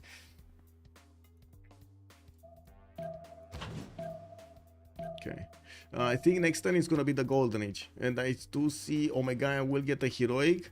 We got Mikado going dark, Obali going normal, Xifi going heroic. We got Tirits going golden. Uh-oh. Okay, what's the goal per turn? So Malm went down to 129, 78 on Firsos, 54 on Tirits, and Chaco is on 25. We do have Byzantium units also getting attacked by the battleships from the coast. There is a level 2 spy deployed in there on the cities of Portugal. And yeah, you do see the Xifi is just casually retreating these, not wanting to lose them. Xiaodong did survive, even if the Cav Corps of Portugal did get in there. Unfortunately, there wasn't enough strength to take that city down. They were a bit too late to send the units there. Macedon getting a lot more cuirassiers. The question is, can he actually get to tanks and start bonking? Refining in 5 turns. Not close yet. Oh, sorry, he just finished refining. We need to see when he's gonna get combustion. He's also gonna get nationalism in 3, so it does seem like he's probably gonna retake the Norwegian cities, but will probably also get stopped at the western edge of Sumerian Empire. We'll see how quickly and how much gold he can actually afford to plug in this army. Portugal needs more warships. I mean, too slow. Too slow. Yeah.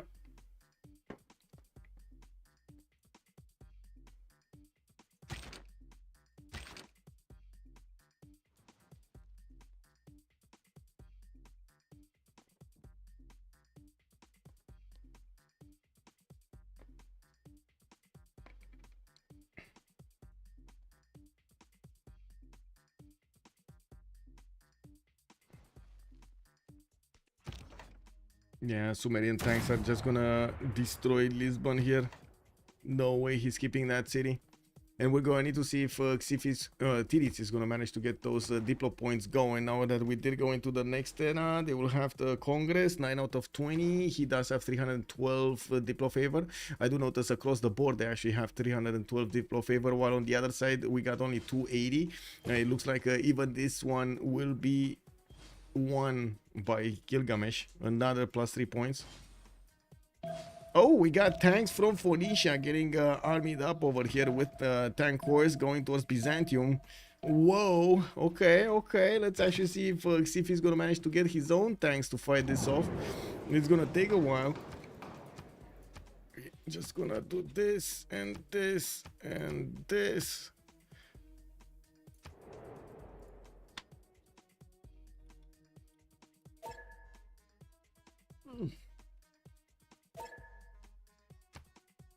Yep, there we go. 2 minutes and we're coming back.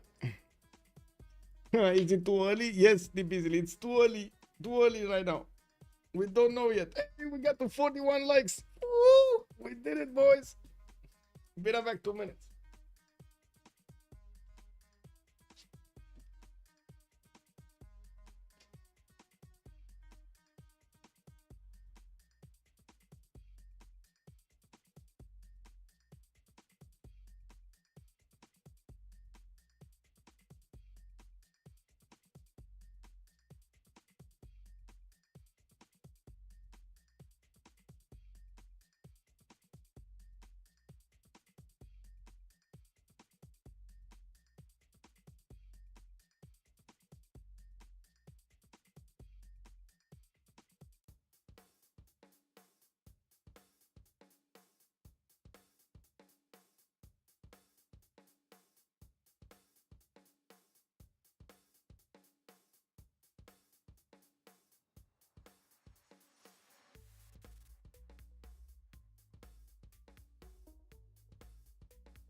Okay, so the biggest question of them all, can they win this back if DLV is only with one relevant player, right? We only have Tirits over here relevant in the game. Yes, we do have a man with a few tank cores that is trying to get back at Byzantium for what he did. Yeah, but then Sumeria is managing to chew through the Portuguese units and also getting to the Byzantine defenders. Yeah, looks like the tank cores are much more much stronger than the Cuirassiers, even with the +6 on them. The biggest question is, can Xifi get to his own tanks in time? It doesn't look like it, and these all of these cities might actually get liberated by the tanks of both of his opponents, and that will actually, wow, that will deny all of the advantages they got so far. That's quite a problem, quite a problem. And does Byzantine taxes work on defense? Yes. Sorry for the snack, I need a coffee. Velikanav, what did you do? And Sumer is hot. Summer is very hot. Yes, summer is very hot. If that would have lost the 2 core cities, they would have CC'd. Yeah. Yeah. One, you see how much difference it makes to not have a bombard or a siege tower with those units. All that he needed to do was like what, invest like 200 gold or something in a. How much is a siege tower? Siege tower. How much is a siege tower? 200 gold. 200 gold. That's it. 200 gold. And they milked so much gold. All he needed to do is buy out one of those siege towers. Oh well, that time has passed.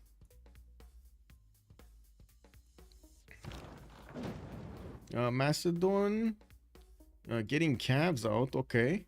I do see him moving towards the north. He's going towards Nalanda. Oh, that is a Sumerian held city, a Sus city.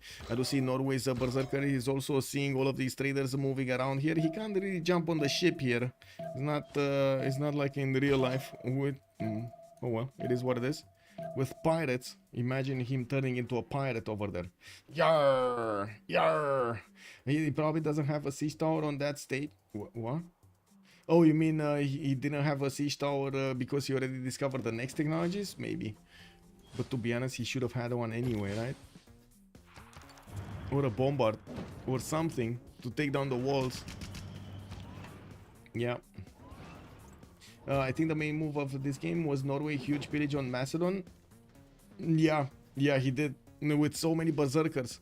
His Freritos did manage to get out of his deathbed over there and do a lot of punches against his opponent with those units.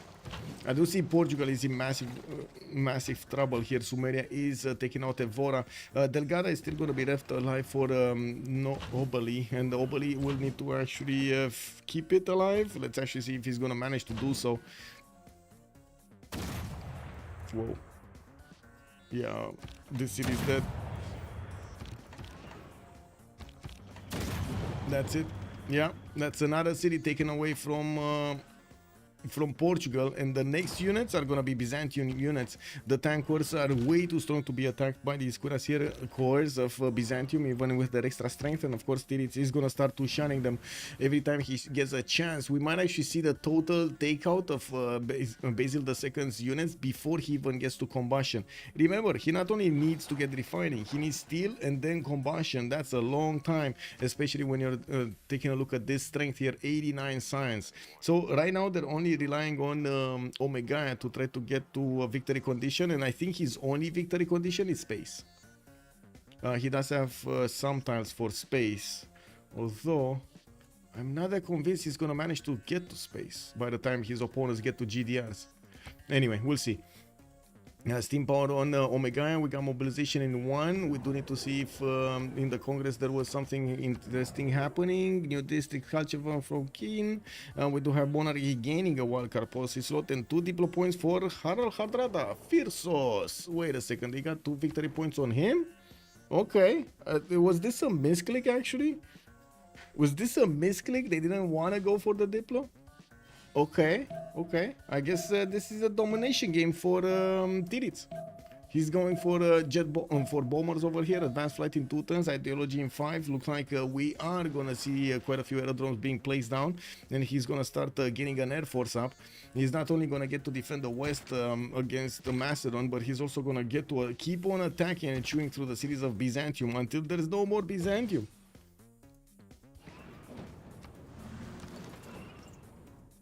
Do drones work on battleships? No. Or does Dido even have flight? Or actually, I don't know if drones work on battleships. They shouldn't. They really shouldn't. Does anybody know if they work?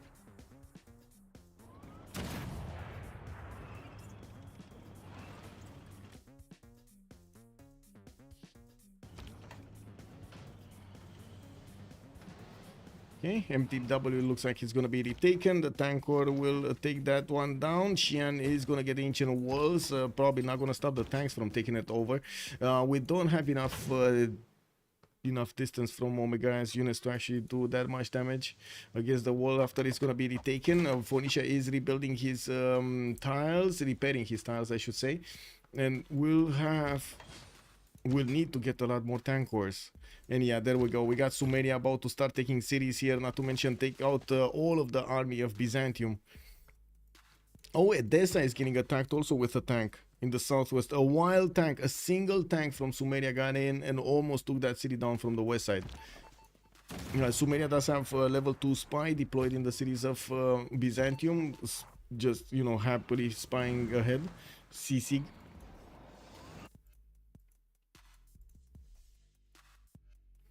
Xi'an is back to China. Yeah. Well, not yet, but it will be back to China, yeah. So many traders without a destination, by the way. So many traders. This was quite a hit on the economy of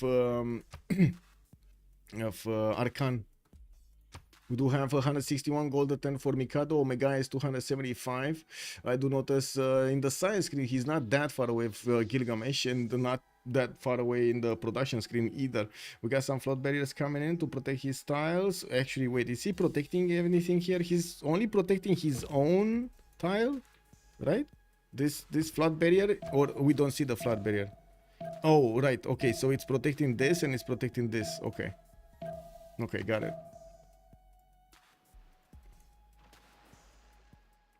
I don't think because of the spectator mode, I don't think we actually see the flood barriers, unfortunately. Anyway, let's see what's going on here, because this is where the action is. How many units of Byzantium are gonna die this turn? I would say 1, 2, a city takeover. No, yeah, the city takeover. Okay, 3 with the city takeover.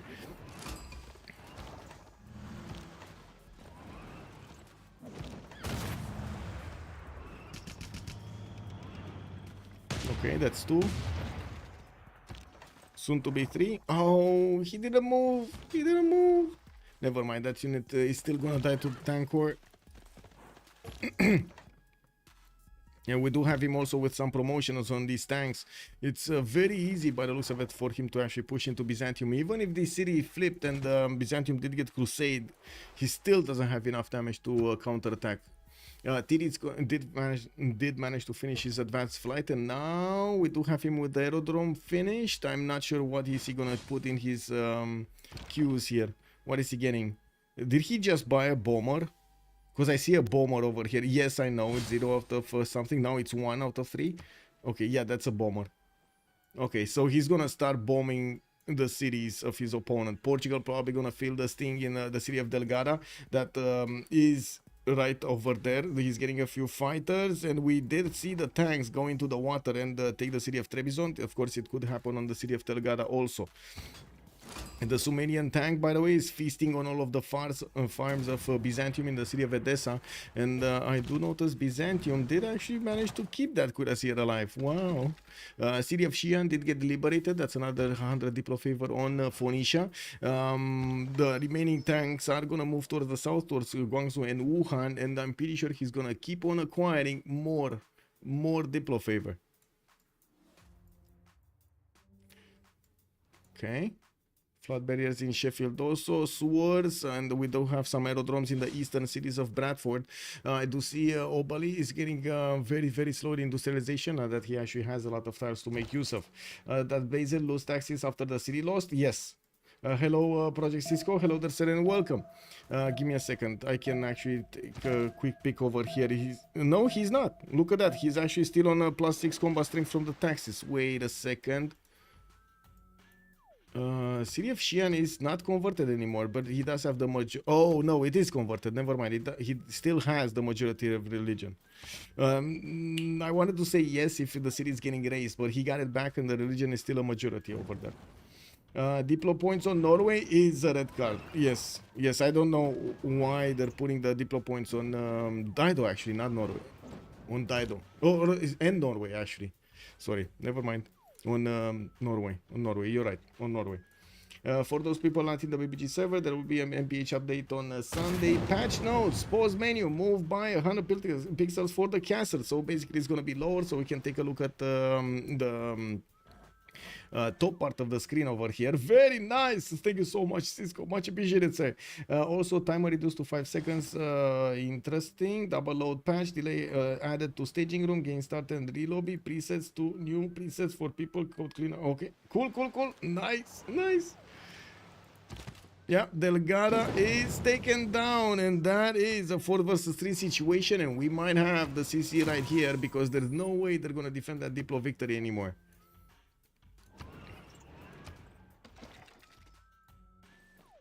We're also probably gonna see Byzantium taken out, unless he gets safety settled somewhere.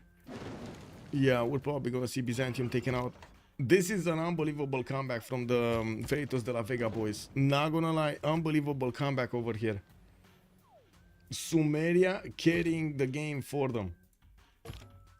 We don't know. I mean, let's see when the GG, you know, when the GG's happens.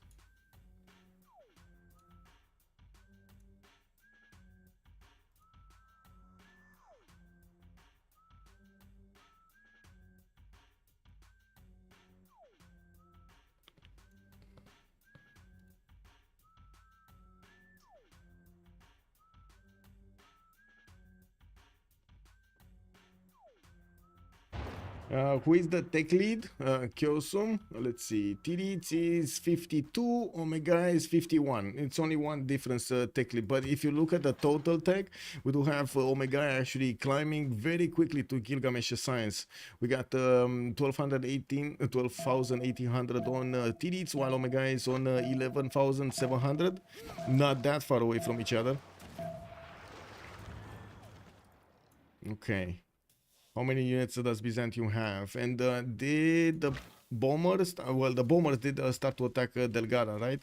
Edessa is also going to be in the pathway of this. There are 2 bombers, if I'm not mistaken. Yeah, 2 bombers. So this tank will actually take Edessa. He should take, no, where are you moving? Tirits. Oh, anyway. It is what it is. Was that a tank being taken out on an artillery? Wow, okay. Well, it looks like Byzantium does still have some teeth in him. He's gonna need to, or I should say, Tirits is gonna need to do something about the Byzantium cuirassiers that are doing everything they can to take out the Sumerian units.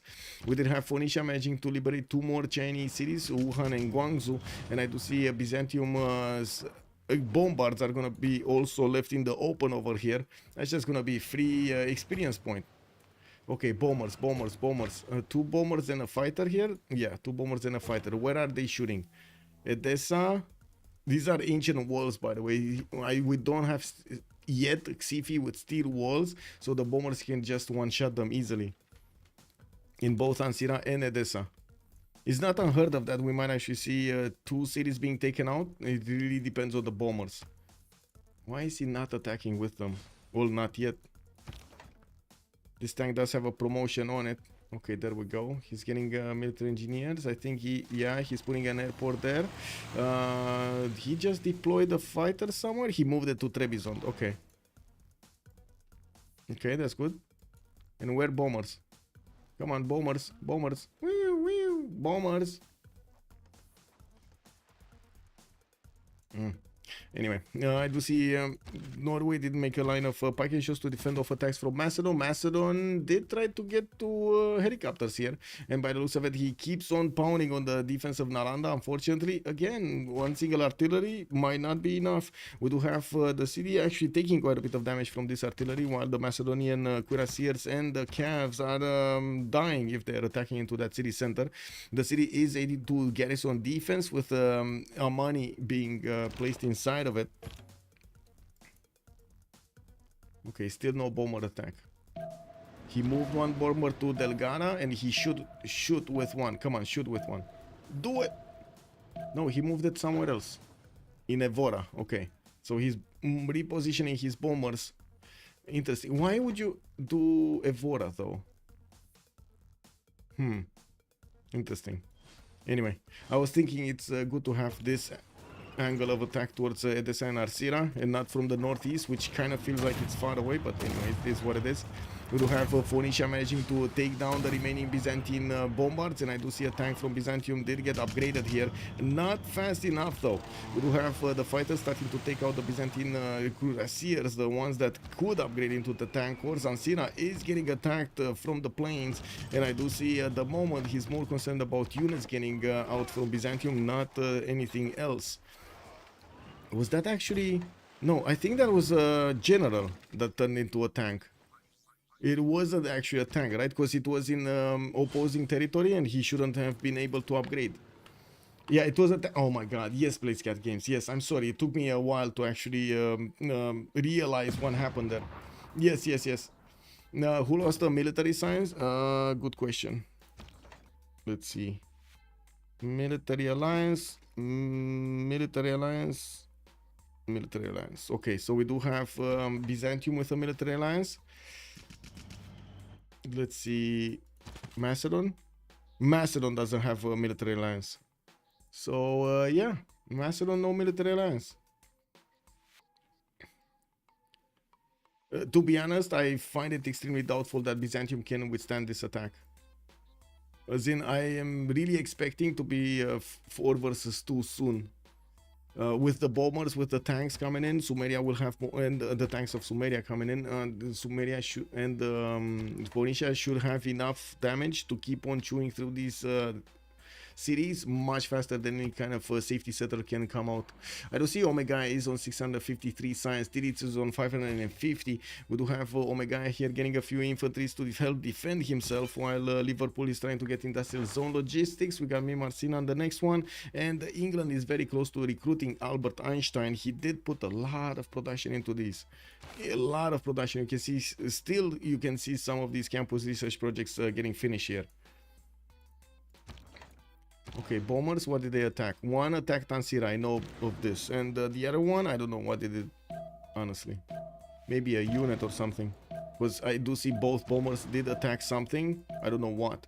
I think the tank. They attacked the tank and took it down. Anyway, when is Xifi gonna get... Okay, he's repositioning, he's routing towards square rigging, and I do see a tank has been taken out here to the south of Edessa, the cost of a lot of strength on his units.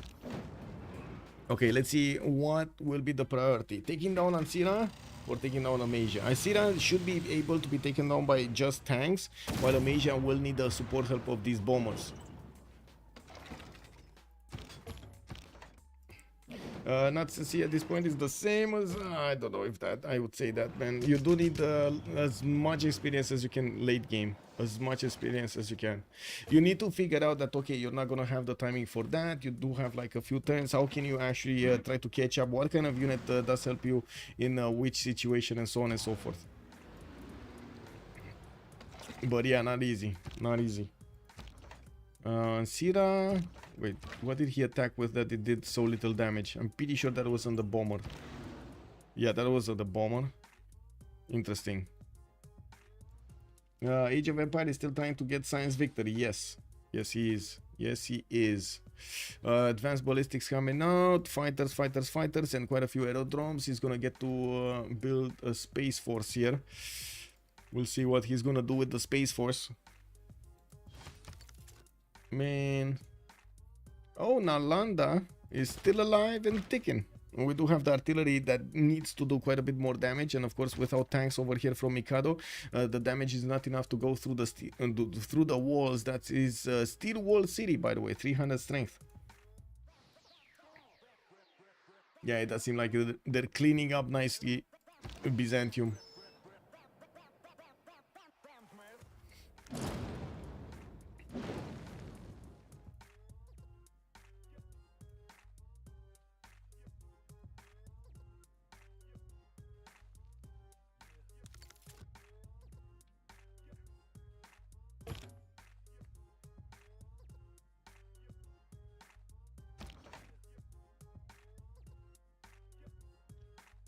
Okay, anything happening here? No, not much. What's happening with the gold? They did manage to recover the gold per 10. On both sides they have enough gold per 10. Even if Xif is losing 19, that's not a problem. Mikado and Omega are doing enough. They did couple their economies on the west side.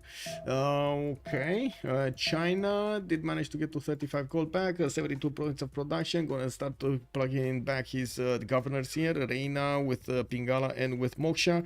And we do need to see how fast Sumeria can actually take down the opposing cities. So Ansira is probably going to be one shot, right? We do have 3 artillery corps that need to move forward. We do have also a supply convoy for the extra moves, and I do notice Malaysia is gonna need the support help of those bombers. Still not moving though. Tirits is getting a new wave of bombers. He does have just one fighter in Uruk getting built, and I'm pretty sure he's bringing a military engineer to get some airstrips going.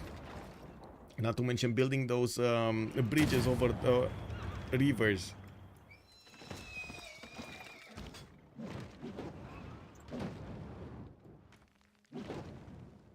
Okay, milking every tile they can get their skids on, or I should say, wait a second. How do you call the tanks things? I know in Romanian it's like Shenila, but I don't. Tracks should be tracks probably. I go bathwash game still ongoing. Yes sir, yes sir. Wait, you made a bath in just so little time? Okay. Thank you for the confirmation, Perikanov. Much appreciated, sir. Okay, Sifi is still 6 turns away from getting steel, and it looks like he's gonna lose 3 cities in the next 2 turns. One city is gonna be dead this turn, although I do have to say Sumeria does have a level 2 spy in there. He might want to wait a little bit before he takes that city down. Yeah, there we go. He wants to wait and take the others. Constantinople did build the walls and did lose the walls. Asia still not getting hit by the bombers. We do have one with a promotion and with movement. The other one did shoot at Constantinople with fighters deployed from the northwest. We do have another bomber from Uruk that will start chewing through Edessa, and that's gonna be that's gonna be yeah. Do we have any safety settle here? No, they're working on Armagh. They're working on oh wait, that's not gonna be good, because you see Byzantium can actually take Armagh, sure, in the next 2 turns, 3 turns, but also China will get the support help of Phoenicia, and there is a road directly to Armagh that he can follow with the tanks to take that city back. And since Byzantium doesn't actually have steel walls, that's gonna be easy peasy. Tiri is gonna get nuclear fission next turn, also fascism. That's gonna be an extra +5 on all of his units. While Omega is working on his combined arms, he's also trying to get to his own fascism. A bit later though, he doesn't have 173 culture, he only has 102. They just need to take Armagh and then buy him a settler. Yeah, that's true. Let's see if they can take Armagh in good enough time, because man, you see how fast this is going with another bomber, a 3rd bomber from Sumeria. Capital city has been taken out. Ansira is going to be taken soon. Kherson is going to get walls but might not survive. And Chuck is saying, just for your pleasure, another Magnus first for you. Okay, is that what he's saying? Another faster Magnus for you, right? The BG 5.8 beta prioritized mid-game science, early trade routes. Not sure if 5.9 fixed that particular focus. It looks like, at least in this game, we didn't have anybody focusing in the Frinkur in the mid to late game, even though they could have. They definitely could have. Okay, Amasia has been taken out. Ansira is still a low HP. We do have ancient walls next turn, and I do want to double check where that cuirassier is. He's not getting in. He's not gonna take Armagh. Wait, he shouldn't have enough, right? He shouldn't have enough movement next turn to take the city, or is it enough? Oh, it might be enough to take the city next turn. We'll see. We'll see. The city still needs to heal a little bit, and to be honest, I think Sumeria really needs to take that city. And Vansira, I don't think he knows how close Xifi is from getting Armagh. Maybe they know. Yeah, I mean, they do know Armagh is low HP. They don't know how. Norway does have Amani in there. Okay. But he doesn't have vision over that city center. Or at least I don't see it. Maybe if I click on Norway? Yeah, we still don't see it. Okay. Oh well. Okay, bomber deployed in Constantinople that will have enough range against Kherson and Edessa, and it does seem like with the 3 tanks deployed to that city center, it's just a matter of clicking buttons next turn, and the last 3 remaining cities of Byzantium should be taken down. The question is, can this cuirassier actually attack Armagh and take it down in one turn, in one fell swoop? That's the biggest question we have right now. And if it does matter, right? Because it might not matter in the long term. What do we have here? Still 10 out of 20 for Tirits. He's not getting that deploy, not yet at least. And we do have the bombs. The tic-tacis soon are going to be developed here in the Tiritian land. War department in Tutens. He did get his fascism up, and I do see he's getting quite a few research labs around beside everything here. Okay. Armagh is not taken. Armagh is not taken. Kherson is taken. Edessa is not taken yet. It's getting bombed. 1, 2. Let's see the second one. Oh my god, Armagh is not taken. Edessa is taken down. Ansira is taken down. And that's 4 versus 2 situation here. Xifi did not manage to take down Armagh. I think he needed to wait for Omega to shoot that city one more time or something. I don't know. Because it seems like it did. Oh, it did recover 20, right? Yeah, but come on, man. Cuirassier didn't have enough strength to go against the city center. I don't know. Something must have happened there. Maybe Xifi got distracted. Yeah. Just to know, did any of you go Magnus first? Okay. I think he didn't even have the movement to take it. Oh, I see what Chuck asked. Let me actually take a look at the capitals. Do we have any Magnuses? Moksha, Pingala. We got Magnus. We got Magnus in Omega's territory. Okay. Moksha over here, opener for Sumeria. Liang in the second city. And I guess we don't know about China. Daido maybe? Daido? No, Daido did go Moksha also. Those internals with the culture were for him. FDFV, I never doubted you. The Beasley is calling out. Yes, sir. So which Civs got eliminated? We did have Basil the second being taken out. And who's the other one? Portugal. Portugal got taken down. So it's only Mikado on Macedon and Omega. Well, they do have a decent amount of gold. Omega does have a lot of science, and the question is, what is Tidis gonna do with this? If he is gonna go for a victory condition or not. I do see tank armies are getting free turn here in the Sumeria city of Batibira, and he's starting to move towards the west side with his airplanes, deploying those bombers in the cities of the west. Now we will probably need to see a few military engineers starting to build the railroads towards the west side to get through the territory of Norway, and also get some airstrips in between to puddle jump those units, those bombers and planes. I 100% thought FDLV was dead. Yes, sir. Yes, me too. Like when I saw that red coat attack, definitely in my mind, Daido was dead. And I couldn't believe my eyes when there was no unit to help take down the walls. That actually cost him basically all of that attack. Norway made a settler. I mean, Norway made multiple settlers. You can see 4 cities from him, huh? Actually, wait, no, he didn't make any more settlers. He just got the city back from Nidaros, and that's it. Yeah, there's another city here. Yeah, there's another city here. No Batarina Mosich Tower from Vega was kind of weird. Yeah.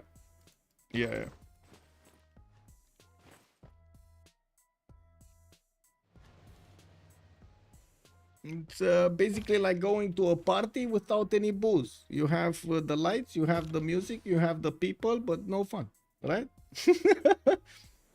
It is what it is.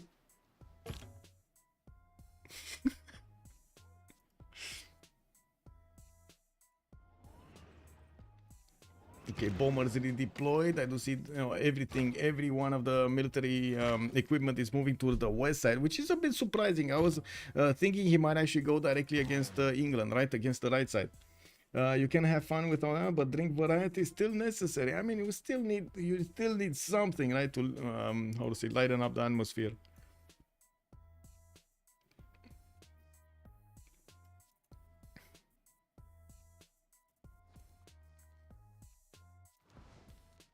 Okay, level 2 spy from Sumeria already deployed in the lands of England, starting to smash through his industrial zones. We do have quite a few fighters deployed also as a screen, and by the looks of it, the tanks of Phoenicia are starting to move towards the east side slowly to see what's going on here.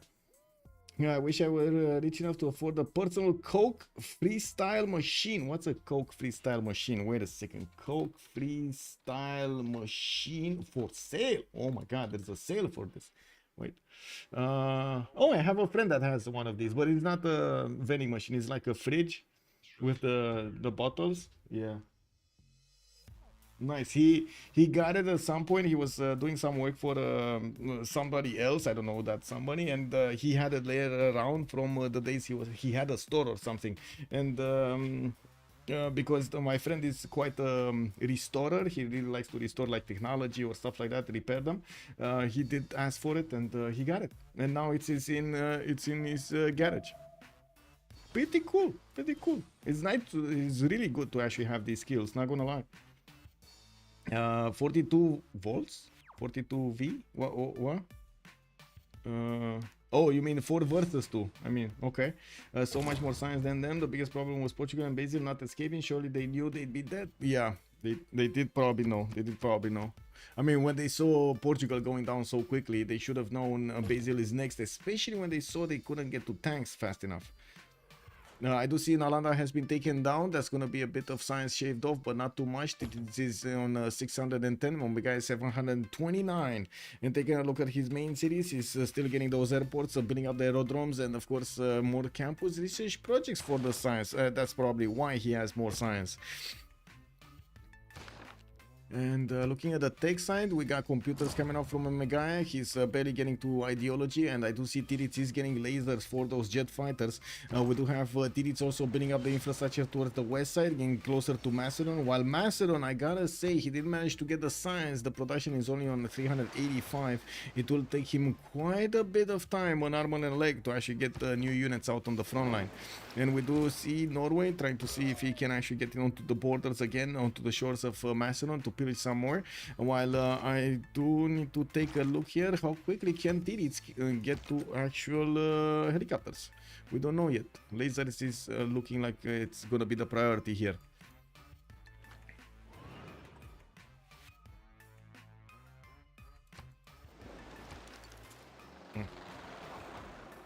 So much more science. Kick. Let's see. Total tap. Tirits. Oh, Tirits and Omega are kind of tied on the science. They're tied. With Magnus Strat. Good evening, Marcus. Good evening, sir. Getting ripped in the next BBG update. What start do you think will become the new standard? By the looks of it, it's kind of Moksha. Moksha into Pingala. Moksha like it looks like it's gonna be like a combination between Moksha and something else. I don't know which something else, but it looks like that. That's kind of the mainstay. Moksha with Liang, Moksha with Reina, Moksha with Pingala, Moksha with Amani, depending on what you want to do. I would say actually, if you get City State, it should be actually you go for Amani for those external trade routes. It's not that common to see at the moment the City States next to Civs. I gotta say, I didn't see that many. So Amani wasn't really an option for them. Yeah. Magnus is still looking like it's gonna be the meta, but let's see.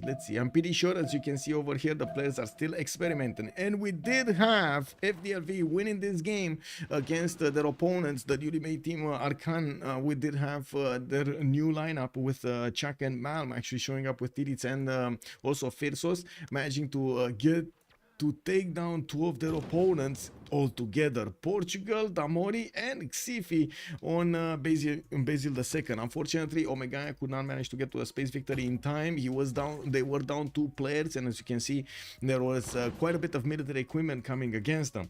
I do want to take a look if we have any kind of post-game chat. I do want to mention we are in the French community, and unfortunately, usually the play. Well, unfortunately, I don't want to say unfortunate because it's their language. I mean, we need to have respect for their language, right?